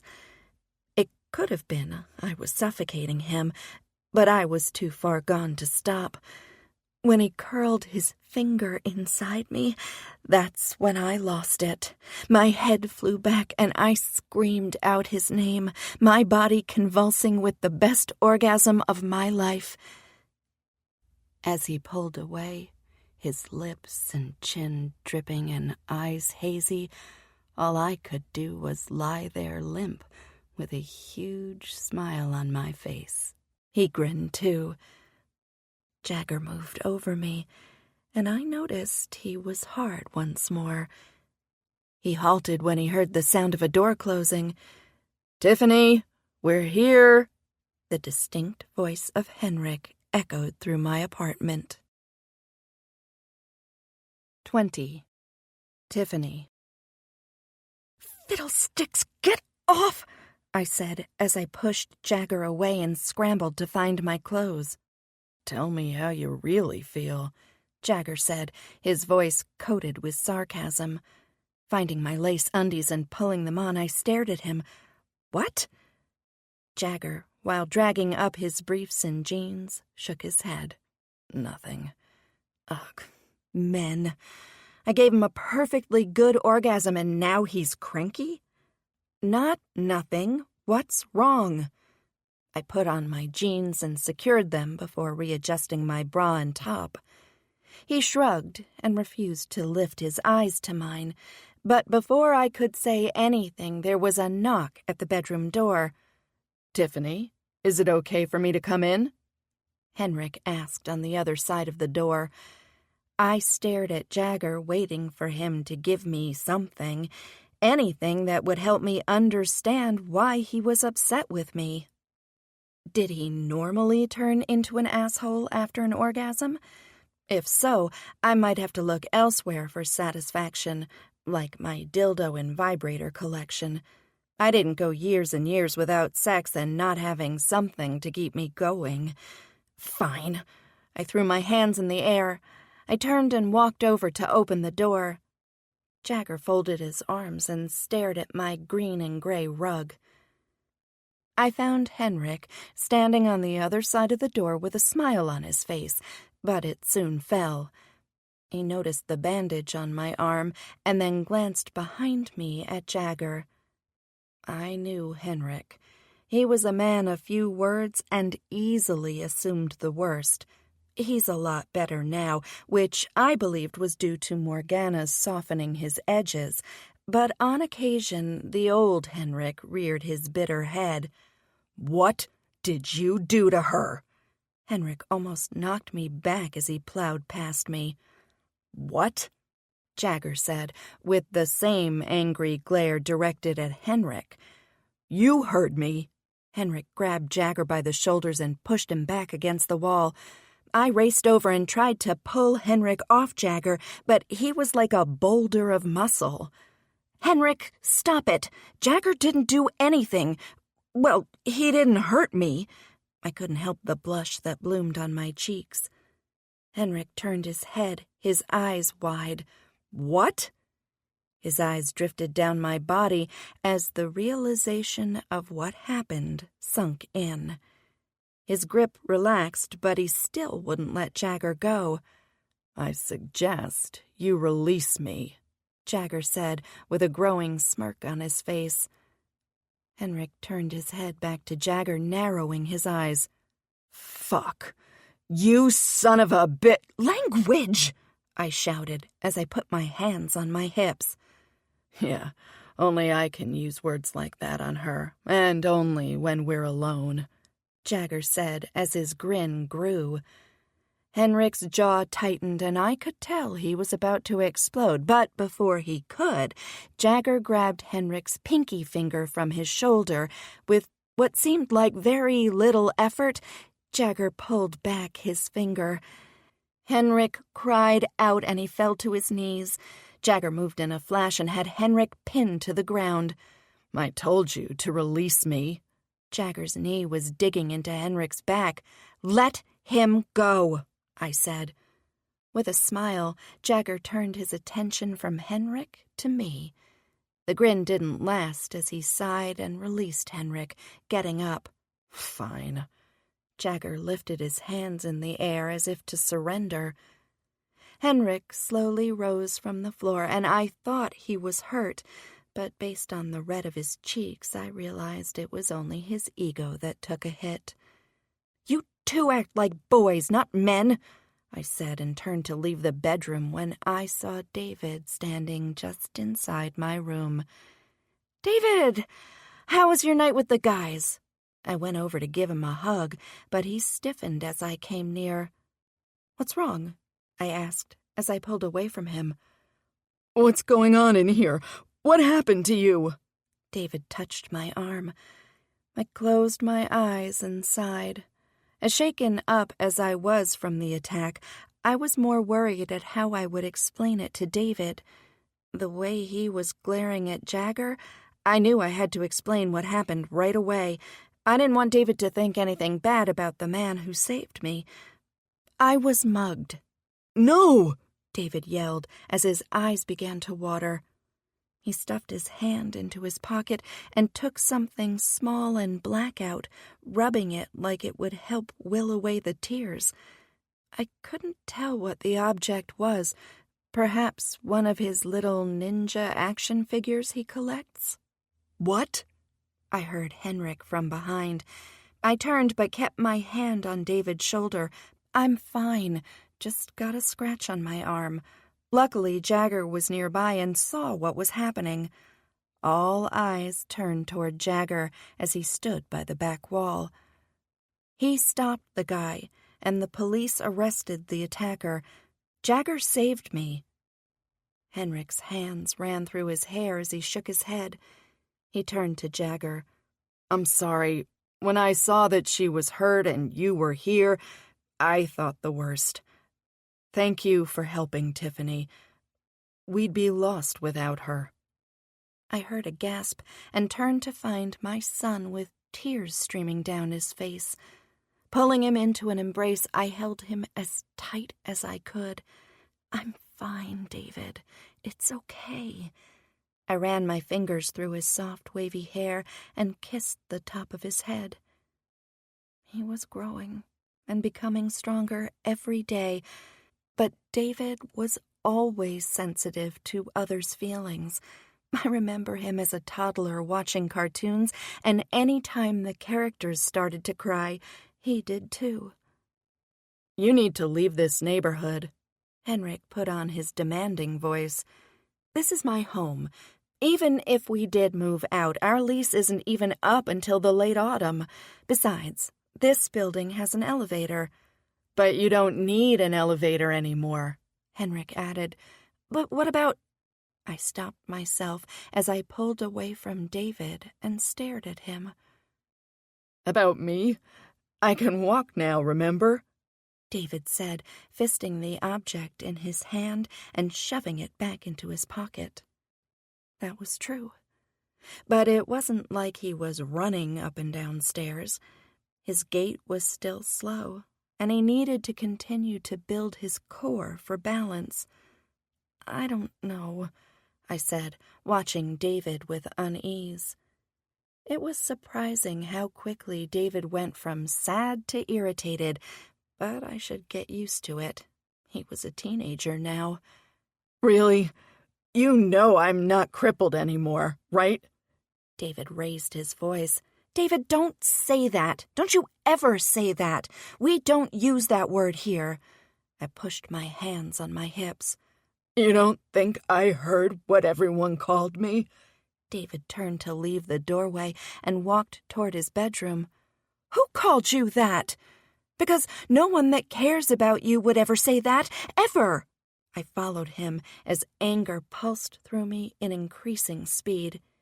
He turned to face me at his bedroom, gripping the doorframe. "It doesn't matter who said that, because they don't anymore. People treat me like a regular kid now. All the good and all the bad that goes with it." Even if David had to take his time speaking, it didn't make his words any less impactful. "I like that. It was fine when those kids tried to steal my skateboard earlier this month because they thought I was like any of the kids there. But you?" He swallowed as he got himself under control. "Mom, you still treat me like the boy with a body that didn't work. Why can't you see that I'm average? I'm just an average teenager, and I love that." Tears were streaming down his face as he slammed the door. When I went to open his door, it was locked. So I knocked. "David, please open the door." "Go away." His muffled voice slipped through the cracks. My hand slipped from the brass doorknob, and I stared at his plain white door. Nothing decorated it, and with a heartbreaking realization, I knew there wasn't much decor in his room either. No posters or paint or colorful curtains.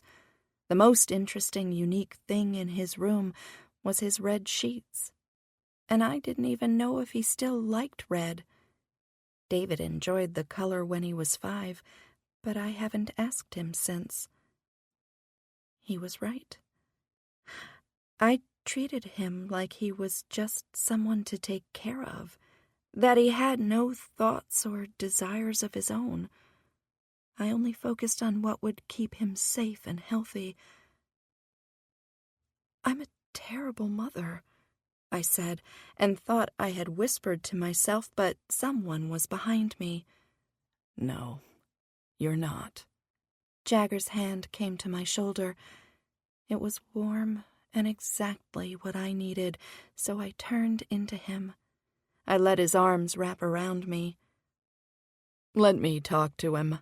He was up late and probably a little cranky from the lack of sleep and the mugging bombshell," Henrik said as he placed his hand on my back. I let Jagger walk me to the living room, and we sat on the couch. I thought about every time I lost my temper or told David I needed to use the bathroom instead of reading his favorite book for the 10th time, or any number of things that would nominate me for the Worst Mother of the Year award. "Stop it," Jagger said, placing his hand on mine. "Stop what?" "Beating yourself up. Mothers and sons fight all the time. It's a rite of passage for a kid to slam their bedroom door in anger." He smirked. "But he's right," I said. There was silence, and I raised my brow expecting Jagger to disagree with me. That's what people do when they're trying to reassure someone who's feeling bad about themselves.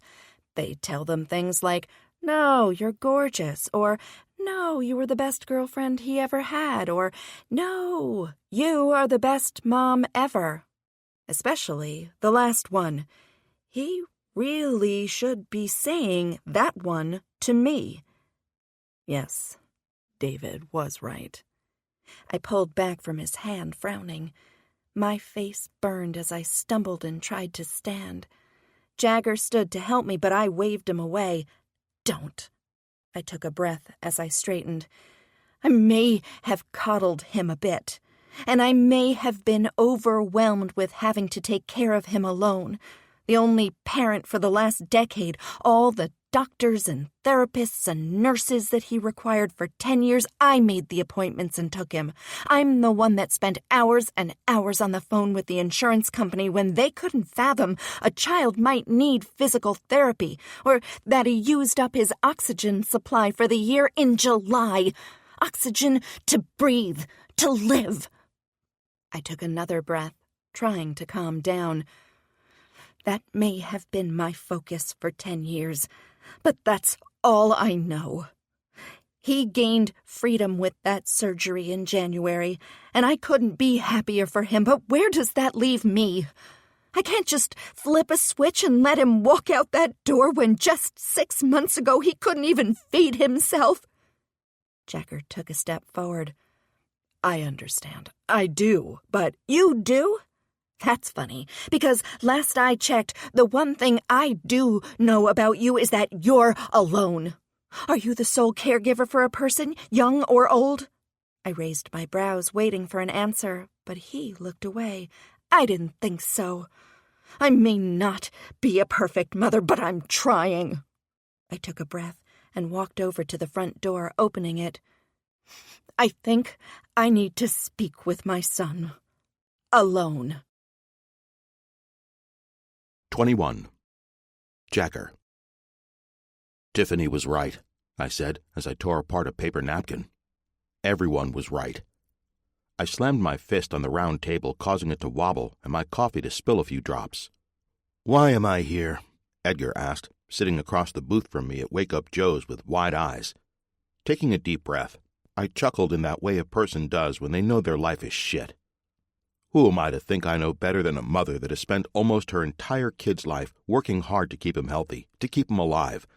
I've witnessed some terrible stuff as an agent and in my family, things that would make you give up on humanity. Some things that parents do to their children I still have nightmares about. But Tiffany is the opposite of that. It had been 2 days since Tiffany kicked me out of her place after telling her that she needed to give her son more freedom. I'm such an ass. She'll probably run back into the arms of that shirtless guy that she was in the picture with. He probably doesn't judge her. I still hadn't heard back from Ten about anything he might have found out about that guy. Ten probably didn't even look into it. I really am alone. Eveline said you had something to tell me, so I agreed to sit down to talk. Now, if you don't mind, I need to get back to my pregnant girlfriend who happens to be craving scones. Lots of scones. Edgar got out of the booth, but I grabbed his arm and stared up into his gray eyes. But I need your help. Edgar's eyes crinkled in satisfaction as he removed my hand from his arm like he was picking off a spider. He folded his arms and towered over me as I stayed seated. Well, well, well. It seems the tables have turned. The big, thuggish agent now needs help from my tiny balls. He glanced around, realizing that a few people heard him. Edgar slid back into the booth. Don't think I forgot what you did to me. You mean when I saved you, your girlfriend, and her mom from impending death? I sat back, staring at him. Edgar cleared his throat. That was your job, which you don't even have anymore from what I hear. I held up my hands in surrender. Look, I'm sorry I need you in your balls in the alleyway that one time. You were right. I didn't have to do it. Then why did you? You were there and you wouldn't shut up, asking all those questions about your supposed cousin who wasn't your cousin at all. I tilted my head at him because he wasn't as innocent in all this as he made himself out to be. I thought you would take sympathy on me if I said Ashton was my cousin, that you might tell me something. I did take sympathy on you, since I know what it was like to lose a cousin in a terrible way. You're lucky I didn't do more than knee you after I found out he wasn't your cousin and who you really were. I pointed at Edgar. My shoulders fell as I leaned back in my seat. I do a lot of things I wouldn't or couldn't normally do when I'm undercover. Some things I shouldn't do, like kneeing you in your junk. Some things are fun little perks, like staying in a big suite in Las Vegas a few months back because Emma Hawthorne rented out the floor of the hotel. Fine, I guess we're even. I lied to you to get information, and you need me in the balls. What is the help you need from me? If it's to lie to Tiffany, that's not going to happen. She's a sweet and thoughtful woman, and I'm not about to deceive her. She's not as sweet as you think. There's a wicked side to her that's just as addictive. I don't want you to lie to her. I want you to give her this letter. I reached into my back pocket and pulled out the slightly wrinkled envelope. I get the feeling if I mailed it to her, she'd only throw it in the trash. He took the envelope from my hand. Fine, but I don't think I'll have a chance to see Tiffany until the rehearsal dinner next week. With work, getting everything ready for Henrik's bachelor night, and dealing with Eveline's unique cravings, I've got a lot on my plate. I nodded. That's fine. It was time for me to be honest with her, the good and the bad. If she hates me, I wanted it to be for the truth and not because she thinks I believe she's a bad mother. If anything, she's better than most parents I've come in contact with. Wow, she must hate you. Did you really tell her she was a bad mom? Edgar leaned forward. No, I didn't. I just agreed with her son when they were having a fight. Oh, no, you don't ever do that. Look, I'm going to let you in on something. I may not be a parent or, obviously, a woman. He waved a hand across his chest. But I do know how women think. No matter what the woman says, you agree with her. She is always right. As for David, he has friends that he can complain to about his mom. It's what all kids do. But Tiffany, she needs her friends to back her up. You understand? Not really. What happens when Tiffany is wrong about something? Say, hypothetically, it's life-threatening, that her wrong decision will cost the life of someone. Then I really shouldn't agree with her. I realized where Edgar was going with this, but I still felt that if Tiffany wanted to be the best mom she could be and loved David, then she needed to hear the truth no matter how much it hurt. That's when you let a doctor handle it. Tell her you both need to ask an expert, obviously. But with anything else, I would go along with whatever she says. Remember, David isn't your son, and Tiffany isn't your wife or even your girlfriend. He had a point. Okay, I still think she deserves the truth, but if Eveline trusts you, then I guess you know what you're talking about. I had spent some time with Eveline before I was fired, and she finally agreed to train to become an agent. I wondered if she told Edgar. She said she didn't want to be a field agent, which was a relief, considering she had a baby on the way. But she was very interested in our intelligence analysis department. She would analyze the intelligence gathered and help our agents predict possible outcomes in the field, like the next move a criminal we were watching might take. Edgar nodded. Now that's settled. I have to take this bag of scones back to Eveline before she sends out a search party. Just before he turned to leave, I said, Has Eveline told you yet? I had to ask to see if she told him yet, wondering how Edgar would handle that. His brow creased. Told me what? I shook my head. Nothing. Edgar leaned forward, wanting to know more, so I pointed to his bag. Better get those back to Eveline before she comes looking for you. His eyes widened, and he turned his head, looking out the cafe window.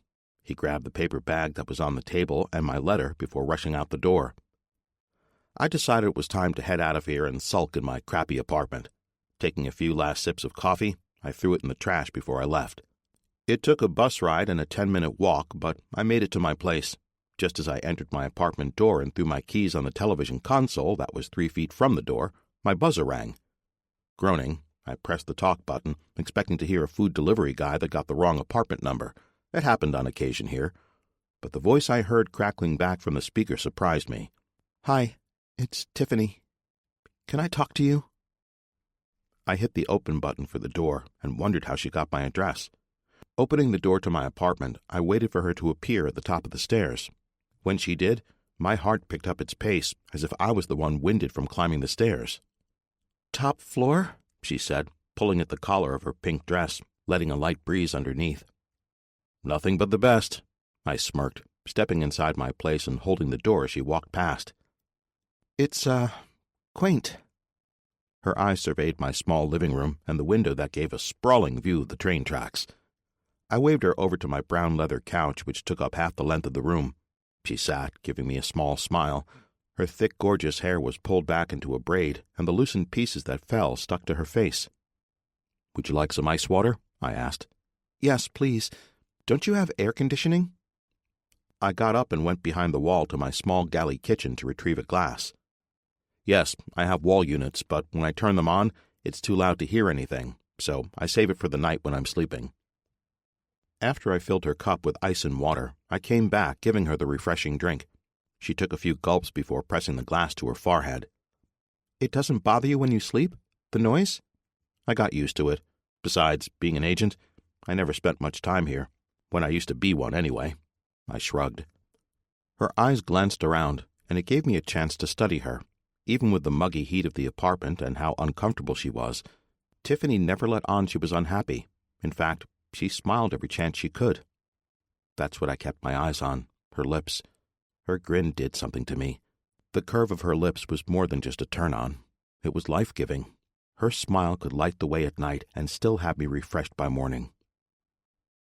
I wanted to say I'm sorry, she said as the light in her face died with her grin. What? Why? Because you were honest with me when discussing David, and I yelled at you for it. And you were right. She sighed, putting the glass down on the small oval coffee table. I think that's why I got so defensive. You are a great mom to that boy. Please don't doubt that. If that's what you thought I meant, it's not. Tiffany turned to the side, raising her knee on the couch. I don't know anymore. I used to think I was good, but maybe I only know how to take care of a boy whose body has rendered him helpless. Now that he's not vulnerable and can do most things by himself, I'm the one left feeling helpless. That doesn't stop you from being his mom. He may not need you to help him as much, but he still needs you. I took her cool hand in mine, giving it a squeeze. But I worry so much still that there will be that one moment when I'm not there and everything will go wrong. Her eyes became glassy as she turned her head from me. Then worry. Or better yet, let someone help distract you. I glanced down at her lips. 22. Jagger. But I'm alone. It's not like I have anyone there with me when all the bad thoughts come creeping into my head, Tiffany said as she looked up at me. I'll be there. I want to be there. I struggled to find the right words to tell her how I felt. How we met, it was fucked up, and the time since hasn't exactly gone to plan. I shook my head at the last month with her. You could say that again. I remember when you showed up for the PT appointment the first time. I thought you were the worst. I was itching to call the physical therapy center and get another person. She laughed as she edged closer, leaning back against the couch. I loved her laugh. It was throaty and sensual, and the world felt lighter. Little did you know I was married to you, I said, causing joyous tears to stream down her face as her laughter grew. Hug, and you still didn't say anything. I covered my face with my hand. Don't remind me. I shook my head, letting my hand fall. I guess I forgot how beautiful you were. I didn't really mind being married to you. While there was a part of me that didn't want to tell her that, I felt like she needed to hear it. All these lies I had been living almost my whole life. It was time to change that. Her smile faded along with her laughter. Jagger, I didn't realize. I thought you felt sorry for me, the poor, struggling single mom, which only made me mad at you. How could I ever feel sorry for you? You have everything I wish I had. I wanted to stay married to you, even in secret, because I wanted to pretend that I had a family like yours. I had no idea. I'm kind of glad I got fired from the agency. It was time for me to get a life. I know I was drunk when I came over to your place last week, but I remember telling you I had no one in my life. It's true. She reached over and rubbed my arm, and it was nice. I sounded like the most pathetic person on earth. Glancing around my place, I realized my life matched my apartment. Something needed to change. Let's move in together, I said. Tiffany's eyes widened, and she sat up. What? I really need to find a new place, and you need to get out of that neighborhood. I scooted closer as she moved back on the cushion. Yeah, but I don't know if moving in together would solve anything. Besides, you don't even have a job. I've been toying around with starting my own business, which I think your son might be able to help with. Tiffany stood holding out her hands. Whoa, you want to move in with me and use my son for your business venture? No, thank you. I got off the couch and moved closer to her. I'm not going to use him. If anything, he's already a part of it. As you can see, I don't spend a lot on living expenses. Obviously, she said, rolling her eyes. I chuckled. But I was paid well enough by the government, so I shoved most of it away in savings. I was thinking of buying a studio and starting my own ninja training business. That actually sounds like a good idea. I came over to her, putting my hands on her upper arms. They remained folded as her eyes stayed weary. So, we can move in together? No, I never said yes to that. Only that the ninja thing was a good idea. Her arms drifted down, and I edged closer until I could feel her breath flutter over my skin. Tiffany's eyes were like saucers of chocolate milk, and her neck like creamy butter. I lowered my head for the promise of a taste, and when my tongue lapped at her sweet cream, I didn't stop until I reached her earlobe. I bet I can make you change your mind. Her fingers curled, and as they dug into my arms, thoughts of her clinging to me as she rode my cock sent a bolt straight between my legs. Are you seriously going to use sex to get me to move in with you? Tiffany said with challenge, with surprise, and with a deepening tone. Maybe. Will it work? With one finger, which turned into 2 and then 4, I twisted her braid around my hand, tugging so I could nibble on more of her skin. No, it won't. Her defiant attitude refuted as she raised her leg, curling it around my hip. Lifting my head, I stared down and watched her chest rise and fall with a quickening pace. My fingers drifted, her damp skin puckering under my touch, until I found her tit. We'll see what you say when I'm done making you come. As Tiffany bit her lip, she was chewing pieces of my willpower like I was eggs for breakfast. My neck burned, and my fingers itched to push her back on that couch and show her what she did to me. But just as I was about to cave, she fluttered her lashes as she gazed up at my face. Jagger, I've gone without sex for 10 years. When we're done, you won't even have words left to give. My ears were ringing from the blood in my veins rushing for her touch. My hand found her thigh, and I ran my fingers up until my palm was full of her ass. I gave her a squeeze, letting her know how perfect she was. Is that a threat? I asked, licking my lips. She pushed her fingers under my shirt, scratching at my stomach as I let go of her braid. No, that's a promise. I thought I might fall over, sink into the floor, wrapping my arms around her and never letting go. But I found my strength and picked her up, pushing her legs until both were wrapped around me. Her skin was slick from the heat, and I knew I was sweaty, but I didn't care. If anything, it made this better. I wanted to slip and slide and move over her until we couldn't be peeled apart. Turning the fan on overhead as we entered the bedroom did little to ease the heat, and I knew more sweat would drip and the heat would rise as I threw Tiffany on my bed. Her mouth opened in surprise as she fell back against the white sheets.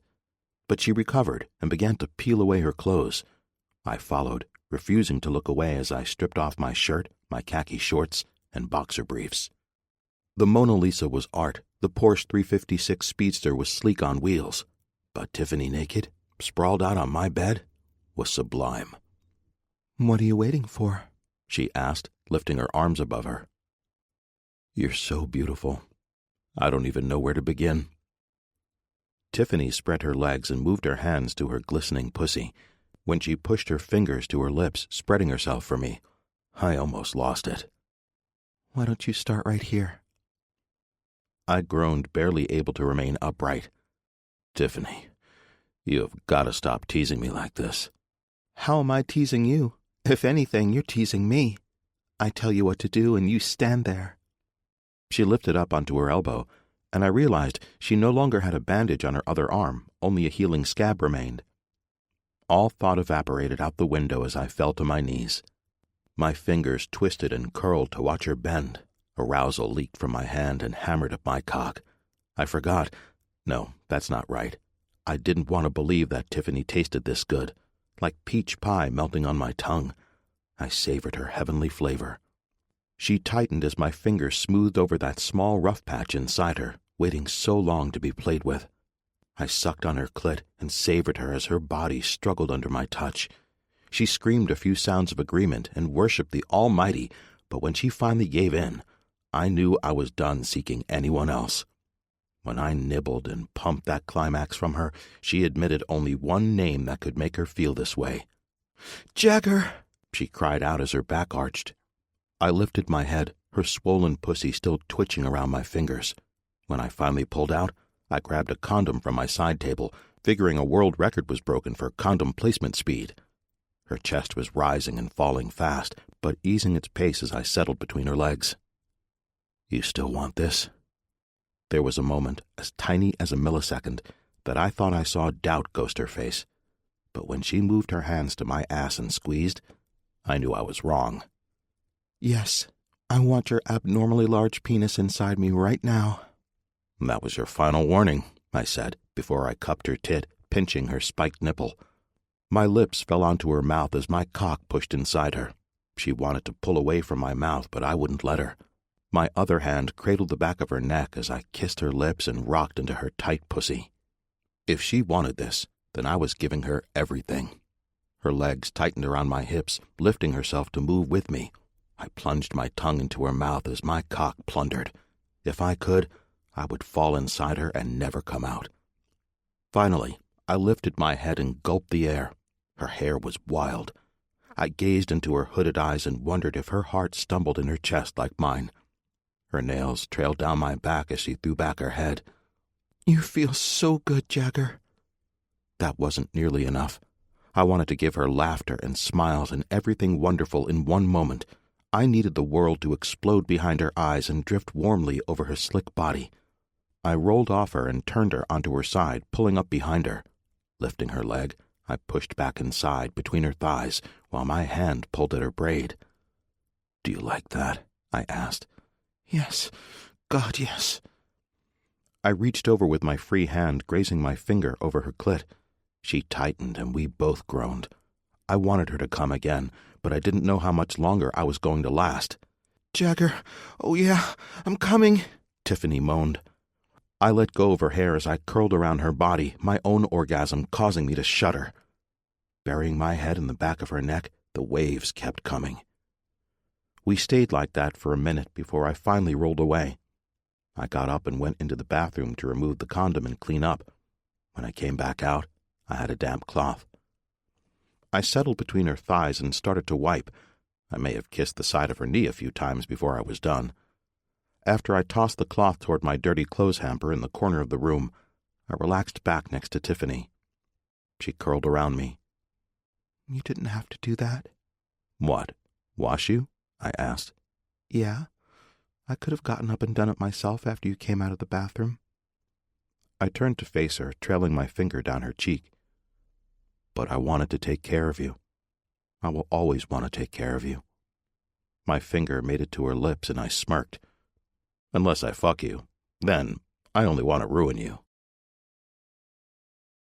23. Tiffany. "They are beautiful," I said as I stared at the bouquet in Morgana's hand. I picked out the flowers. These pink ones are peony rose, and the purple are hydrangeas with what are these again? Morgana asked as she turned to the florist. "Lamb's ear. It gives a little greenery to the bouquet," the woman in the green apron with silver hair said. Morgana nodded. "Right, lamb's ear, and, of course, the blue ribbon to tie it all together." I tilted my head. "Blue? You know, something old, something new, something borrowed, something blue.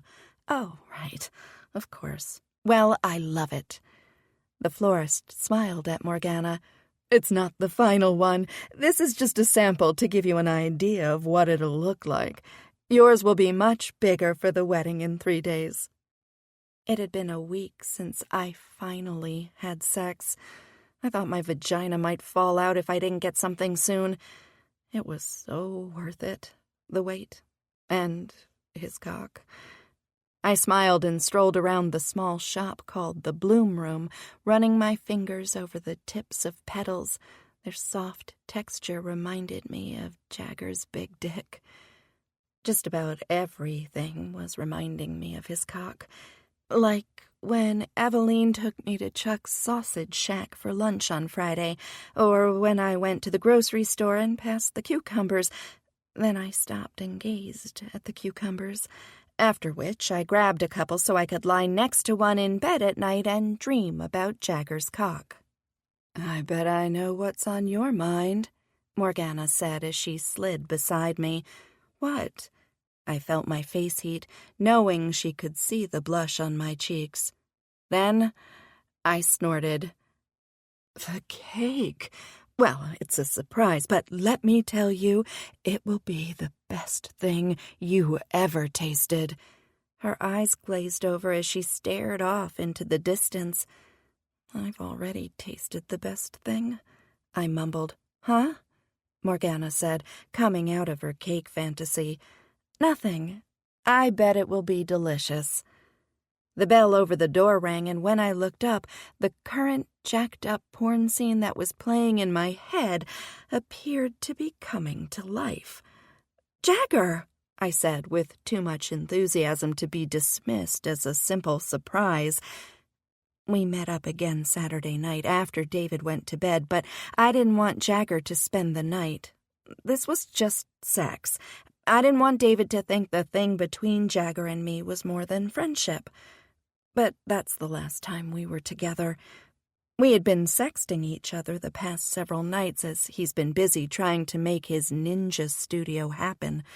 I've been busy with doctor appointments, David starting school, a few client meetings over logo changes, and any last-minute wedding freakouts that Morgana's been having. All these things foiled any of our attempts to see each other. Tiffany. His eyes darkened as they traveled my body. When he said he was free today and wanted to see me, I mentioned I had to go to the florist with Morgana in the morning, but was free the rest of the day. Even David was hanging out at Diego's place. I had met his parents, and they loved David. And since Diego had a basement with a big screen TV and a PlayStation, the boys spent more time there than at our apartment. "Oh, hey, Jagger. Funny running into you here." Morgana creased her brow walking toward him. Jagger's eyes flipped between Morgana and me. I hadn't told my friends that Jagger had, with too many orgasms to count, and sex in every room in his cramped apartment, ended my dry spell. Maybe dry spell doesn't best describe it. It was more like an arid desert, so vast it made the Sahara look like a patch of sand by a river. I asked him to meet me here. I wanted to thank him for some great advice he gave me. Heat traveled up my neck as I stared at him. "I usually don't like to gloat, but that advice was really good. I couldn't stop thinking about it. It was fantastic," he said, his voice deepening as he inched toward me. "And the way you, said it. So many different ways. I never realized I could see things like that. You really have a knack for advice." I bit my lip and took a quick peek at his jeans zipper, but was more interested in what was behind the zipper. "Huh. I never knew you were so good at giving advice, Jagger. Maybe you can help convince Tiffany to let David be in the wedding." That cooled me down like a bucket of ice directed at my vagina. "I already gave you my answer on that, Morgana. Yes, David has made a lot of progress, even in the weeks since you asked. But I don't—" Morgana turned to me with her hands on her hips. "The ceremony isn't even that long." I glanced up at Jagger and could tell he was holding back whatever he was thinking. I waved my hand at Jagger. "Out with it. I know you have an opinion on this." "Screw Edgar," Jagger mumbled before turning his eyes up to mine. "I think Morgana's right. Have you even asked David?" I slid my tongue over my teeth as I plucked up a rose from a vase. "No, but that doesn't mean—" "Give him a chance."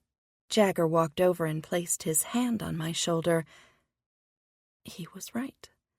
This was exactly what David yelled at me about the other week.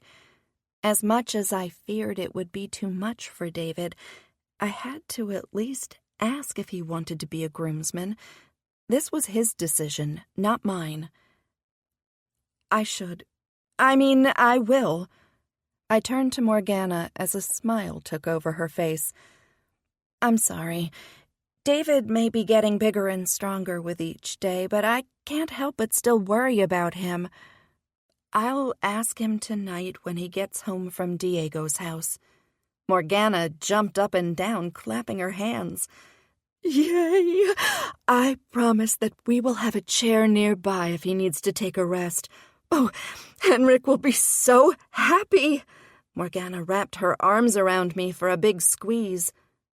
"What are you two doing right now? We should celebrate. Everything is going to be perfect at this wedding. The cake, the flowers." She gave the florist a smile. "The groomsmen, everything. I just wish Henrik would tell me where it's taking place." I sucked in my lips so I wouldn't let my smile show. Henrik wanted the wedding location to be a surprise, and I knew Morgana would love it. It was going to be an intimate affair at her favorite bakery, Got Cake, where right after they say I do, they feed each other a piece of cake.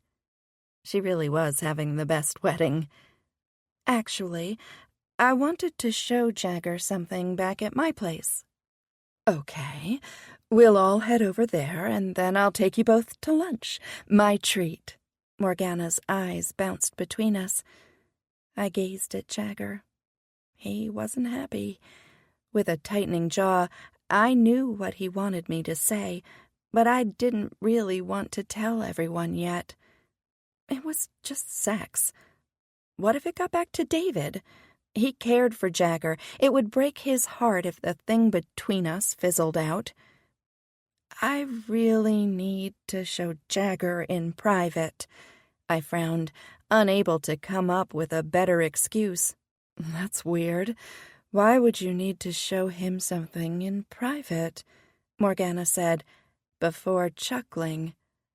Because what she wants to show me is in her panties, and I would like to show her what I have under my clothes, too, Jagger said. My eyes widened as Morgana's mouth dropped open. I could hear the muffled giggle from the florist behind us.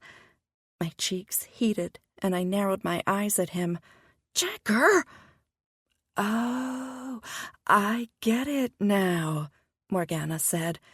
I rolled my eyes. Morgana was nice and a bit goofy, but sometimes it took her a while to process things. What? Jagger said, challenging me. They're my friends. If I want to tell them we're... I lowered my voice.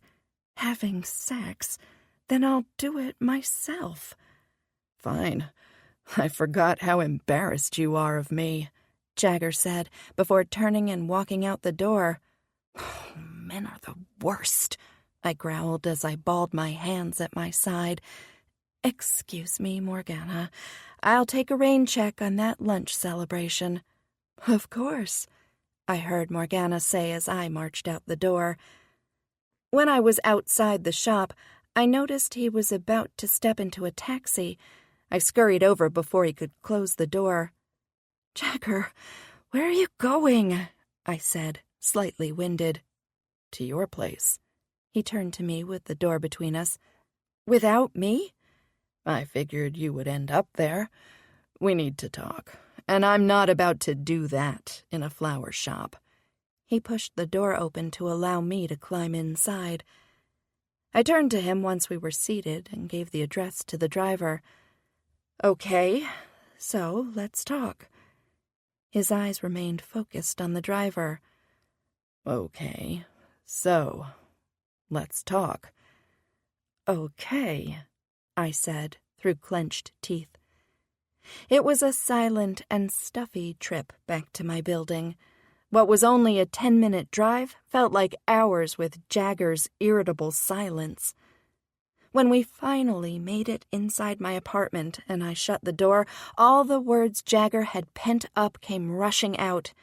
I was endangered of being knocked down by a tidal wave of sound. What is it about me that you find so repulsive? Is it that I'm not rich like every guy your friends date? He paused. My mouth fell open, and as I was about to respond, he continued, Maybe it's that I'm currently jobless, or you're ashamed of that night in Vegas, which I can promise you nothing happened. He pointed his finger in the air as if that statement alone made him some sort of saint. Except we got married, and I have no recollection of that night. I folded my arms as we stood in the entranceway of my apartment. The man didn't even let me put down my purse. He cleared his throat, his eyes taking a break from trying to burn me alive. Except for that, yes. If I had known you wouldn't remember anything, I probably wouldn't have married you. Probably. I took a step closer, throwing my purse on the kitchen counter beside us. Most likely not. No, I would not have married you. And that's when I faltered. Something stuck in my throat, and I had to take a moment before I could speak.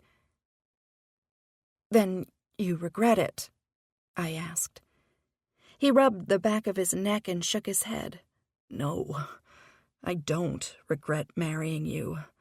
I don't think I regretted it even when I stepped out of the hotel bathroom the next day and found you weren't there." My eyes burned, and I couldn't tell if my heart wanted to jump out of my chest or melt into oblivion. "How about you, Tiffany? Do you regret marrying me?"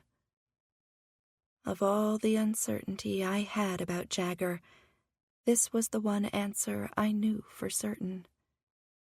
"Yes," I said.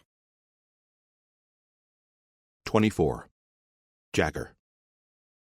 Our marriage ended, I said, before I took a hefty sip of the whiskey sour in front of me. "With a stroke of a pen. That's usually how they end," the bartender said as he wiped down the bar around me. "It's funny, but I never thought I would get married, and I really never thought I would be fired as a secret government spy because I went rogue and started to plant cameras in a person's home that I didn't have the authority to spy on." I chuckled as I lifted my glass. The bartender stopped cleaning and stared at me. Were you supposed to tell me that?" "No, probably not." But fuck it. What are they going to do to me?" I made air quotes with my fingers, spilling some of my drink. "Make me disappear?" I laughed again, but stopped as I found my answer. "Actually, they might. Best I not tell you anymore." I winked at him, and the bartender started to walk backward until he was at the end of the bar where he stayed. Alone once more. Perhaps I was meant to be alone. No friends, no family. I should get a plant. Something that doesn't require a lot of water because I really don't like hanging out in my apartment. After Tiffany took my heart and slashed it into 1,000 parts and then pissed on it yesterday, I left. I may be a lying, lonely jerk, but I don't hang around where I'm not wanted. I spent the night barely sleeping, and then most of the day trying to write a business proposal so I could ask the bank for a loan. I gave up an hour ago and came to this bar. It was filled with people just getting off work. Lucky bastards.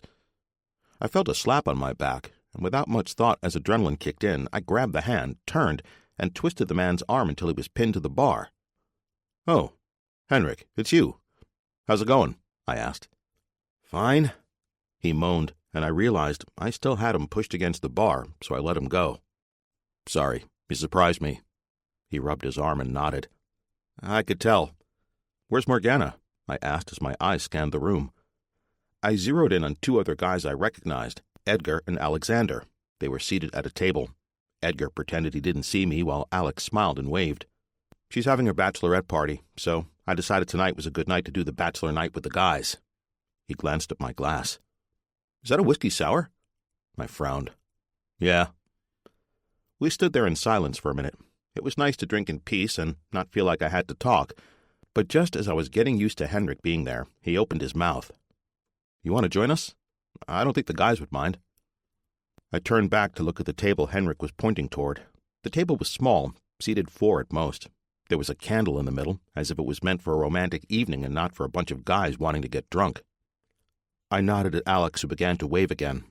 As I was about to turn Henrik down, I saw Edgar putting his hand to his face, trying to hide from me. "Sounds good. I'd be happy to join you." I slapped Henrik on the shoulder. He winced and rubbed where I had touched him, but led the way to the table. "Hey guys, look who I ran into," Henrik announced. Edgar's eyes slid to me before he glanced back at Henrik. "He might steal your fiancée and make her do dangerous stuff for the government." Eveline must have told Edgar about her new job.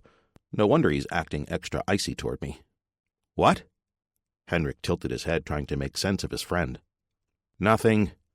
Edgar glared at me before turning back toward Henrik. "Did you order the drinks?" "Crap, I forgot," Henrik said. "That's okay. It's your night. I'll go order." Edgar almost jumped off the stool and made his way to the bar. "Hey, Jagger. Glad you could join us." Alex gave me a smile. I liked Alex. He may have more money than I could possibly imagine, and appeared to be a cross between a bear and an ancient god, but he was the most down-to-earth guy I knew. "Arya told me she ran into you a couple of times. I don't know if she thanked you, but we are very grateful for you helping us," Alex said as I took Edgar's vacant stool. "I'm sorry I had to take down your mom, Alex." I was unsure how he was handling that. Emma Hawthorne was an evil and cunning person, but she was still his mom. I'm not. He shook his head. She was worse than I ever imagined. All those years I thought she was just trying to control my life, and then to find out she wanted to control everyone else's lives, too. She was like some villain in a movie.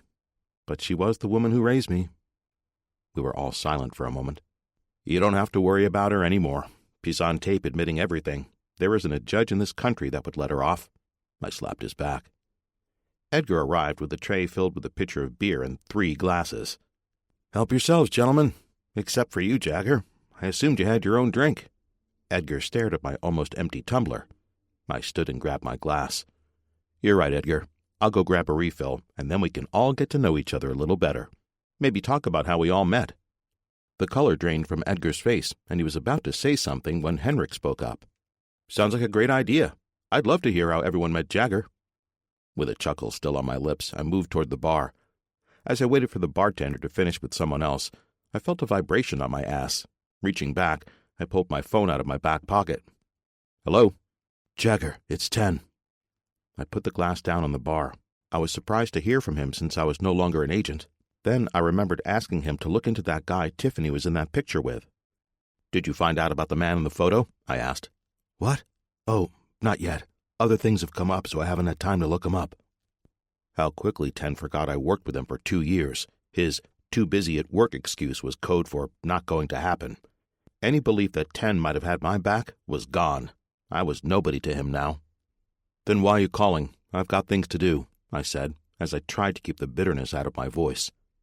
It's the jewel. What about Emma Hawthorne? I said before sighing. I guess I'm not such a nobody now that he needed some questions answered about the case. Ten went on and on this past month about how ready he was to head a big case, and now that he's in charge, who does he call? Me, that's who, the nobody. She's escaped. We have no idea where she is, Ten said right as the bartender appeared. Another whiskey sour? The bartender asked, but I waved him away and turned my back. What? How did something like that happen? I moved quickly past the guys at the table and out the front door of the bar. Once I was on the sidewalk, I moved around the corner to a darkened alley to hear better. I was hoping you might know something, Ten said, with a resolve I wasn't used to. Why would I know anything? I'm not an agent anymore, remember? My eyes watched the people walk by the alley, most unaware I was only a few feet from them. A few glanced my way when they heard me talk, but the lack of light shaded me. You were fired for a reason. Which was because you told Caitlin about me spying on Tiffany. I was ready to reach through the phone and strangle him. It was stupid of me to spy on her, but Ten promised not to say anything. I told him I pulled the equipment, that I kept my word to stop spying on her, but he told Caitlin anyway. Maybe this was his plan all along. He wanted me fired and had the perfect excuse to make that happen. I never told Caitlin anything. She only said you were let go because of something involving the jewel case. Since Emma Hawthorne started to accuse you of framing her, I thought there might be some truth to that. This was why I was in charge of missions. Ten was great at putting agents and equipment in place, but he wasn't the best at keeping his mouth shut. I can see why you would believe that, but it's not true. You've known me for years. When have I ever helped a criminal? The way you've been acting for the last few months, I wondered if I really knew you. He was right. Ten didn't know me. No one knew me, not even Tiffany. Maybe that's why she regretted marrying me. As I said, it's not true what Emma Hawthorne was saying about me. But if it was true, Ten, you just revealed everything to me. If I'm a suspect, why did you tell me all that? I shook my head, worrying what would happen to this case with Ten heading it. Fuck. You're right. Did you put into place some ops on our old contacts? I asked. I was gonna do that, but I wanted to call you first. This is so messed up. Get people tailing anyone she had contact with, even me if you have to.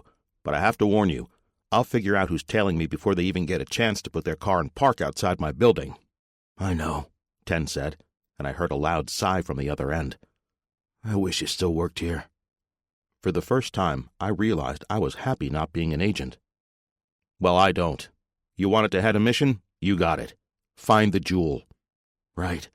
Who do you think told Caitlin about you spying on Tiffany? I don't know. But while you find Emma Hawthorne, I'm going to figure out who's spying on me. Someone must have seen me because Ten was the only one that I told. Obviously, I told Dr. Randy, but he's required to keep everything confidential. He will give opinions to the department head if he believes an agent is in danger to themselves or others. Maybe he thought I was a danger. He could have easily called Caitlin after I left his office. It would have been a short conversation, as it only took me a few minutes until I was outside her door.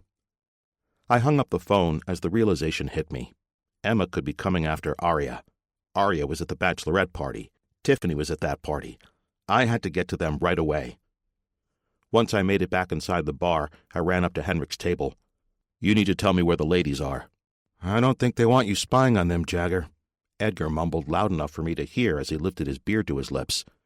"They might be in danger. I need to get to them," I said, glancing at the men. 25. Tiffany.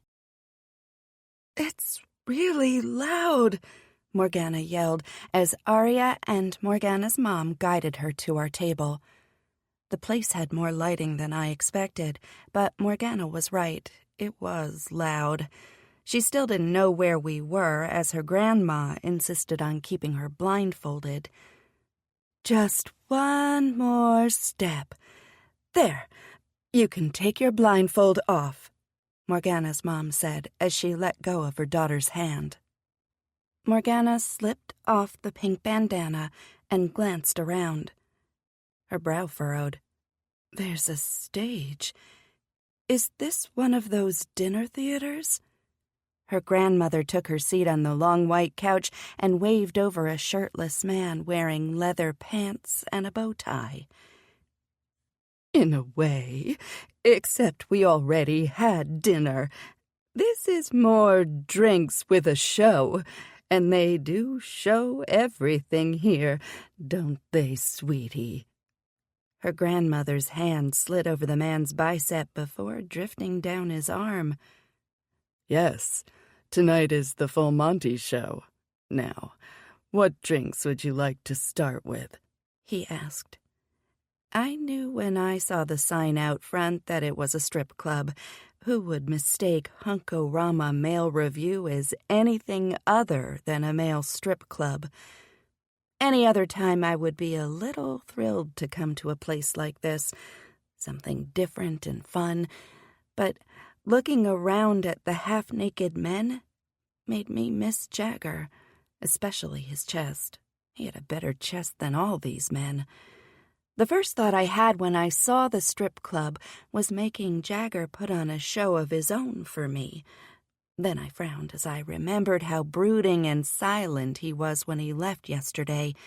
When I tried to call him later and earlier today, it went directly to voicemail. I haven't heard from him since. No Jagger show for me. I wish he had let me explain what I meant when I said I regretted marrying him. 3 shots apiece of tequila with some lime wedges. Oh, and bring out a basket of your curly fries, Morgana's grandmother said. Since you ladies have the VIP table, you get complimentary champagne, he said. Fine, bring that as well. Her grandmother waved the guy off. That's a lot of alcohol. Maybe we should just start with the champagne and then, Morgana's mom said, taking her seat next to Morgana's grandma. It's a bachelorette party, Annette. Live a little. She rolled her eyes at Morgana's mom before turning toward her granddaughter. What do you think? Morgana, with eyes so round I wondered if they might fall out of her head, glanced around the room. We were seated on a large, leather U-shaped couch that hugged a low white table. The room was dark, with dark wood floors and black walls. Green lighting poured down from the ceiling against the walls to make it appear like a green waterfall.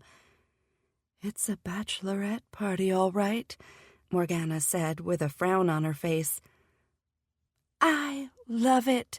Great idea, Mrs. Austen, Arya said, reaching over to pat Morgana's grandma on the back.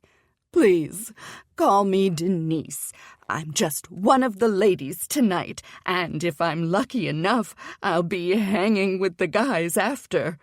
She wiggled her brows as Arya high-fived her. The waiter came back with the drinks and additional glasses of water. I slowly sipped my champagne and passed off my shots to Arya. Eveline sipped on water next to me. I snacked on a few fries and was surprised at how good they were.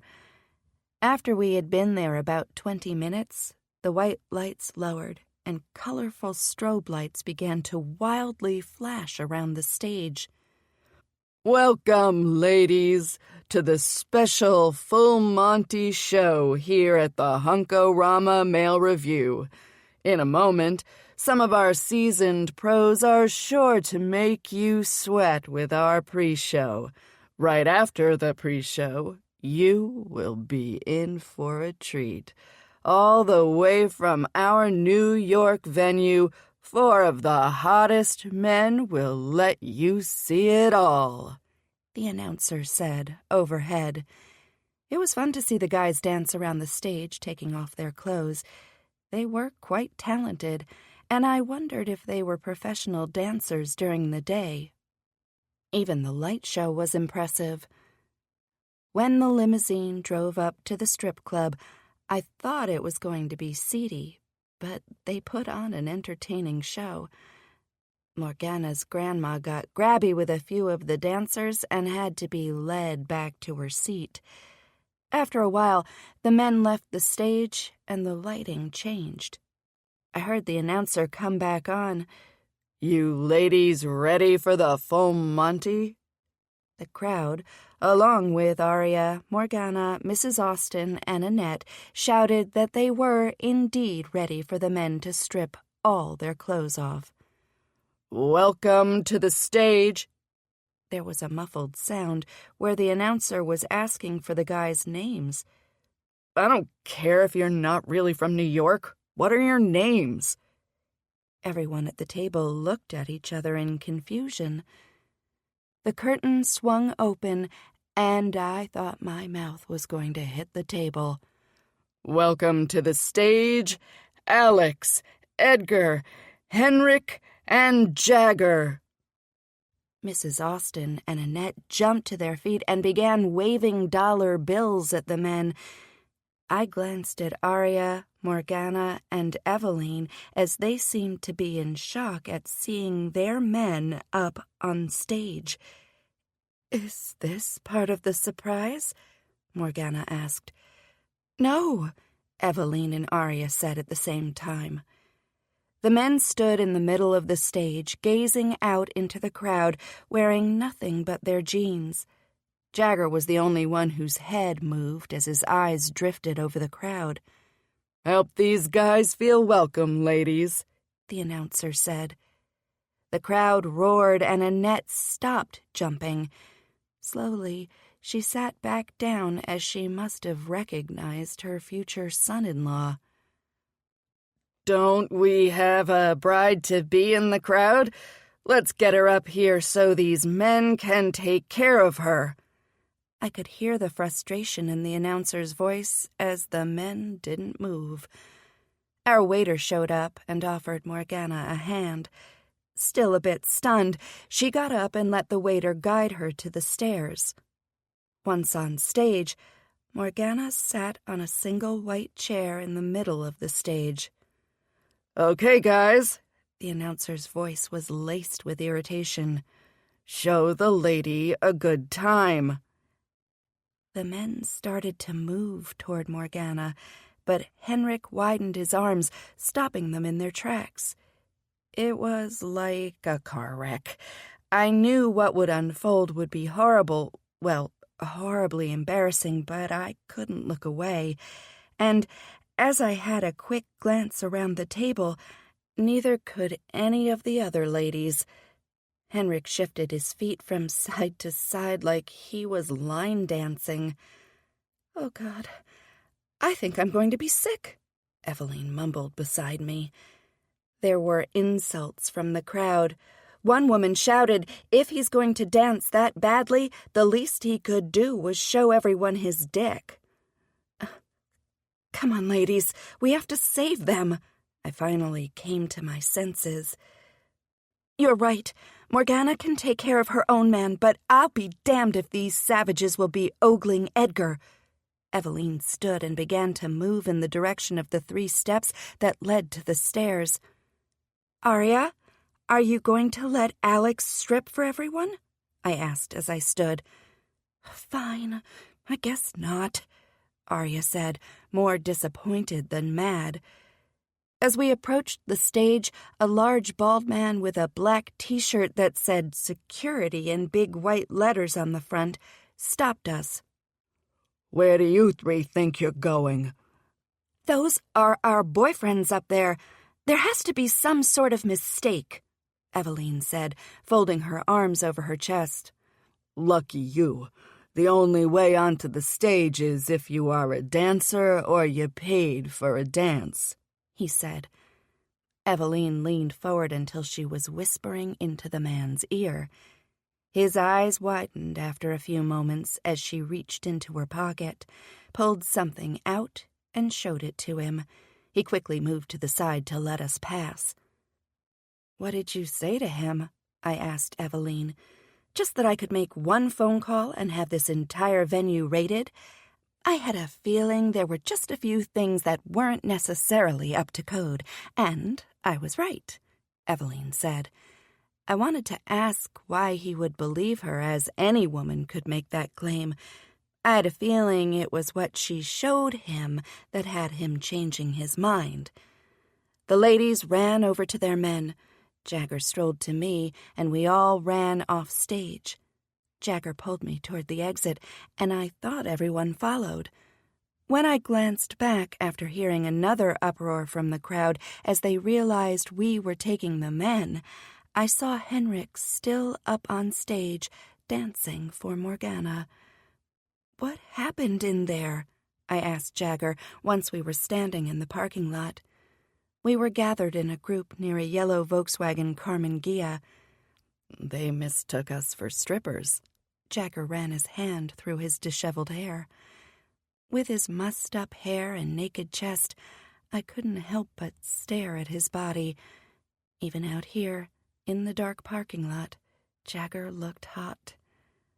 "Obviously, but why did you come here anyway?" Eveline asked, glaring at Edgar. I thought she was mad, but the way she stared at his chest, I realized the heat of her gaze wasn't anger.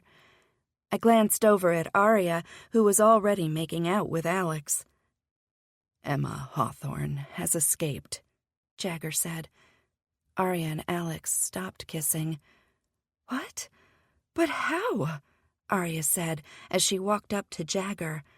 "I don't know, but I got a call tonight from my old partner at the agency, and he said she had escaped. I was afraid you ladies might be in danger." "Alex, I think you should stay with me tonight," Arya said as she slipped her fingers into his. "Being her son, it's best you 2 lay low for a while." Jagger turned toward them. "But the rehearsal dinner is tomorrow, and the wedding is the next day. That's impossible," Eveline pointed out. "Whatever needs to get done, I'll take over. Arya, Alex, you stay in your home as much as possible. Emma wouldn't come after me. I only met her once for about 5 minutes. She probably doesn't even remember who I am," I said. Jagger's jaw ticked as he turned to me. "No, you and David should stay in a hotel room. I want everyone to lay low." "But things have to get done for the wedding, and Emma doesn't know nor care about anything involving me. I can help out," I said, pushing my hands onto my hips. Jagger groaned, pinching the bridge of his nose. "She knows you, Tiffany. That woman knows everything about any person she's come in contact with, and even people she hasn't." "Jagger's right. She's my mother, but I wouldn't put it past her to use you in some way. If she thinks you can help her, she will find your weakness and use it to her advantage," Alex said. "Then what should we do? We can't postpone the wedding. There are relatives of Henrik's that are flying in from Baltimore tomorrow," I said. Let's ask Henrik if we can at least move the rehearsal dinner. If Emma was planning to show up there for her son, then we can buy some time by switching the location. Where's Henrik? Jagger glanced around the parking lot. He's still inside with Morgana.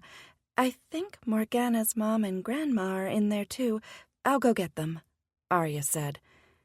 Everyone moved toward the limo while Arya went back into the club.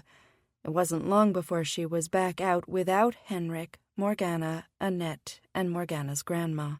Where are they? Jagger asked. Arya, with a smirk on her face, threw her thumb over her shoulder. Henrik's done the full Monty. Morgana's mom is hiding in the bathroom, and I don't think a crowbar will remove Morgana's grandma from watching the show. 26. Jagger. That was awful, Tiffany said as she flopped back on the bed. Only moments ago, we had come back from the club after collecting Henrik and Morgana. Tiffany and I took a detour to pick up David at Diego's place. He was upset that he couldn't spend the night with his friend like they planned, but Tiffany wanted to keep her son near. Alex rented one of the upper floors of the Bluff Hotel on the Magnificent Mile for everyone. David even got his own room adjacent to Tiffany's. I'm standing in her room willing myself to leave. Alex got me my own room, but as I watched Tiffany squirm around on that bed, I hesitated. Her dark, lush hair against the crisp white bedspread inspired lurid thoughts and compelled my eyes to travel to her body. I don't think we were that bad, I said, as I watched her roll to her side, propping her head in hand. I mean, finding out Alex's mom escaped. How are Morgana and Henrik supposed to enjoy their day knowing a crazy woman is on the loose and gunning for their friends? I took a step closer. Tiffany hadn't noticed as she was lost in thought. I inched farther until I was sitting on the edge of the bed. Emma Hawthorne is probably long gone by now. When criminals, especially rich and powerful ones like Alex's mom, escape from prison, they flee to another country. She's probably in Europe or somewhere in Asia by now. Tiffany sat up and came to the edge of the bed next to me. She twisted and bit her bottom lip as I stared. You're probably right. I just worry, you know. A small chuckle escaped my lips. Yeah, I know. You care, Tiffany. I hope they know how lucky they are to have someone like you to care for them. I would feel like the luckiest guy in the world if Tiffany saw me the way she saw her friends. Who? My friends? Yes. I nodded as I dared to reach out to her thigh, placing my hand on the bit of skin that poked out from her pink skirt above her knee. I wish I had someone who was as concerned about me the way you are for them. I care about you, Jagger. Her hair had fallen, covering the side of her face, so I lifted my fingers to pull it back, rolling a few strands between my thumb and finger. It's soft. She's soft. I let the strands fall, along with my eyes. But you regret. I regret marrying you, yes. But you left before I could explain myself. When Tiffany turned her head, her eyes glittered with something that refused to let me go. I don't know you, Jagger. I regret marrying a man I didn't know, for risking my life, even my son's future, by doing something so foolish. And even now, as we sit here, I still don't understand who you really are. She was right. I had spent much of my working life, first as a CIA agent and then as part of the ITA, keeping people away, because if anyone got close, they would ask questions, and my job didn't allow me to answer them. Maybe I was afraid you wouldn't want to stick around when you found out who I really was. Maybe I let my job protect me from letting people into my life. My skin tightened in the best way as Tiffany's fingers combed through my hair. Thoughts of wrapping myself around her and letting her warmth ease away reality filled my head. In the end, I settled for kicking off my shoes. Jagger, life is so much more beautiful and so much more terrible than most people can fathom. We can't help what it throws at us, but we can choose to stop running. I think I ran for a long time by declining any extra help. I don't know how many times my neighbor or Henrik over the years would ask to watch David so I could have some moments to myself. Almost every time I said no. Tiffany wiped away a tear. I felt guilty, that it should have been me in that car, not my husband. Or I should have insisted we wait to get a Christmas tree when I was feeling better so we could go as a family. Or the millions of other arresting thoughts I had in the last 10 years. All excuses for what a terrible mother, a terrible person I was. I didn't deserve to be happy. I certainly don't deserve to have a man like you want to be with someone like me." I grabbed her wrist and pushed the palm of her hand to my lips. I flicked my eyes to hers before brushing it with a kiss. "You deserve so much, Tiffany. You are worthy of all that is good and sweet and body-tingling and anything that can produce that beautiful smile." I pointed to her lips as they began to curl. Sighing, I reached under my shirt and pulled the ring out from underneath, removing it from my neck. "He was a coward, my father." I held up the ring but focused on Tiffany. "Honor always, protect fully, love forever," was a lie he told my mother, me, his sister, and anyone he came in contact with. He used his position in the government to get what he wanted. If he desired a woman, he got her, whether she wanted him or not. Bile rose in my throat, but I swallowed it back. He told me that when a woman sees a man with power, they will always want him. Even if they say no, they mean yes. Unfortunately, he didn't like that my mother said no to him too many times. My eyes never wavered as I said, "My mother died when I was 6. She had a blood clot from an untreated concussion when she fell down the stairs. Fell or pushed, it was all the same to my father." "Oh, Jagger, I'm so sorry." She cupped my cheek, and I slipped my hand over hers. "He even convinced his sister to use tough love on her son like he did on me. My cousin, Ben, was David's age when he died of dehydration and malnutrition. My father insisted that Ben could do a lot of things, like walk and talk, that he was disrespectful and lazy. Ben had cerebral palsy." The lump in my throat grew, and it took a minute for me to continue. I turned my head, unable to watch her tears. I never told anyone this, not even Dr. Randy. "He couldn't walk or talk. He might have if my aunt had ignored my father and taken Ben to the right doctors and therapists. But she didn't. They threw her in jail and my father dismissed it, told the police he tried to help Ben, which was a lie. Then it all finally came out, what happened to my mother, to Ben, because of my father. The fucking coward died of a heart attack just before the trial." I turned my body toward Tiffany, bringing my leg up on the bed. "That's why I started to work as an agent for the government. My father was protected, being high up in the government, but someone like me could help take him down. These sick people, like my dad, like Emma Hawthorne, truly believe what they're doing is right. They don't understand how many lives they've ruined to justify their view of the world." "That was your father. You can't help who your father was," Tiffany said, as she rested her forehead against mine. "I was 10, but I could have taken Ben away from that." "How? You were a child." I pushed off the bed and stood over Tiffany. "He was almost half my weight. When the police walked in, they thought he was 7 years old. He was 12. I could have lifted him out of that bed and ran away with him." My body began to shake. "I could have saved him." I shut my eyes, for they burned. Everything was hot and consuming. I wanted to rip the world apart and never put it back together again. And that's when Tiffany stopped me. She wrapped me in her arms and held on. No matter how much I trembled or what I said or how loud I yelled, she clung to me. "I love you, Jagger. I want you to know that, right here in this spot. You are so loved. And your cousin Ben, he loves you too, because you were the one person in his life that cared. Caring isn't always wanted or pretty, but it's forever needed." We stayed like that for several minutes. My body eased as I listened to her breathing. The tension slipped away as exhaustion took over. And regret. So much regret. I fell into it. My knees buckled, and I wrapped my arms around her legs. She was blurry from my tears as I gazed up at her. But even then, she was beautiful. "I'm sorry. I'm so sorry," I whispered over and over. Because I was. I was sorry that I cowered for so long, never letting anything go. I hid from the world in plain sight. "Don't be sorry, Jagger. She slid her fingers through my hair. Then thank you. Thank you. I got up and pulled her into my arms. No need to thank me either. I meant everything I said. She took my hand and guided me to the bed. Here, let's lie down. It's been a rough night. I think we've done enough talking for one day.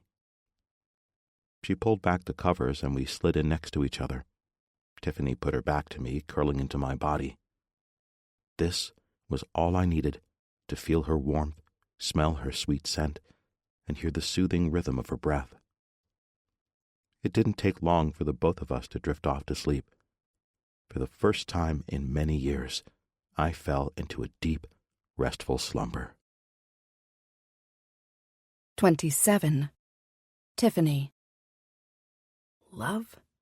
Really, Tiffany? I said to myself in the mirror of the hotel bathroom.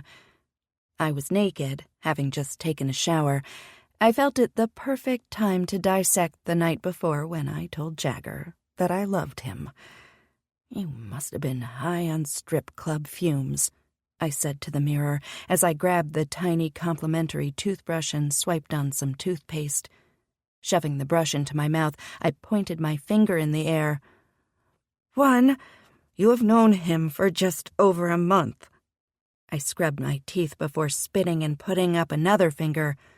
2, he's jobless, which before that, he was a government agent that did classified stuff that involved taking down powerful criminals, which is good for our country but bad when it comes to a safe, dependable mate. After wiping my face and pulling a brush through my hair, I held up my third finger. Jagger has lied to me in the past. While I can overlook the other things, as time would take care of number 1, and number 2 has been wiped out from him not working for the government anymore, number 3 is sticky. I walked over to the bathroom door to open it, but turned to my reflection once more. And I hate being sticky. Jagger had gotten up early this morning and left. I knew because I heard him leave. I pretended to be asleep and listened to him stumble around trying to find his shoes. Once he was gone, I sat up in bed, realizing I made a terrible mistake. I never should have said I loved him. It's not that I didn't feel that for him, because I did. It may have been over 10 years since I felt that twisty, heart-thundering explosion that love for another man does to my body, but I could recognize it the moment it happened. When he opened up last night, all I wanted to do was resurrect his father so I could punch him in the balls. I wanted to hold Jagger and kiss him and never stop. And that's when I knew. I stupidly got swept up in that moment, letting my heart spill it all for him. And maybe it helped him get through his grief last night. For that, I am glad. But last night isn't today. What about tomorrow, or all the days after? It's out there, and I can't take it back. I can't unravel my heart and pick out the burgeoning love that thrives in his eyes as they sweep down my body, or gain strength from his fingers as they curl into mine so I can push him away. And when Jagger says my name, it's as if I hadn't realized I wasn't breathing until that moment. Just because I felt this way didn't mean it should happen. Nothing about this was safe. Even the smallest risk could crack a life in two. My heart may suffer, and yes, the guilt of telling him how I felt will eat away at me when I take it all back. But this can't go on. We can't go on. I stepped out of the bathroom and came to a full stop when a pair of green eyes grew wide, darkened, and focused on my chest. "Jagger, you came back," I said, like an idiot who was naked and only a foot away from a fully clothed man. The way his gaze swept my body held me captive. I should have turned around and ran back into the bathroom, but I didn't. Yes, I guess I should have called. I went home to change, but wanted to return before you woke. My nakedness was glaring, but we talked like two normal people where one happened to be without clothing. I might not have heard you if you were to call, as I was in the shower.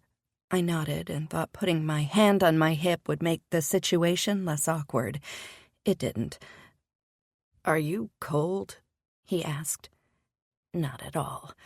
I thought I might pass out from the heat traveling up my neck, worried that any moment I would move my arms and an ocean of sweat would flood the room. It's just that. He stepped closer and brushed his fingers across my intensely erect nipple.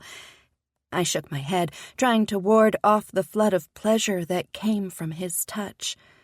When I opened my mouth to deny him, what escaped was a mistake. The moan that came out was so wrong. I shouldn't be naked. My body needed to stop reacting to his fingers, and I had to start forming words to stop this, words to end us. But I couldn't find them, so I moved. My feet inched backward, but the man followed. And you have goosebumps all over. You must be freezing. Jagger slipped his hands around my back, pulling me flush against his hard body, preventing me from taking another step away from him. God, everything about him was hard. I wanted to rub myself against all that was firm on him, especially what was hiding beneath his pants. No, Tiffany, stay strong. Holding up my hands, I tried to push away, and I was successful. It felt like a gulf was between us, and my spine straightened with the strength I had been seeking. But when I looked down, there was barely an inch between us. I should have kept my head down, or turned and ran back into the bathroom, but my feet wouldn't move. So I held up my hands to push him away again, but this time my fingers curled into his shoulders, pulling him down. When Jagger's lips slid over mine, any fight I had was gone. His fingers curled into my hair, which made me do the same, but when he groaned, everything changed. I had forgotten why it was so important to stop him, to run away from him. As much as I feared it before, it all melted into a deep want. But then he stopped. Jagger pulled away. I knew as he closed his eyes, taking gulps of air, he was warring with himself, just as I had in the bathroom. "I came back here to tell you something, and before this can go any further, I need to let it out." His eyes opened, and reality began to fall back into place. "I've been thinking about what you said to me last night." "Jagger, you were—" As the notes fade gently, let your mind feel lighter, ready to re-enter the world of the story.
in pain and I wanted to help you. Don't worry about— No.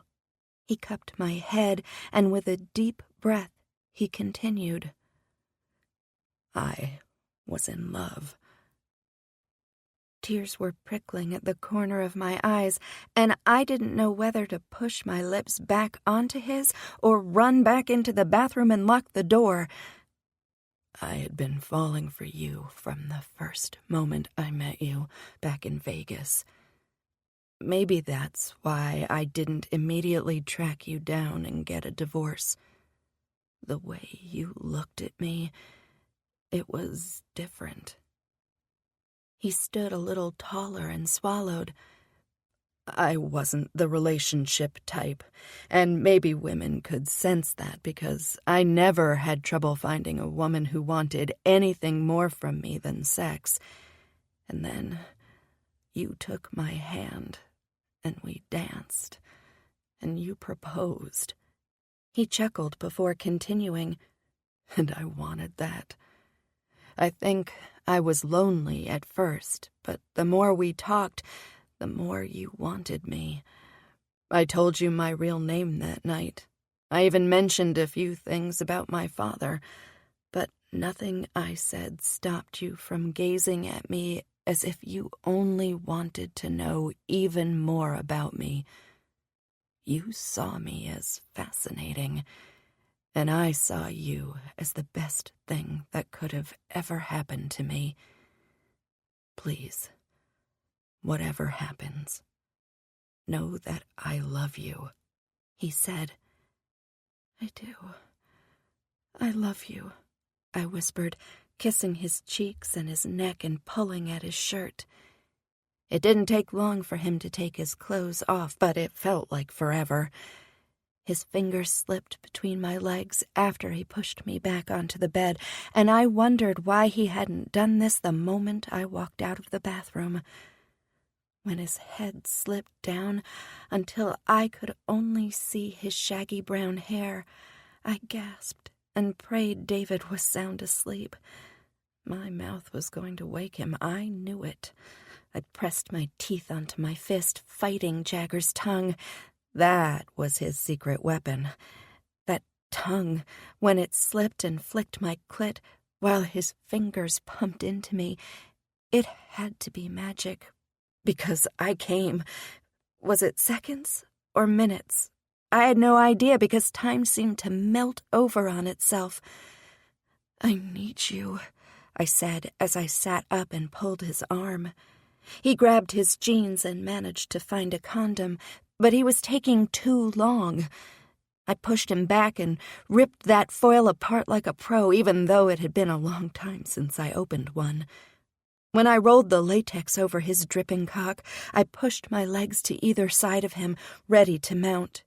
Jagger's nails, as they gripped my hips, felt sharp and needy. I slowly eased my way onto him, rocking back and forth, inch by desperate inch, until I was lost. The sounds of grunts and skin slapping filled the air, and I wondered if anything sounded sweeter. He captured my nipple in his mouth as I leaned forward. I thought it was all I needed until that sneaky spy slipped his finger down to brush my clit. Over and over, his tongue, his finger, his thick cock. I was chasing some body-tingling wave, and Jagger was helping. He was really good at helping. I'm going to come, Jagger said as he released my breast. His finger faltered, so I replaced it with my own. I watched him come undone as I let my climax roll over me. Jagger cursed his undoing, and I begged for only him. I collapsed on top of him, our bodies slippery and spent. Even as he was regaining his breath, and I could still feel the tremors between my legs, he pulled me to the side, turning to kiss me. The kisses were lazy, but bursting with serenity. I'm glad you came back, my voice rough as I traced my fingers over his damp chest. I'm glad I married you, he said, My lips curled. Well, now that I know you, I'm glad I married you too. He could hear the hesitation in my voice. Tiffany, you know I won't ever let anything happen to you or your son. I'm afraid you are stuck with the most well-trained ninja at your side for as long as you'll have me. He was right. Anything could happen to David or me. That was glaringly obvious when a week and a half ago someone attacked me in broad daylight. Jagger saved me. He stopped the guy so he couldn't hurt anyone else. I wanted a man that could protect my son, and well, it looks like I got my wish. Is that a promise? I asked, bringing my finger to his lips. It's more than a promise. It's a fact. 28. Jagger. Tiffany was beautiful when she had a bit of beef sliding down her chin. Is it there?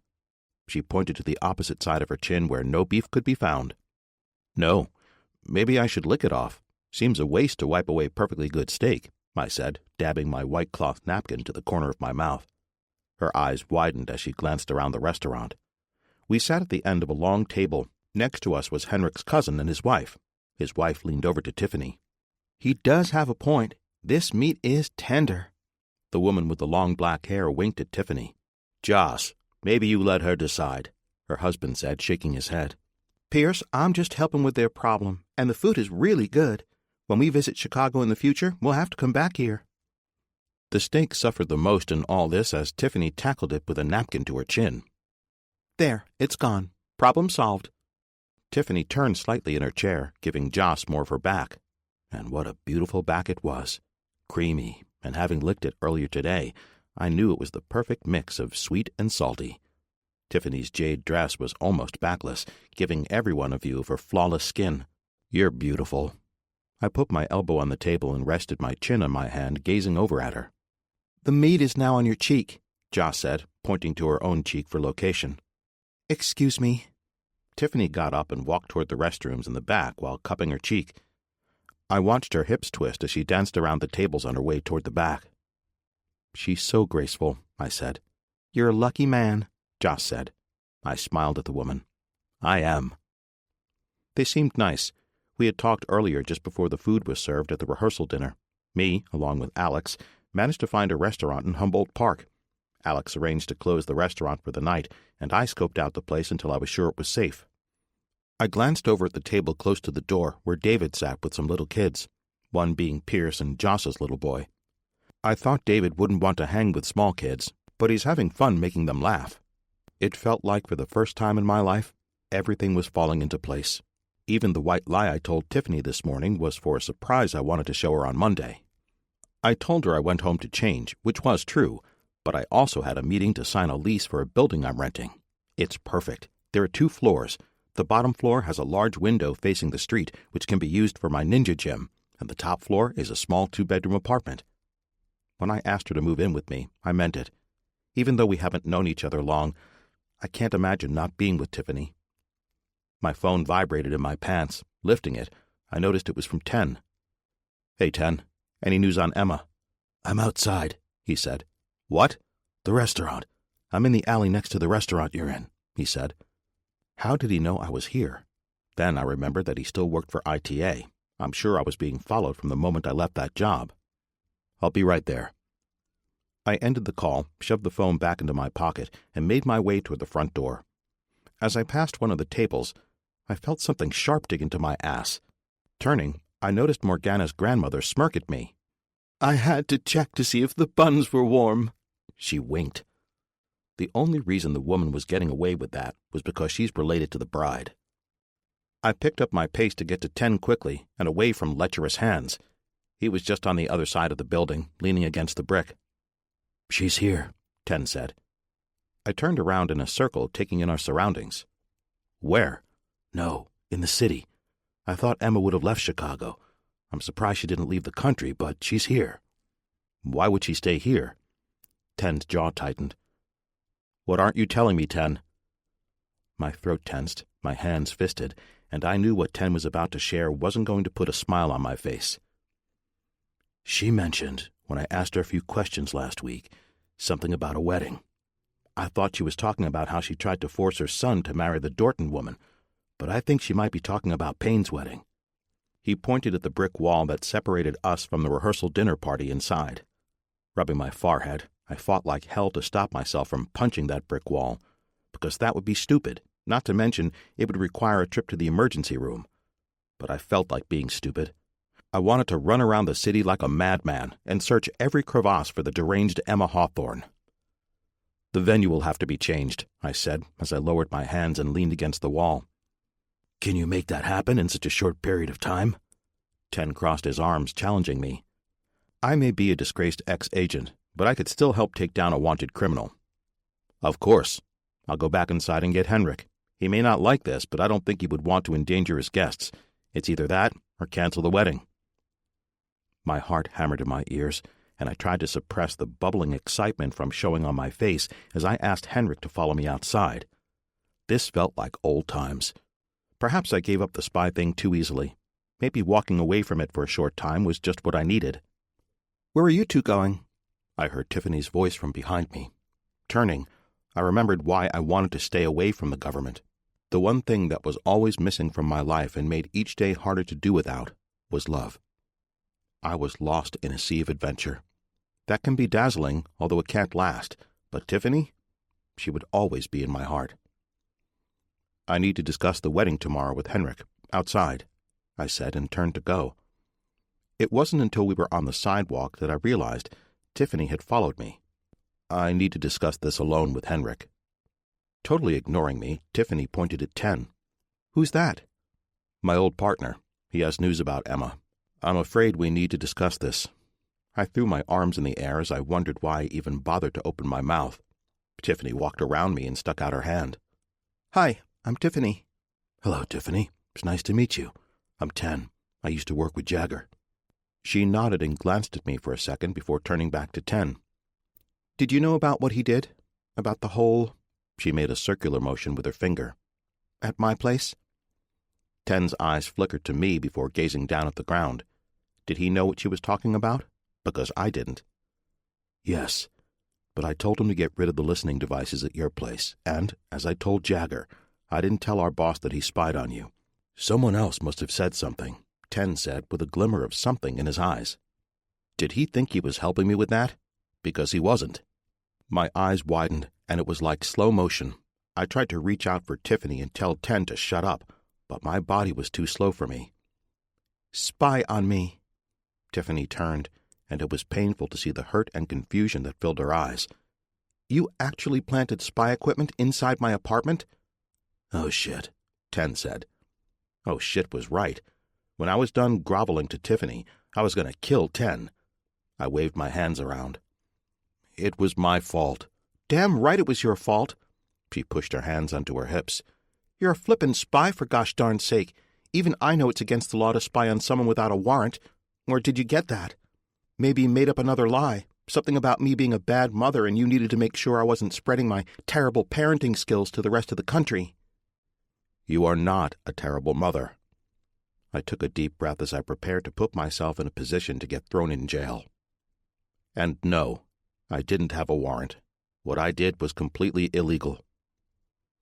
She stepped closer to me, and I could see the tears stream down her face like I had turned on a faucet that might never shut off. "I trusted you. Was that all a lie? Did you tell me those things because you heard me talk about how I wanted someone to love my son and me? That I wanted a man I would feel safe with? Did you spy on me to get that information and use it to have sex with me?" "What?" Henrik said. "No, Tiffany."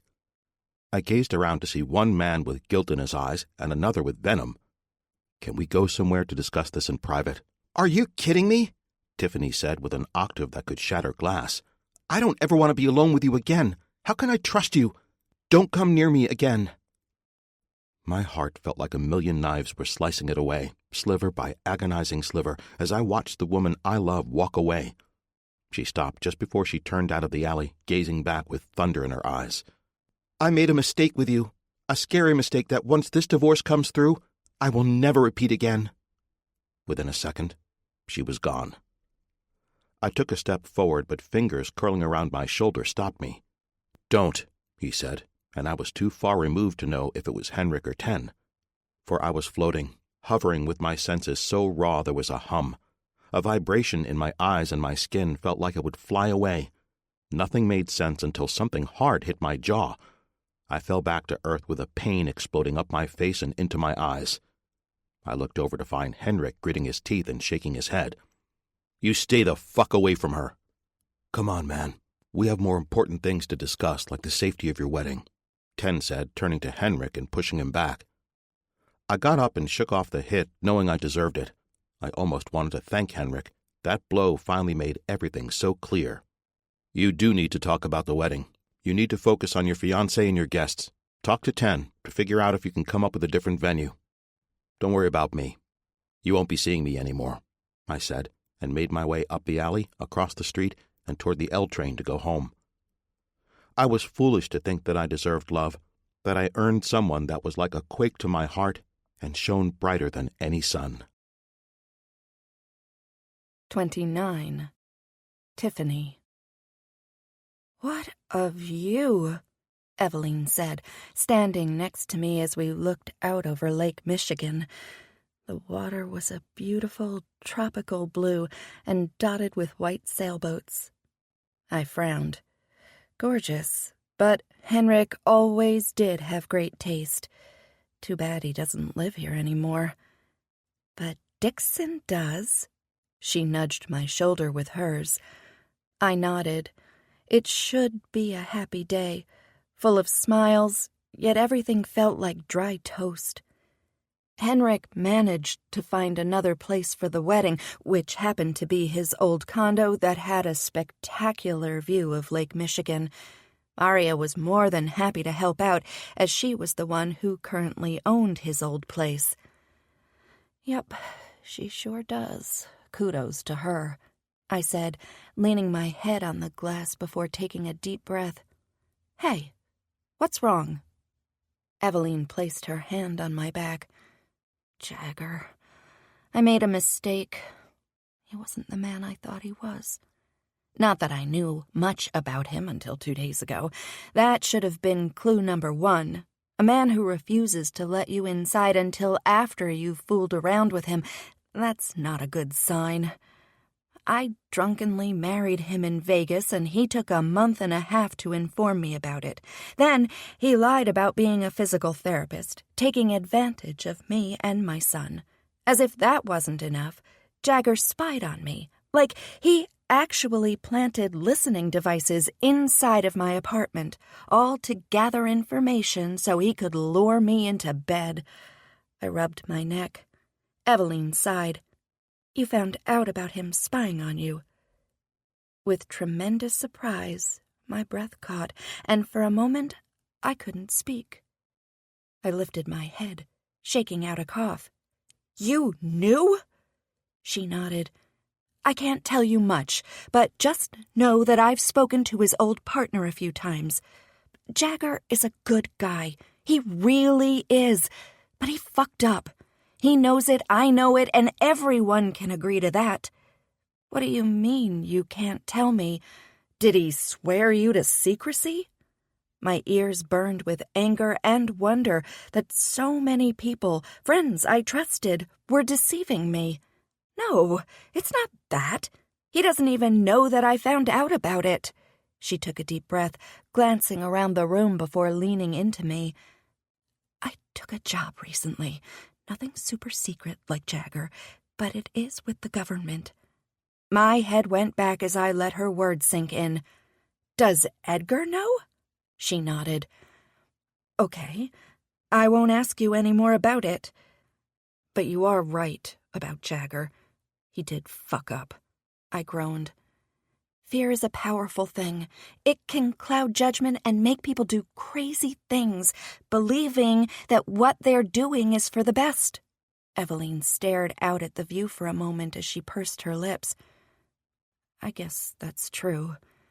A warmth crawled up my neck as memories of me trying to talk David out of the surgery that ultimately gave him the ability to walk and communicate with greater ability. I was scared. There was a risk he wouldn't make it, and I couldn't take losing him too. And when he fell into a coma after the surgery, I feared the worst. I said and did things during that time that I regret.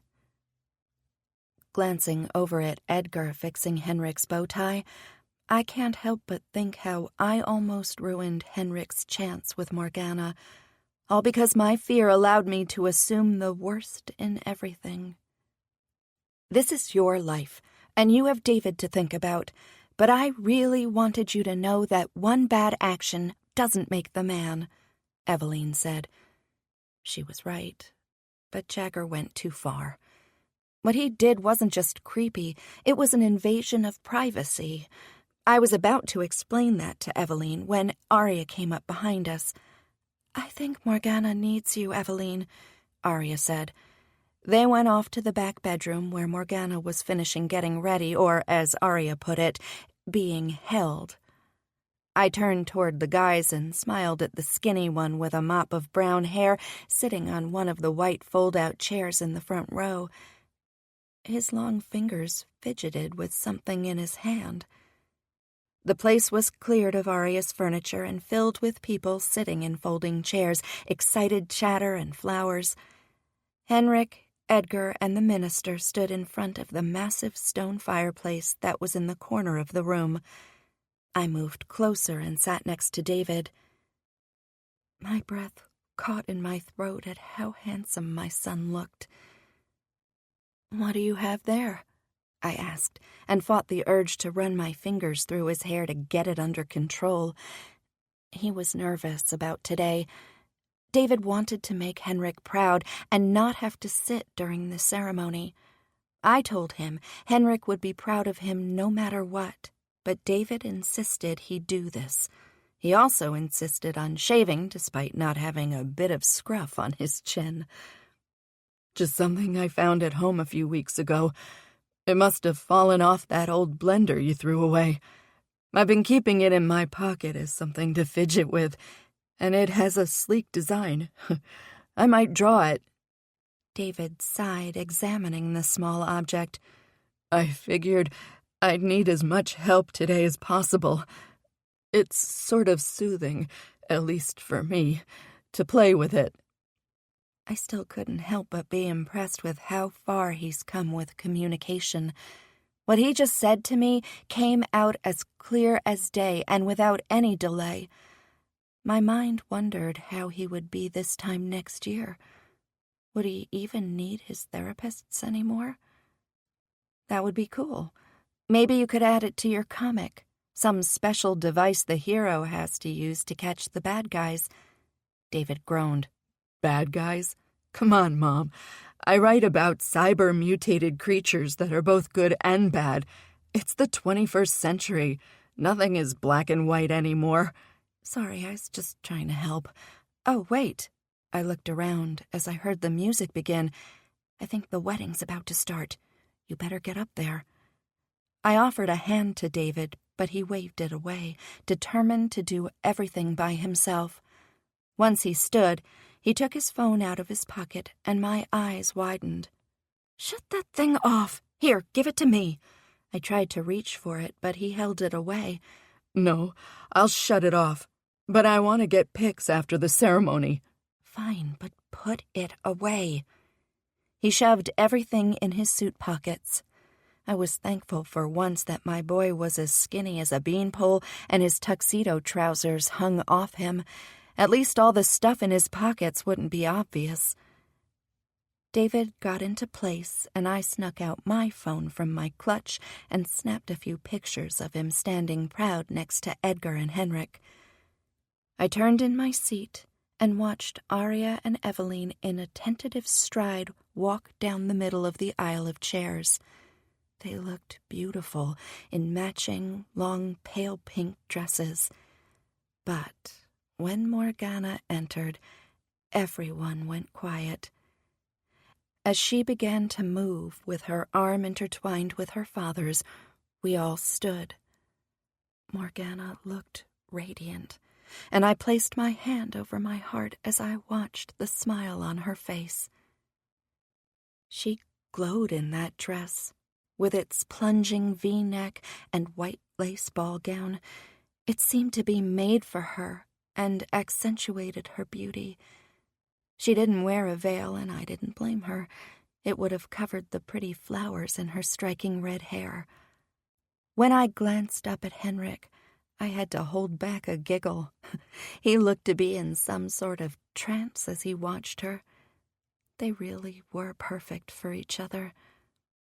Once we sat, after Morgana kissed her father's cheek and took Henrik's arm, I watched as Morgana's big, burly dad wiped a tear from his eye. The ceremony flew by, and before I realized it, the minister was asking the crowd if anyone would object to Morgana and Henrik marrying. "I do."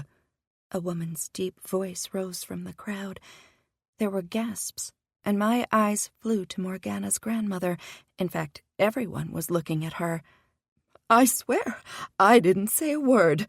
Her grandmother held up her hands. "It was me." I turned completely around, and toward the back row stood a woman with a wide, light green hat with flowers flowing off the side.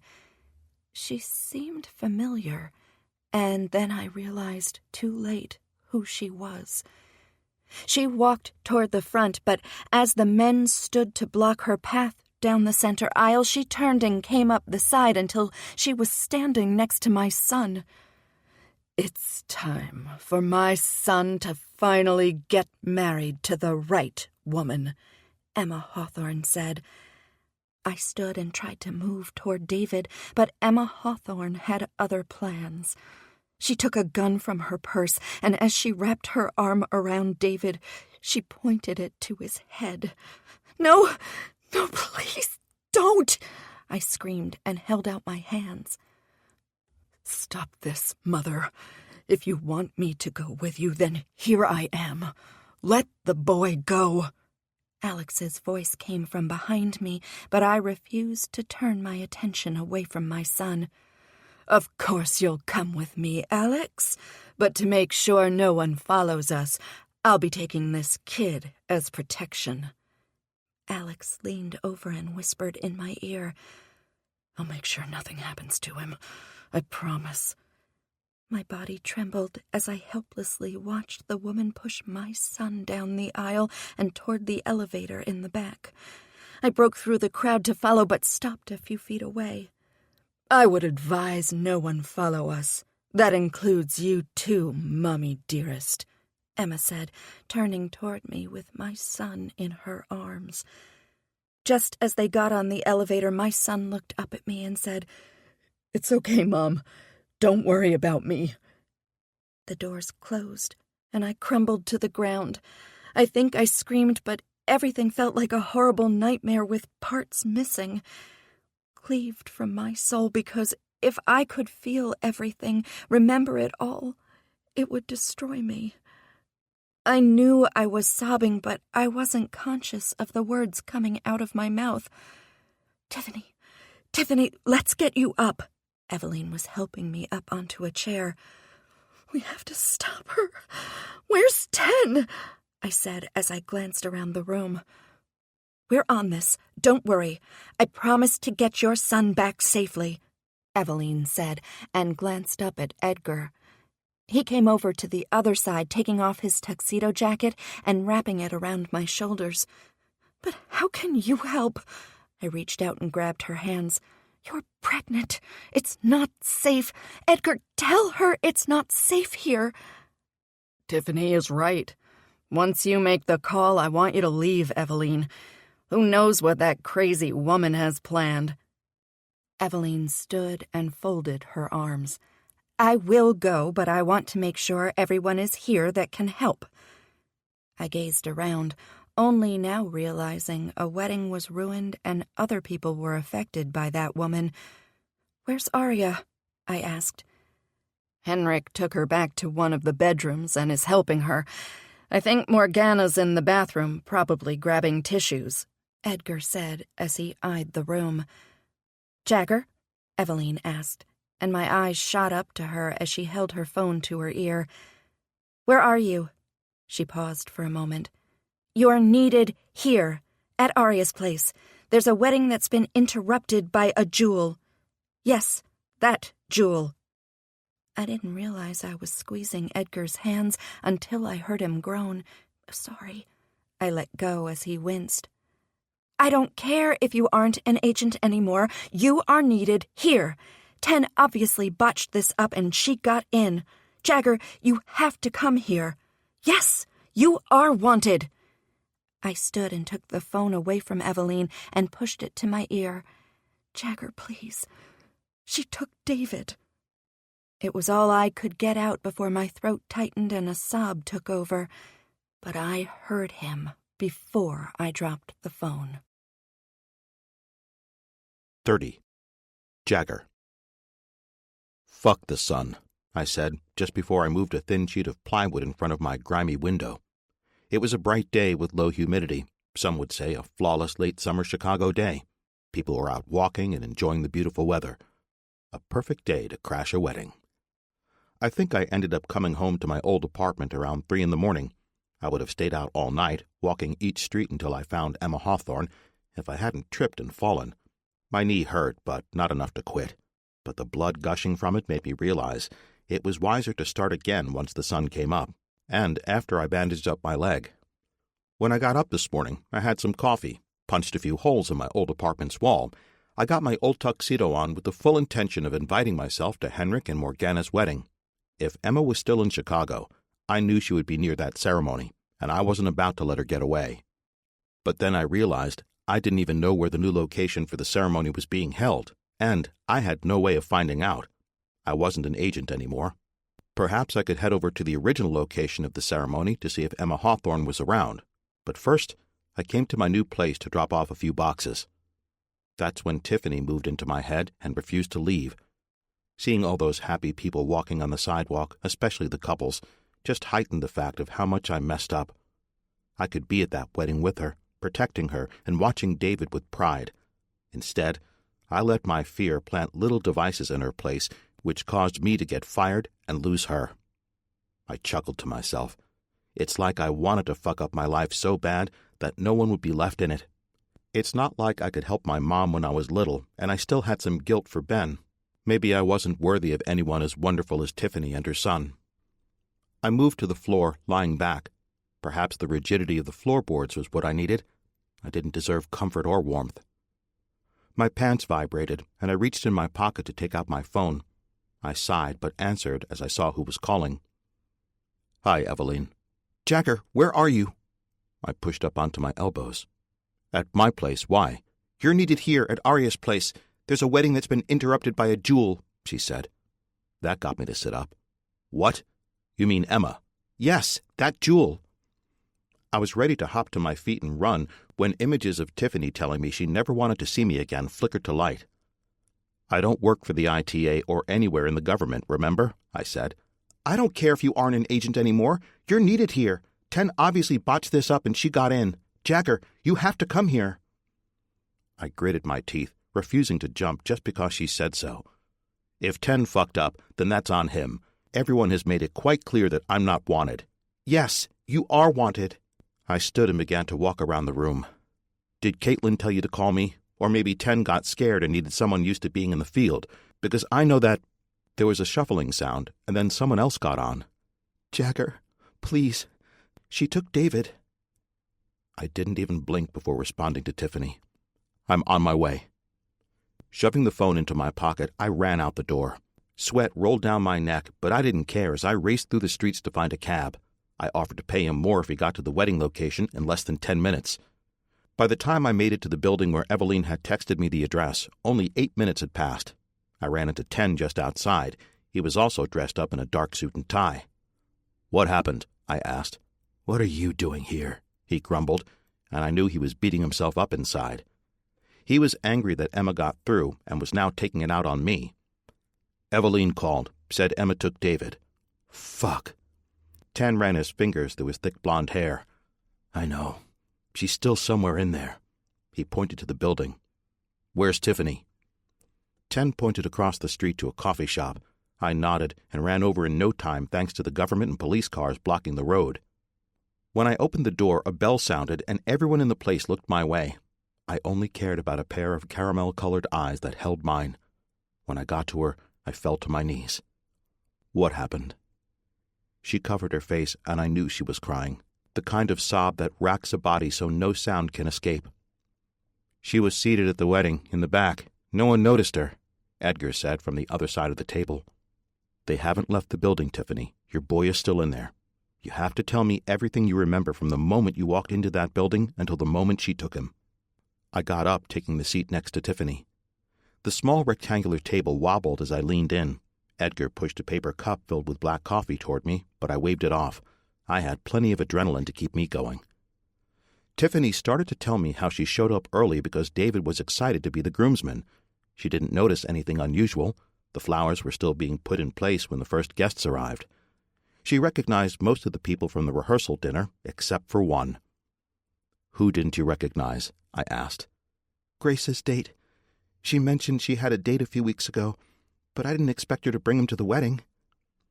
She went on to describe him, and I made a mental note to tell Ten to ask the guy questions. I think his name is Will, she said. Okay. Were there any items that looked unusual, even small things stuck to something, specifically small black plastic or metal objects that looked like they fell off something or didn't belong? I wondered if Emma or someone she hired had planted any devices that we might be able to get information from. Tiffany creased her brow and started to shake her head. No, I don't think... Wait. Her eyes widened and she turned to me. David was fiddling around with something small and black. He said he found it in our apartment, though. He thought it fell off a blender I threw away. That wouldn't help, I said before the realization smacked me sideways, and I had to smile. No, that does help. I have to go. I got up but turned before I opened the door. Tiffany, I promise I will find your son and he will be safe. She wasn't convinced, and I didn't blame her. It's not like I proved to her with my past actions that I'm a trustworthy guy. But with this information, I think I could help get him back. I just hope nothing had happened to David since he was taken. I ran out of the shop and up to 10. He was standing over the front of a car looking at the architectural layout of the building. I think I may be able to listen in on Emma, I said, slightly out of breath. He looked up and frowned. How? We don't even know where she is in there. I got out my cell and tapped it a few times. I took a deep breath before lifting the phone to my ear. There was silence. Fuck, I whispered. I shook my head, realizing I had made a mistake. Just as I was about to lower my phone, I heard it, faint, but it was there. Sounds of people talking. Holding the phone out, I handed it to 10. He took it and listened. His uncertain eyes began to widen with the realization I had figured out just minutes ago. You bugged them. No, it's one of the listening devices I planted in Tiffany's apartment a month ago, I said with a smile. 10 straightened but still held the phone up to his ear. So they have escaped. I waved my hands. No, when I went to sweep for the devices, there was one I couldn't find. I had planted it in her kitchen. It must have fallen, and David found it. Tiffany just told me he was fiddling with it before the wedding. 10 shook his head. Even your fuck-ups save people. Let's just hope someone mentions something that will give us a clue as to where they are. I was itching to grab the phone back and listen, but this wasn't my case. I had to let 10 take over. He yelled out for a headset, and within a minute, someone ran up with the pair. I hovered near him for what felt like hours, but was probably a few minutes, when he finally said something. They're in room 1232. I began to move toward the building entrance when a hand grabbed onto my arm. Where do you think you're going? 10 asked. To get that kid. You don't work for ITA anymore. You know I can't let you inside, 10 said as his eyes softened. I've got to do something, 10. He held up my phone. You have. No, that's not enough. I can't just stand down here and hope these guys don't fuck this up, because if they do, I have to go over there. I pointed to the cafe across the street. And tell a woman who has been through hell and back with her son that he's gone.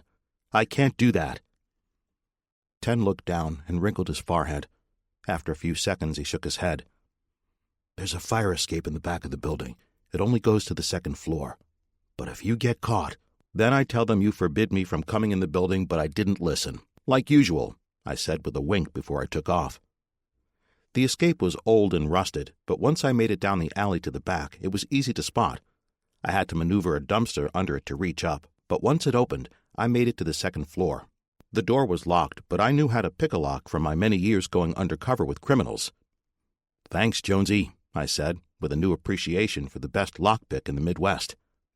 I got inside and immediately took off my coat and bow tie. Rolling up my sleeves, I knew it was going to be a workout making it to the 12th floor, especially since the stairwell wasn't air-conditioned. Old buildings were the worst.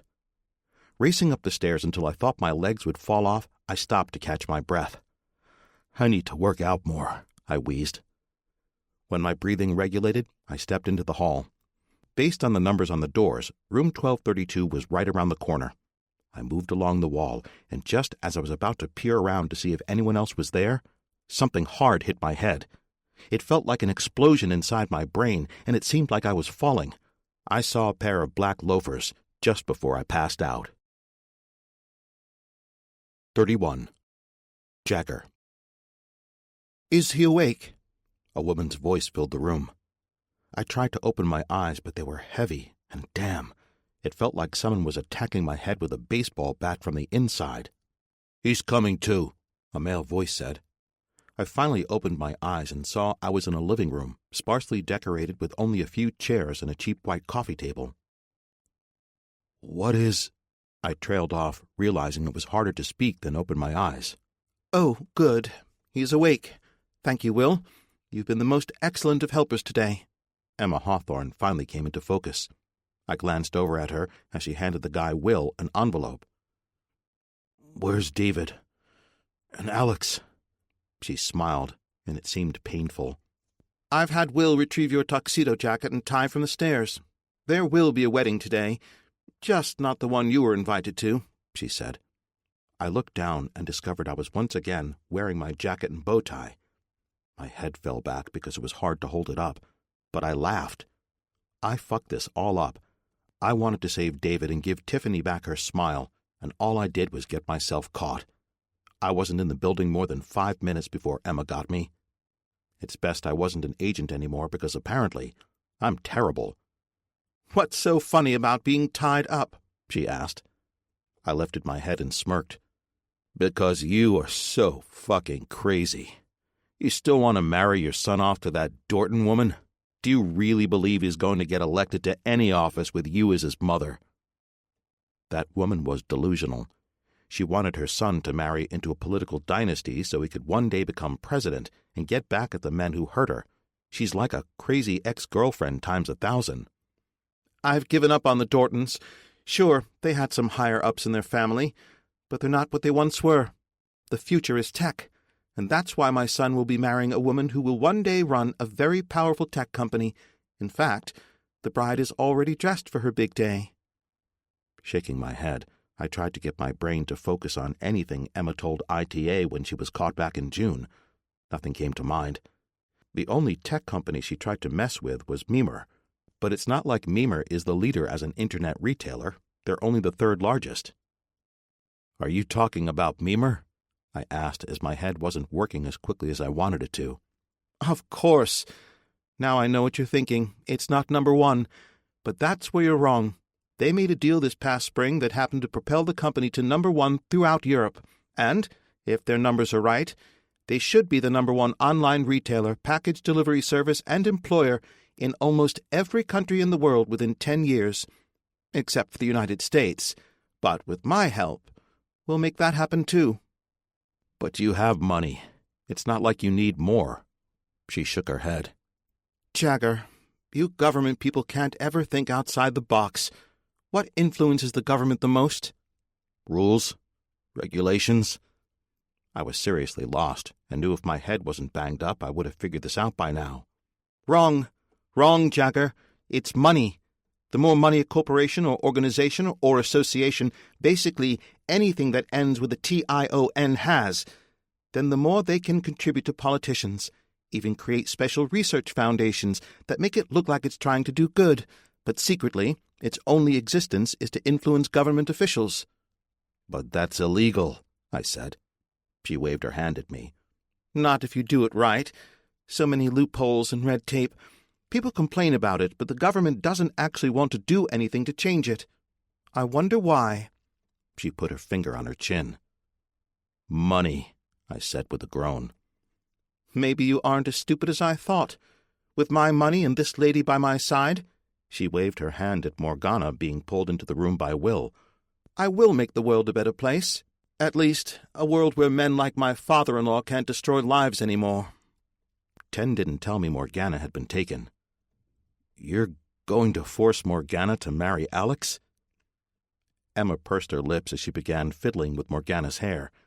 I watched as a woman, on what should have been the happiest day of her life, sobbed in despair.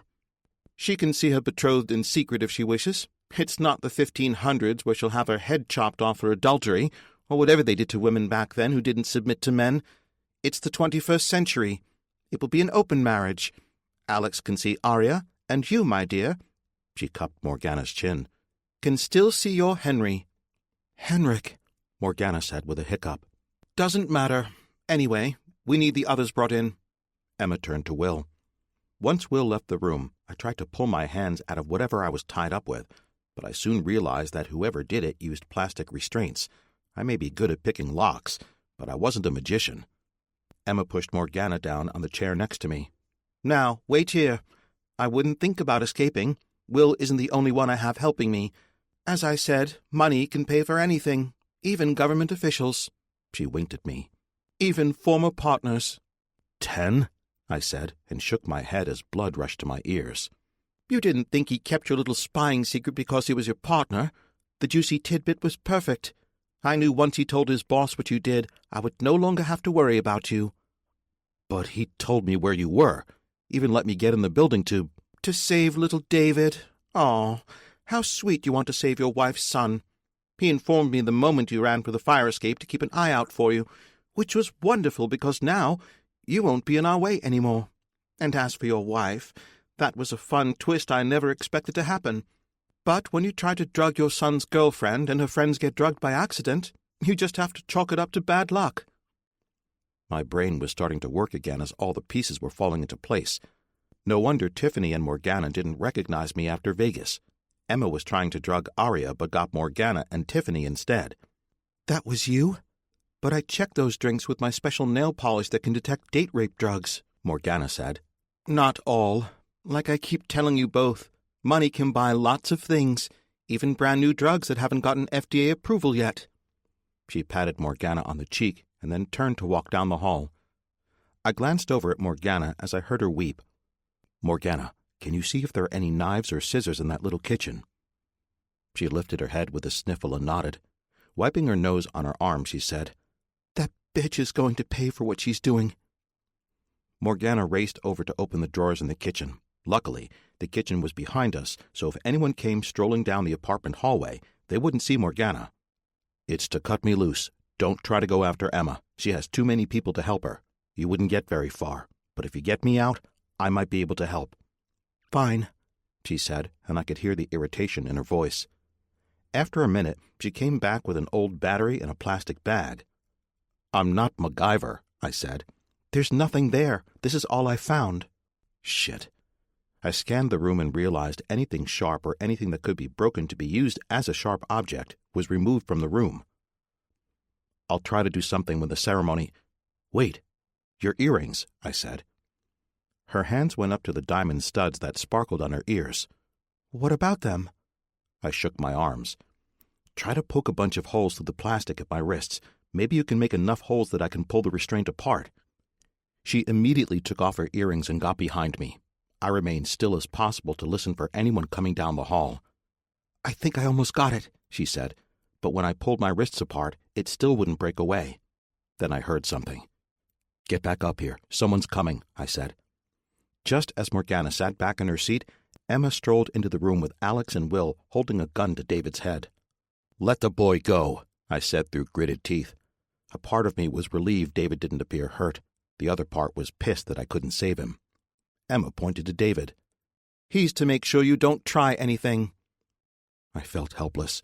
No agents were coming to the rescue. Ten would make sure of that, and I was trapped. It's time for the bride. Emma clapped her hands as another man walked into the room. The minister's here? Morgana asked. They get paid, don't they? Emma asked, but I was guessing she didn't expect an answer.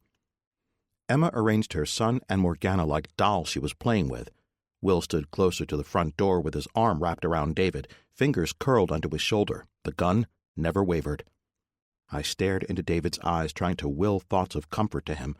He had the same helpless gaze that my cousin had days before his death.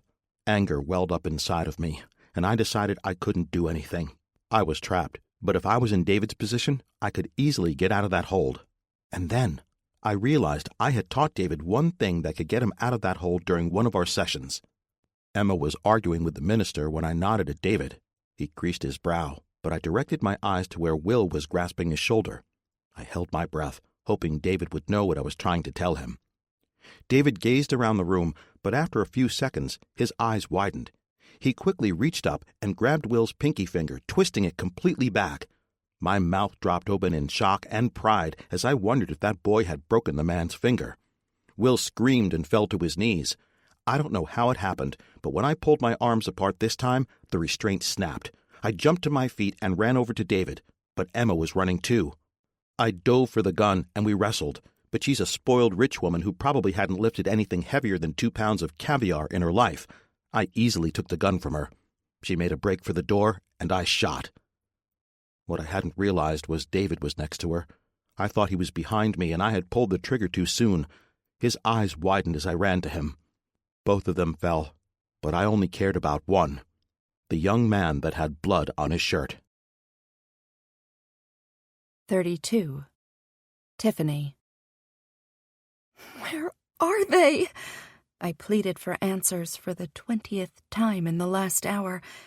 I kept glancing back at the wall of windows that looked out onto the street. All I could see were police. Men and women in suits and cars parked along the side. No pedestrians and no one driving by. It had been like that for a while. "I wish I knew," Eveline said just as her phone buzzed. She glanced down as her eyes widened. When her head lifted, they were focused past me, out the window. "You got something? What is it?" I asked, grabbing her wrist. "It's nothing. Just something about a coworker. I'll be right back." She scurried off to the front of the cafe, and I watched her put her phone to her ear. Coworker. Eveline worked for herself as an author. Did she recently hire an assistant? I'm going to go check on Henrik. Oh, I forgot to give this to you yesterday at the rehearsal dinner. Jagger gave it to me over a week ago, but I haven't had time to pass it on. Edgar removed a wrinkled envelope from his tuxedo trouser pocket and slid it toward me before getting up. "How's Henrik doing?" I took the envelope but stared up at Edgar. Edgar frowned and shook his head before turning toward Henrik. I felt guilty. I was too lost in my thoughts and hadn't asked about Morgana. Eveline told me after she called Jagger that Morgana was missing.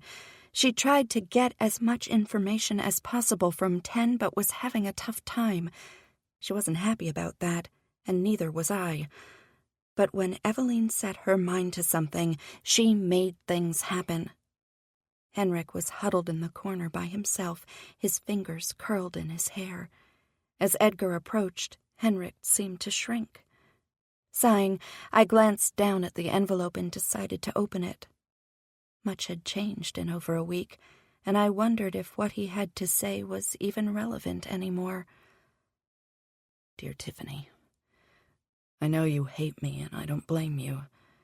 Even if you never want to see me again, I wanted you to know that you are a wonderful mother. David couldn't ask for a more caring mother that only had his best interest at heart.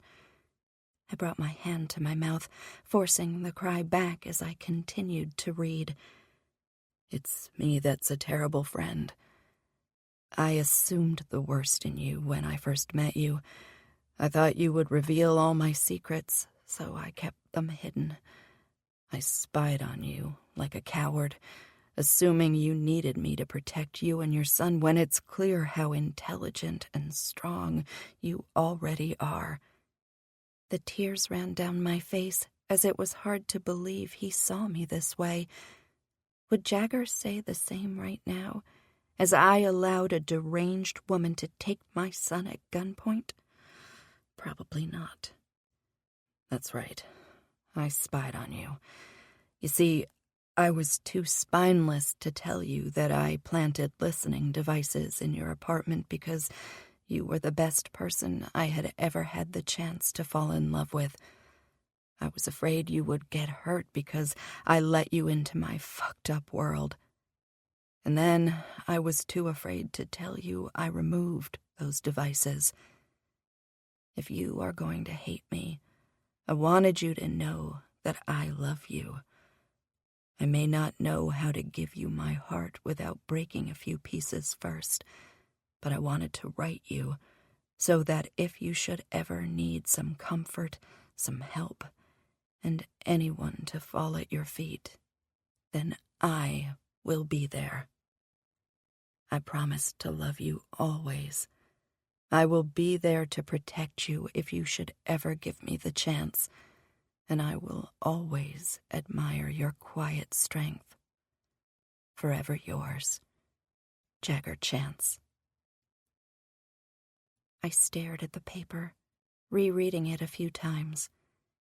He was admitting to me about the spying well before I found out. While that gave me some comfort, it wasn't enough to forgive him. He never should have done it to begin with. But it made me realize Jagger was as new to love as I was to letting my son be independent. We both stumbled and made mistakes. I folded up the letter and put it into my purse. Looking around, I saw Arya standing alone in the front, staring out the window. We should be together. I got up and went over to her. "Hey, how are you doing?" I put my hand on her shoulder. "I'm going to kill her. I've decided if she hurts anyone, I will kill her," Arya said with a vacant stare in her eyes. I took her hand in mine. "Come, let's cheer Henrik up." I guided her toward the back where Henrik and Edgar were. "May we sit?" I asked. Henrik nodded, but then turned his head to face the wall. There was silence for a minute, the kind of quiet that feels like a boulder on your heart. That heaviness wasn't new to me, but it was to them. The waiting, the not knowing if the person you loved most in the world would be alive or dead when it was all done. I had to guide them through this. "Well, this sucks," I said. That got their attention. Their eyes landed on me as if I just burp-sung the national anthem. "You think?" Arya said. "Don't, Tiffany. Whatever you are planning to do, just don't. I'd rather sit in my misery," Henrik said, knowing me too well. I was just remembering a few years ago when I took David to the Art Institute of Chicago. I smiled and noticed I still held their attention, so I continued. We were walking through one of the gallery sections and some people stared at him. He was in a wheelchair, and I remember being angry that grown adults would stare at a child in a wheelchair. I remember one guy, who looked old enough to be a grandfather, pointed and laughed. I took a breath, willing back the tears. David had recently got his communication device. He commented that he was glad they were looking at art from all around the world. They needed it. They needed to see things that were different so they might begin to understand the world better. He would always say the wisest things, that boy. Did he realize the man was laughing at him? Arya asked. I think so, because as we passed by that guy, David let out the biggest fart and then used his device to tell me whoever smelt it dealt it. I chuckled. That brought some smiles and a few giggles to the table. Morgana farts in her sleep, Henrik said, turning his body to face us. A lot. And it's not just once in a while. I would say she does it most nights of the week. At least you can trap them in the covers. When Alex farts, he considers it a challenge to get me to smell them. He always wants a hug after he farts. Only I don't realize he's farted until I'm trapped in his arms and he won't let go. We were laughing and enjoying our memories of the people trapped in that building. It wasn't that we weren't scared and desperate to know they were safe, but we needed to remind ourselves of the good, too, not just the bad. Something to help us through. That's when the door to the cafe opened. Arya stood, her eyes wide as she watched Alex walk into the room. "Thank God," she whispered before she raced over to him. That huge man opened his arms and allowed her petite body to crush him with love. Everyone in the cafe stood. Most of the customers who had been here when we invaded left long ago. A few remained to help bring us coffee and pastries. They stood as well as hope lined their faces. Popping out from behind Alex the giant was a little red head in a disheveled wedding dress. "Morgana," Henrik said, and I had never heard such relief and love in one word. He got up and ran to her, falling to his knees and wrapping his arms around her waist. That's when I started to really see them. They each had blood on their clothes, yet none of them appeared to be wounded, not even a scratch. "Where's David?" I asked, and couldn't help the tremble in my voice. Right at that moment, Jagger came through the door, his face not like the others. Both Morgana and Alex looked tired, but appreciative to be there. Jagger's eyes were heavy, and he seemed to have a hard time bringing his gaze up to mine. And his shirt. It had the most blood. Alex and Morgana were staring at me, frowning. I shook my head as Jagger stepped closer. No, please, where's David?" I ran up to him, grabbing his arms, shaking him. Jagger pulled me close. "I'm sorry, Tiffany. I never meant for this to happen." Pulling away, I forced the man to look at me, grabbing his chin and pulling it down. "What happened? Tell me." "David was shot," he whispered. And just like that, my world spun beneath my feet. The pounding in my ears grew until I couldn't hear what anyone was saying. I didn't even realize, but Jagger had sat me back in a chair. "How?" I kept repeating over and over again. It was as if my brain was stuck and couldn't think past that one question. "I didn't see him. I swear, I didn't see him," Jagger said as he knelt at my feet. I shook my head. "What do you mean?" He took a breath but held my gaze. "I shot him." It took a few seconds for those words to sink in. But when they did, all the fear and sorrow I felt died, only to be replaced with anger. A fury so fierce I couldn't control what my body did. I pushed him over.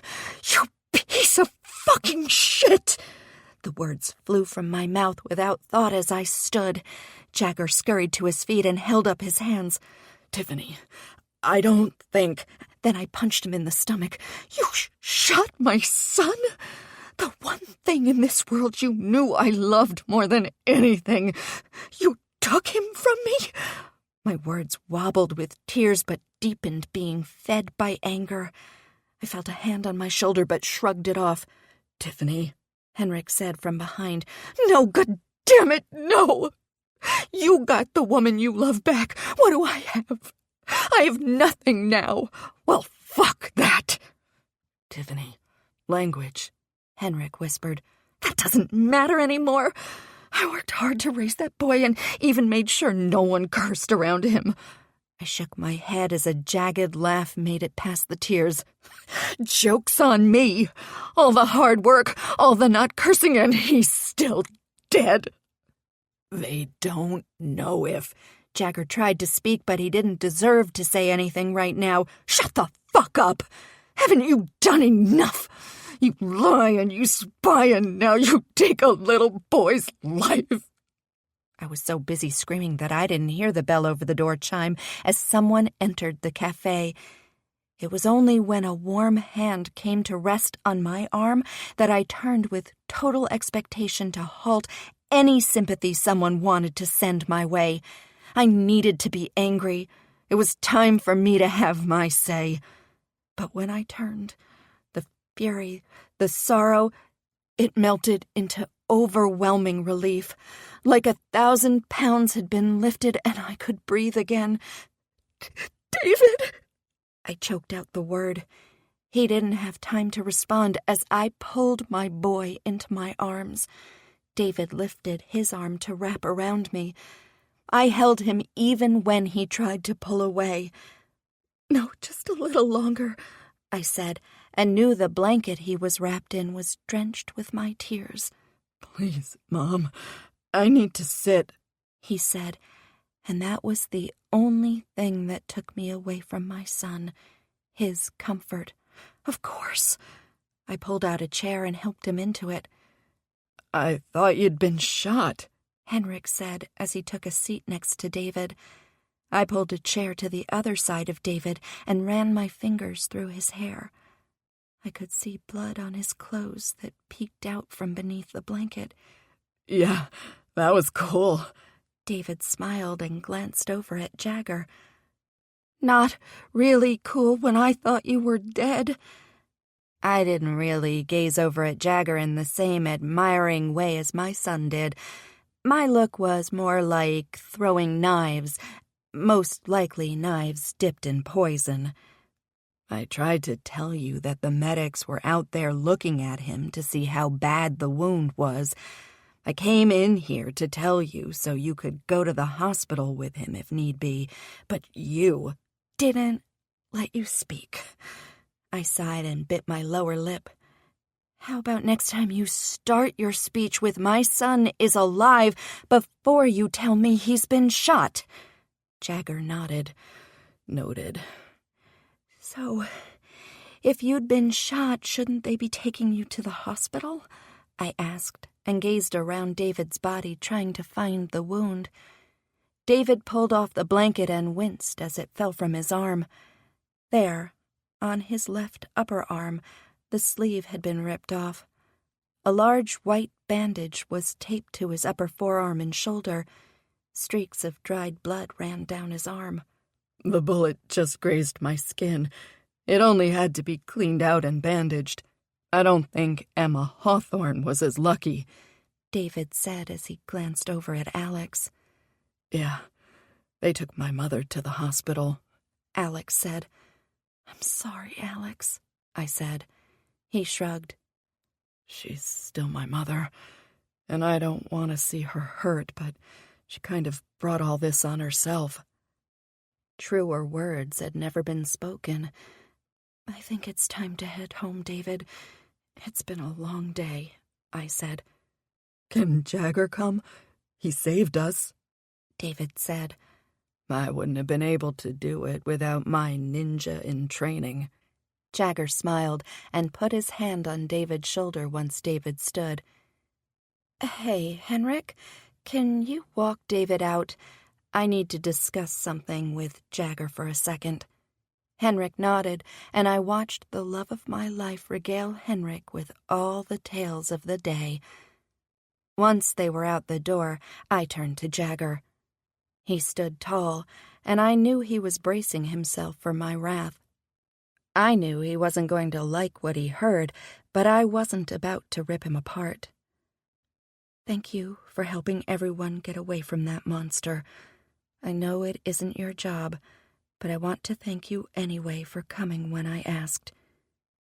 His eyes softened, and he took a step forward. Anything for you, for David. I would do it again and again if it meant you two are safe." I took a breath and chewed on his words for a bit. He was telling the truth. He had come to care for David, and, in his own way, he really did love me. "But I don't think we can see you anymore. All that has happened today made me realize it's best to move forward. You helped me get past what lingering guilt I had about my husband, but I need more than that. You lied. You shot my son. It seems to me you do things with good intentions that can hurt people, and as a mother, I can't have someone like that around my son.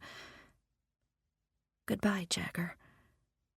I clasped his hand, staring at his blood-stained fingers as they gripped mine. But then I let go. I turned and walked out, determined never to look back. 33. Tiffany. 2 months later. "I liked it," I said, as we stepped out of the petite apartment building and onto the street. "That one was too small. Plus, it had a weird smell," David said as we turned the corner of the street and walked away from the 5th apartment we had looked at this past week. It had been 2 months since the first time Henrik and Morgana tried to get married. They did it again a week later, but just a small affair at City Hall. Then we all went out to dinner at a wonderful Italian restaurant where the owner, a small woman with rather large hips, kept fawning over Morgana, which Morgana didn't mind as the woman made her a special bridal cake just for her. I think if Henrik and Morgana ever divorce, Morgana had her eyes on the owner. "You said the last one was too big, as if that should ever be a problem in a home. Now this one is too small?" I shook my head at my very independent son, who seemed to find something wrong with every place we went to. At this rate, we'll never move out of our current apartment, and our lease was up at the end of the month. "I'm just not feeling these apartments. We need something that says we're wise and know a thing or two about the world." David fanned his hands out as we walked by shops. I rolled my eyes. The entire wedding event went straight to my son's head. Since David was shot, he felt the need to show the scar to everyone he met. His friends all thought he was the coolest person in the world. I had to finally put an end to it when he tried to show his scar to the checkout woman at the grocery store. I kept getting weird looks from adults as they seemed to assume I was somehow involved with him being shot. "What about this place?" David came to a stop and pointed at what looked like a gym. There was a sign in the window that said apartment for rent. Before I had a chance to get a good look, David grabbed my hand and pulled me along. How could a boy grow so much and gain such strength in a matter of a few months? He was now taller than me. David opened the door and we stepped inside. There were floor mats, a large punching bag that hung from the ceiling in the corner, and some things I recognized from what David had used in PT. I wondered what sort of gym this was. "No one is here, David. It's noon. They're probably at lunch. We should go." I tried to tug my son back toward the door. "Wouldn't they lock the place before leaving it? Come on, Mom." David gave me his perfected, "I'm smarter than you because I'm a teenager" voice.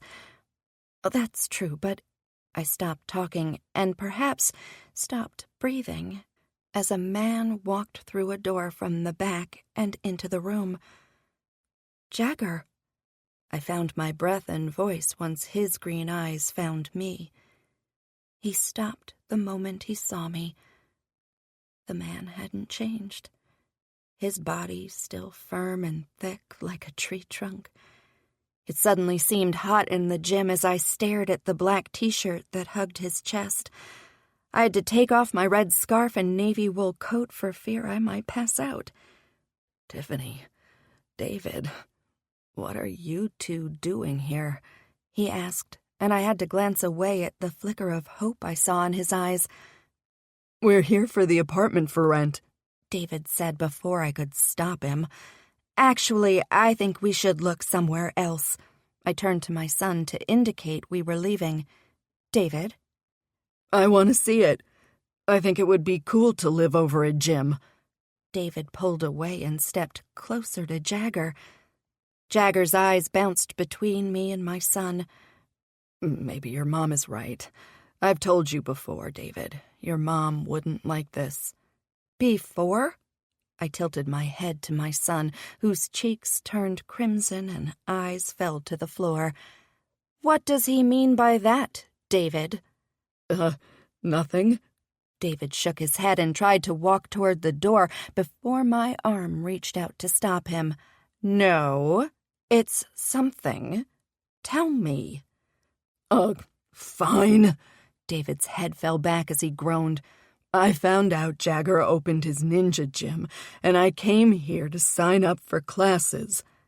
My eyes widened, and I glanced over at Jagger. You let him sign up for ninja lessons without me knowing about it? Jagger held up his hands. No, absolutely not. I told him he had to get your permission first. There's even a form that requires a parent's signature, which he tried to hand back with the worst forged signature I'd ever seen. David, I said. David turned to me and threw his hands in the air. Come on, Mom. I just want to learn to be a ninja. This is like my dream. And Jagger is so cool, and you refuse to let me call him. I stepped closer to my son and lowered my voice. He shot you. Why would I let you near a man who could have cost you your life? That was my fault, David yelled. David, don't blame yourself. I had been trained in what to do in that situation, and I knew to look first and then pull the trigger. Obviously, I didn't do that. It was my fault. David shook his head. I didn't say anything, even when the police questioned me. I'm sorry. Say what? That I shot you? David, they already know that. Jagger said. No, that I jumped from behind you to try and take down Emma Hawthorne. I thought... David paused as he stared at the floor. I thought... Since I was able to get away from that big guy, Will, that I could help you capture Emma. You thought I was behind you when you aimed at her, and you were right. But for some stupid reason, I thought I could leap around you and take her. I thought I could help you. Oh, David, I said and put my arms around my son. I love you. You know that. But if you ever try to do something like that again, you will be grounded for a year. Jagger moved closer and put a hand on David's shoulder. But you had been trained on what you did to Will. You hadn't been trained on tackling someone or dealing with anything involving guns. That stuff only works in Hollywood movies. In real life, situations with guns are very complicated, and even someone like me, someone who is highly trained, can make mistakes, especially in a chaotic situation like that. Jagger sighed and shook his head. That's why you have to work on your skills before you ever use them. I appreciate you wanted to help, but make sure you know what you are doing next time. I'm sorry, he said barely above a whisper. My sweet boy, I'm proud of you. What Jagger said was right. You need to know what to do in a situation like that before you try and do it. But I'm proud that you wanted to help. I glanced around the room and then gazed over at Jagger, hoping I wouldn't regret my decision. I tell you what. How about I let Jagger keep training you? I'll sign you up for ninja lessons." David pulled away and looked down at me with a big toothy grin. "Really? That would be epic!" He immediately scurried off to the punching bag and started to practice his ninja moves. I giggled, watching my superhero. "You have a great kid. I don't think I ever had the chance to tell you that," Jagger said, coming to my side. "How are your friends? Eveline, Morgana, and the gang?" I sighed. Morgana and Henrik are happily married and back to work. They finally got married and went on a wonderful honeymoon to Italy. Eveline is uncomfortably pregnant, and you know what that means for Edgar. Jagger chuckled, shaking his head. "That poor guy." Arya and Alex are living somewhat normal lives, as normal as you can get for being with a billionaire. As for Grace, that poor woman, she seemed to always date a bad guy. After Will from the wedding, I think she's sworn off men. She also plans to leave Mimmer and move to the East Coast. I think Baltimore. At least Will's locked up behind bars. How does Alex feel about his mother in that maximum security prison? Jagger lifted his brow to me. I think he's disowned his mother. He wants nothing more to do with her. I shook my head as my heart ached for that poor, rich man. How about 10? I heard he's in a max prison, too. Jagger nodded. "Yeah, it was tough watching Caitlin take him away in cuffs. But that guy fooled everyone." It was weird those guys from Morgana's bridal shower, the ones that waited on us in the Eternity Suite, were also working for Emma. It's not like they could get much information from us as we celebrated her upcoming wedding. At least, they were caught and behind bars now. I shook my head. "Weird," Jagger said, and I thought I saw a slight twitch of his lips. There were a few moments of quiet as we watched my son with smiles on our faces. Glad the bad people were locked up and the chaotic months of the summer were now a memory. You have a great gym. Congratulations. Jagger turned to face me. My breath caught as the curve of his lips made my insides flutter. "Thank you. I opened 2 weeks ago. Your son showed up last week, but I had to keep turning him away." I nodded. No wonder he wanted to look at the apartment. He knew you were here, that little sneak. The conversation lulled, and as much as I wanted my feelings to fade for Jagger, they stubbornly held on. I thought about him often, and sometimes it involved my vibrator. For that brief period when we were friends, and more than friends, it was satisfying. It was nice to be loved in that way again. "I never really did eavesdrop on anything when I put those listening devices in your apartment," Jagger said as he rubbed the back of his neck. If that's true, why did you even put them in there to begin with? I folded my arms and turned to him. He sighed. "There isn't a day that goes by that I don't ask myself that. Right after that first ninja lesson with David and Diego, when you made that delicious pasta, I wondered what would happen if some criminal I was after found out about you and David. I worried they could get to you and I would never know. So the next day I went out and bought some devices and came over with the excuse that I left my wallet behind and planted them." I could see why he did what he did, but that didn't make it right. If you were so worried, why didn't you walk away? "I did. Each time I came to your place, I wanted to end it, but seeing David smile and especially gazing at yours, it was too hard. That dinner made me realize you two were the family I always wanted but never had. Anyway, I felt guilty about planting the devices and decided 3 days later to take them down. And For the first time, I listened in to see if you were home. That's when I heard you talk about the date you were about to go on." My eyes widened. "You knew I would be at that restaurant.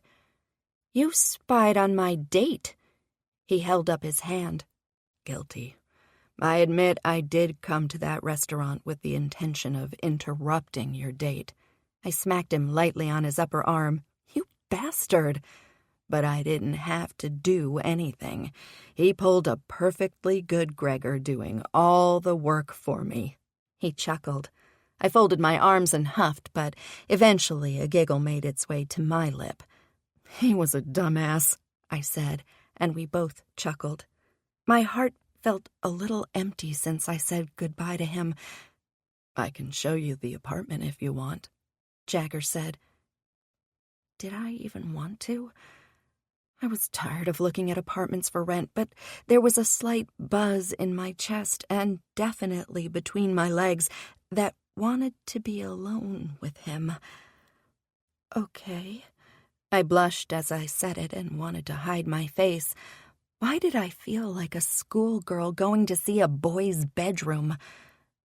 "David, Jagger's showing me the apartment. Are you coming?" I said. David stopped punching in the bag and was breathing heavy. "No, I'm sure it's cool. I'll be down here practicing." I shook my head. He was so picky with all the other places, insisting he be there to look at the apartments, and now he doesn't care.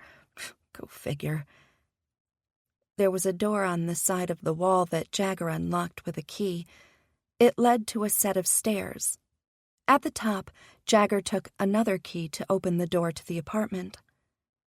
The inside was small. The living room had enough room for a tiny couch and coffee table, and that was it. Even the kitchen was back against the wall with only a refrigerator, oven, sink, and one small counter. "This is a 2-bedroom?" I asked. "Yes, but the rooms aren't that big.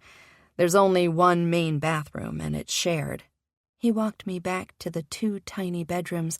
Both had a view of the street below, and the bathroom had a stand-up shower that I wondered if anyone could actually fit inside.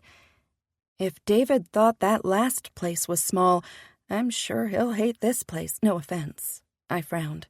"None taken. You can see why I want to rent it. Not only will it help with paying for the building, but even for me, it's tiny. I think my old place by the train tracks was bigger, and it was a 1-bedroom. Can a person actually fit inside that? I pointed to the shower. It's legal, but I hadn't attempted it myself, he said. I walked over and had to back up to open the glass door to the shower. Stepping inside, I was surprised that I could fit.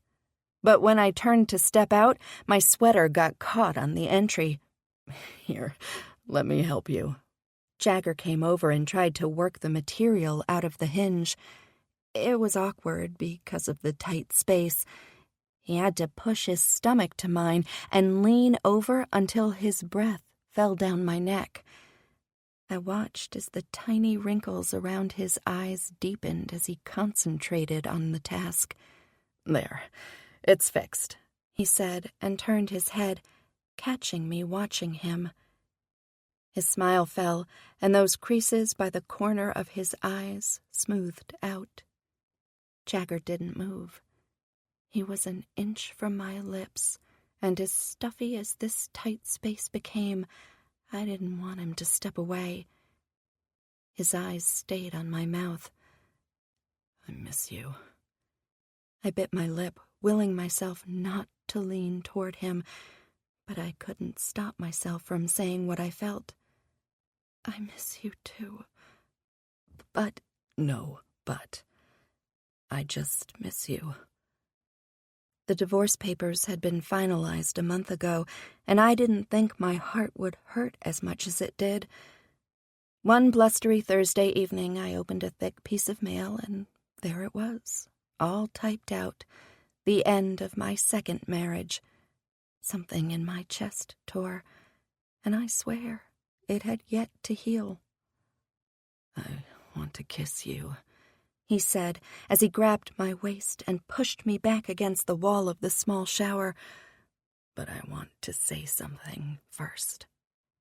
He searched my eyes for an answer. I wanted to give him that answer, but as I opened my mouth, nothing came out but a moan.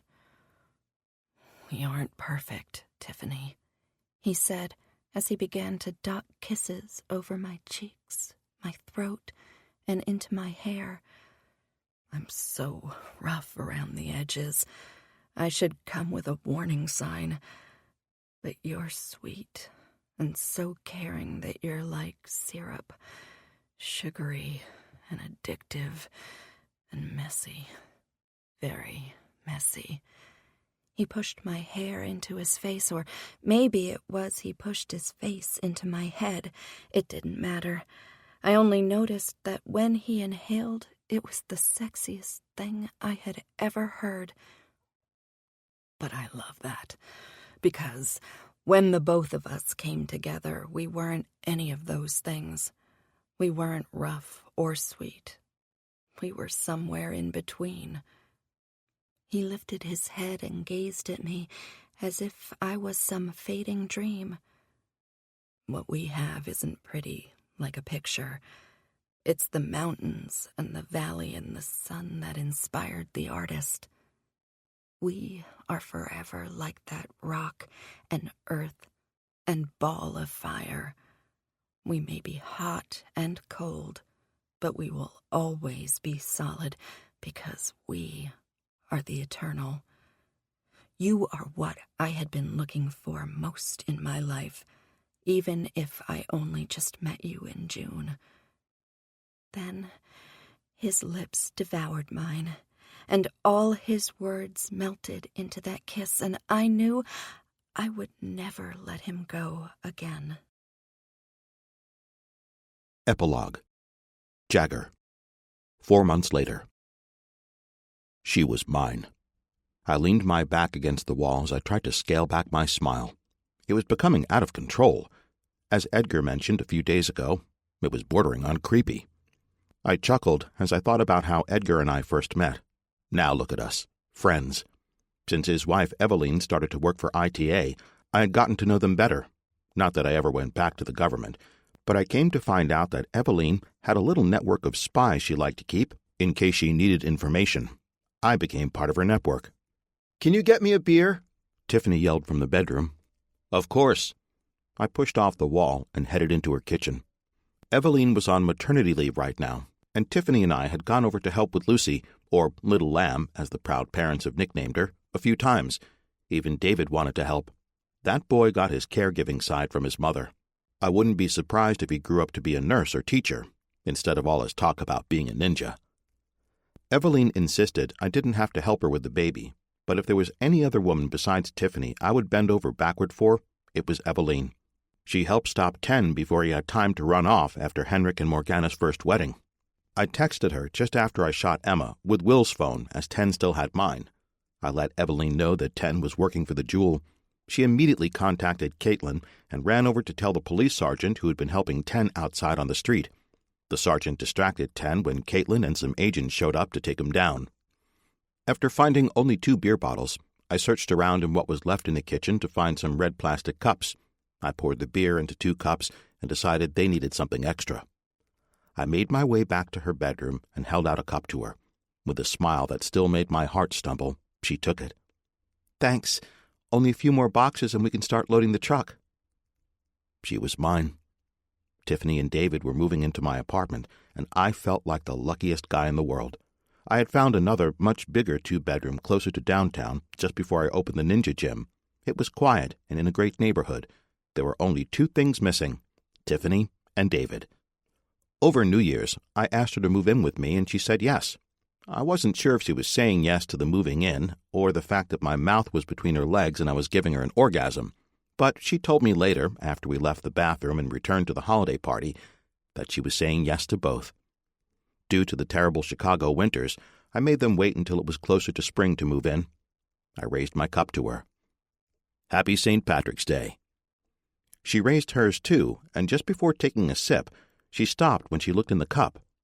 It's green. I nodded. Yeah, because it's St. Patrick's Day. They dye the river green. I waved toward the window, even though we were nowhere near Chicago River. Tiffany frowned. You know Blackburn isn't my maiden name. It's Ryan. Okay, I said, and took a sip from the cup. Dyeing things green doesn't mean it's Irish. She folded her arms in front of her chest, plumping up her tits.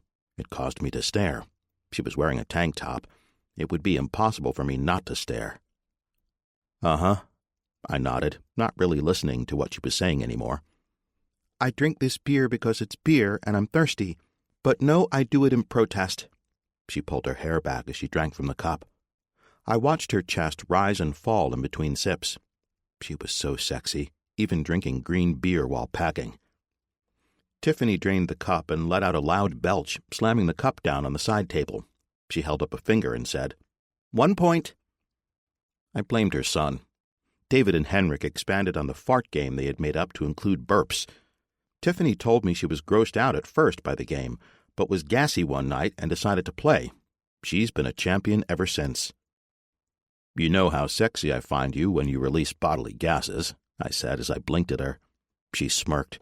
You're just jealous because you can't beat me. Tiffany picked up the tape dispenser. David conveniently had to help his friend Diego with a class project, so it's just you and me moving the boxes when we finish packing up. It might be more purposely than conveniently. I put my cup on her dresser and stepped closer as she finished sliding the tape along the seam of a box. She put down the tape dispenser on the table and turned to me with her hands on her hips. Did you tell David to stay away on moving day? Possibly, I said slowly, moving closer to her. Possibly, Tiffany asked. Probably. I reached over and slid my hands around her waist. Probably. She tilted her chin up and curled the corner of her sexy mouth. Definitely, I said, as I watched her eyes darken. Definite. I cut her off as my hand cupped her neck and my mouth brushed over hers. She tasted like madness, and as my fingers slid over her skin, her shudder felt like the sweetest indulgence. I pushed her back onto the bed and dropped to my knees. You're so easy, I said, as my fingers crawled slowly but intently until my hands had completely unbuttoned, unzipped, and pulled off her jeans. Then I spread her legs. I like these. I hooked my finger through her green lace panties and rubbed the back of my finger over her drenched pussy. I wore them the night I met you. Tiffany's voice had lowered, and her eyes were like pools of chocolate. I remember. Now take them off. She pulled them down and flicked them away with her foot before spreading her legs again. I pushed one finger inside her, desperate to hear her gasp. She didn't disappoint. When I hooked my finger and twisted my hand, she added an extra moan. I could listen to you forever. You sound better than any song ever sung, I said. Reaching into my pocket with my free hand, I grabbed the thing I put there just for this moment. I placed it on the ground next to me. I had to wait a little bit so I could hear more of my love song. I lowered my tongue to between her thighs, lapping up Tiffany's sweet flavor. Working my fingers over her slippery folds, she sung some more. The melody was sweet but guttural. I lifted my eyes and found she was watching. Fuck. I loved it when she watched me devour her. Her lips soft and puffy and her cheeks flushed. I added another finger for her to ride. Oh, Jagger. Her head fell back as her hips swayed toward me. My tongue swirled around her clit, and I knew she wanted more. Her face desperate as she lifted her head and reached for my head. Her fingers tugged and pulled at my hair. I closed my eyes at the pain as I focused on her pleasure. I'm coming, she said, but I already knew. Her pussy tightened around my fingers, convulsing in a frenzy. I sucked on her clit, and her eyes widened, knowing another longer wave started as the first orgasm waned. Fuck, she said. I did that to her. I smiled, knowing she never used to curse before me. When we first had sex, she was pretty quiet, but now she talked as dirty as a sailor. She had been leaning on her elbows, but she fell back, her chest rapidly moving up and down. Her hands curled into her hair, and I stood over her, watching her lazy smile. Glancing down on the floor at what I had taken out of my pocket before, I hesitated. Maybe that could wait just a little longer. Reaching over to the bedside table and thankful she hadn't packed up the condoms yet, I took one out of the drawer. When I pulled off my jeans and boxer briefs, I quickly rolled on the condom. I pushed up her tank top and was so fucking happy nothing was underneath. I cupped her tit and could feel her muscles still giving slight tremors. I pushed back her thigh with my other hand and pushed my cock to just outside her opening. "You want me to fuck you?" I asked, but knew the answer. "Yes."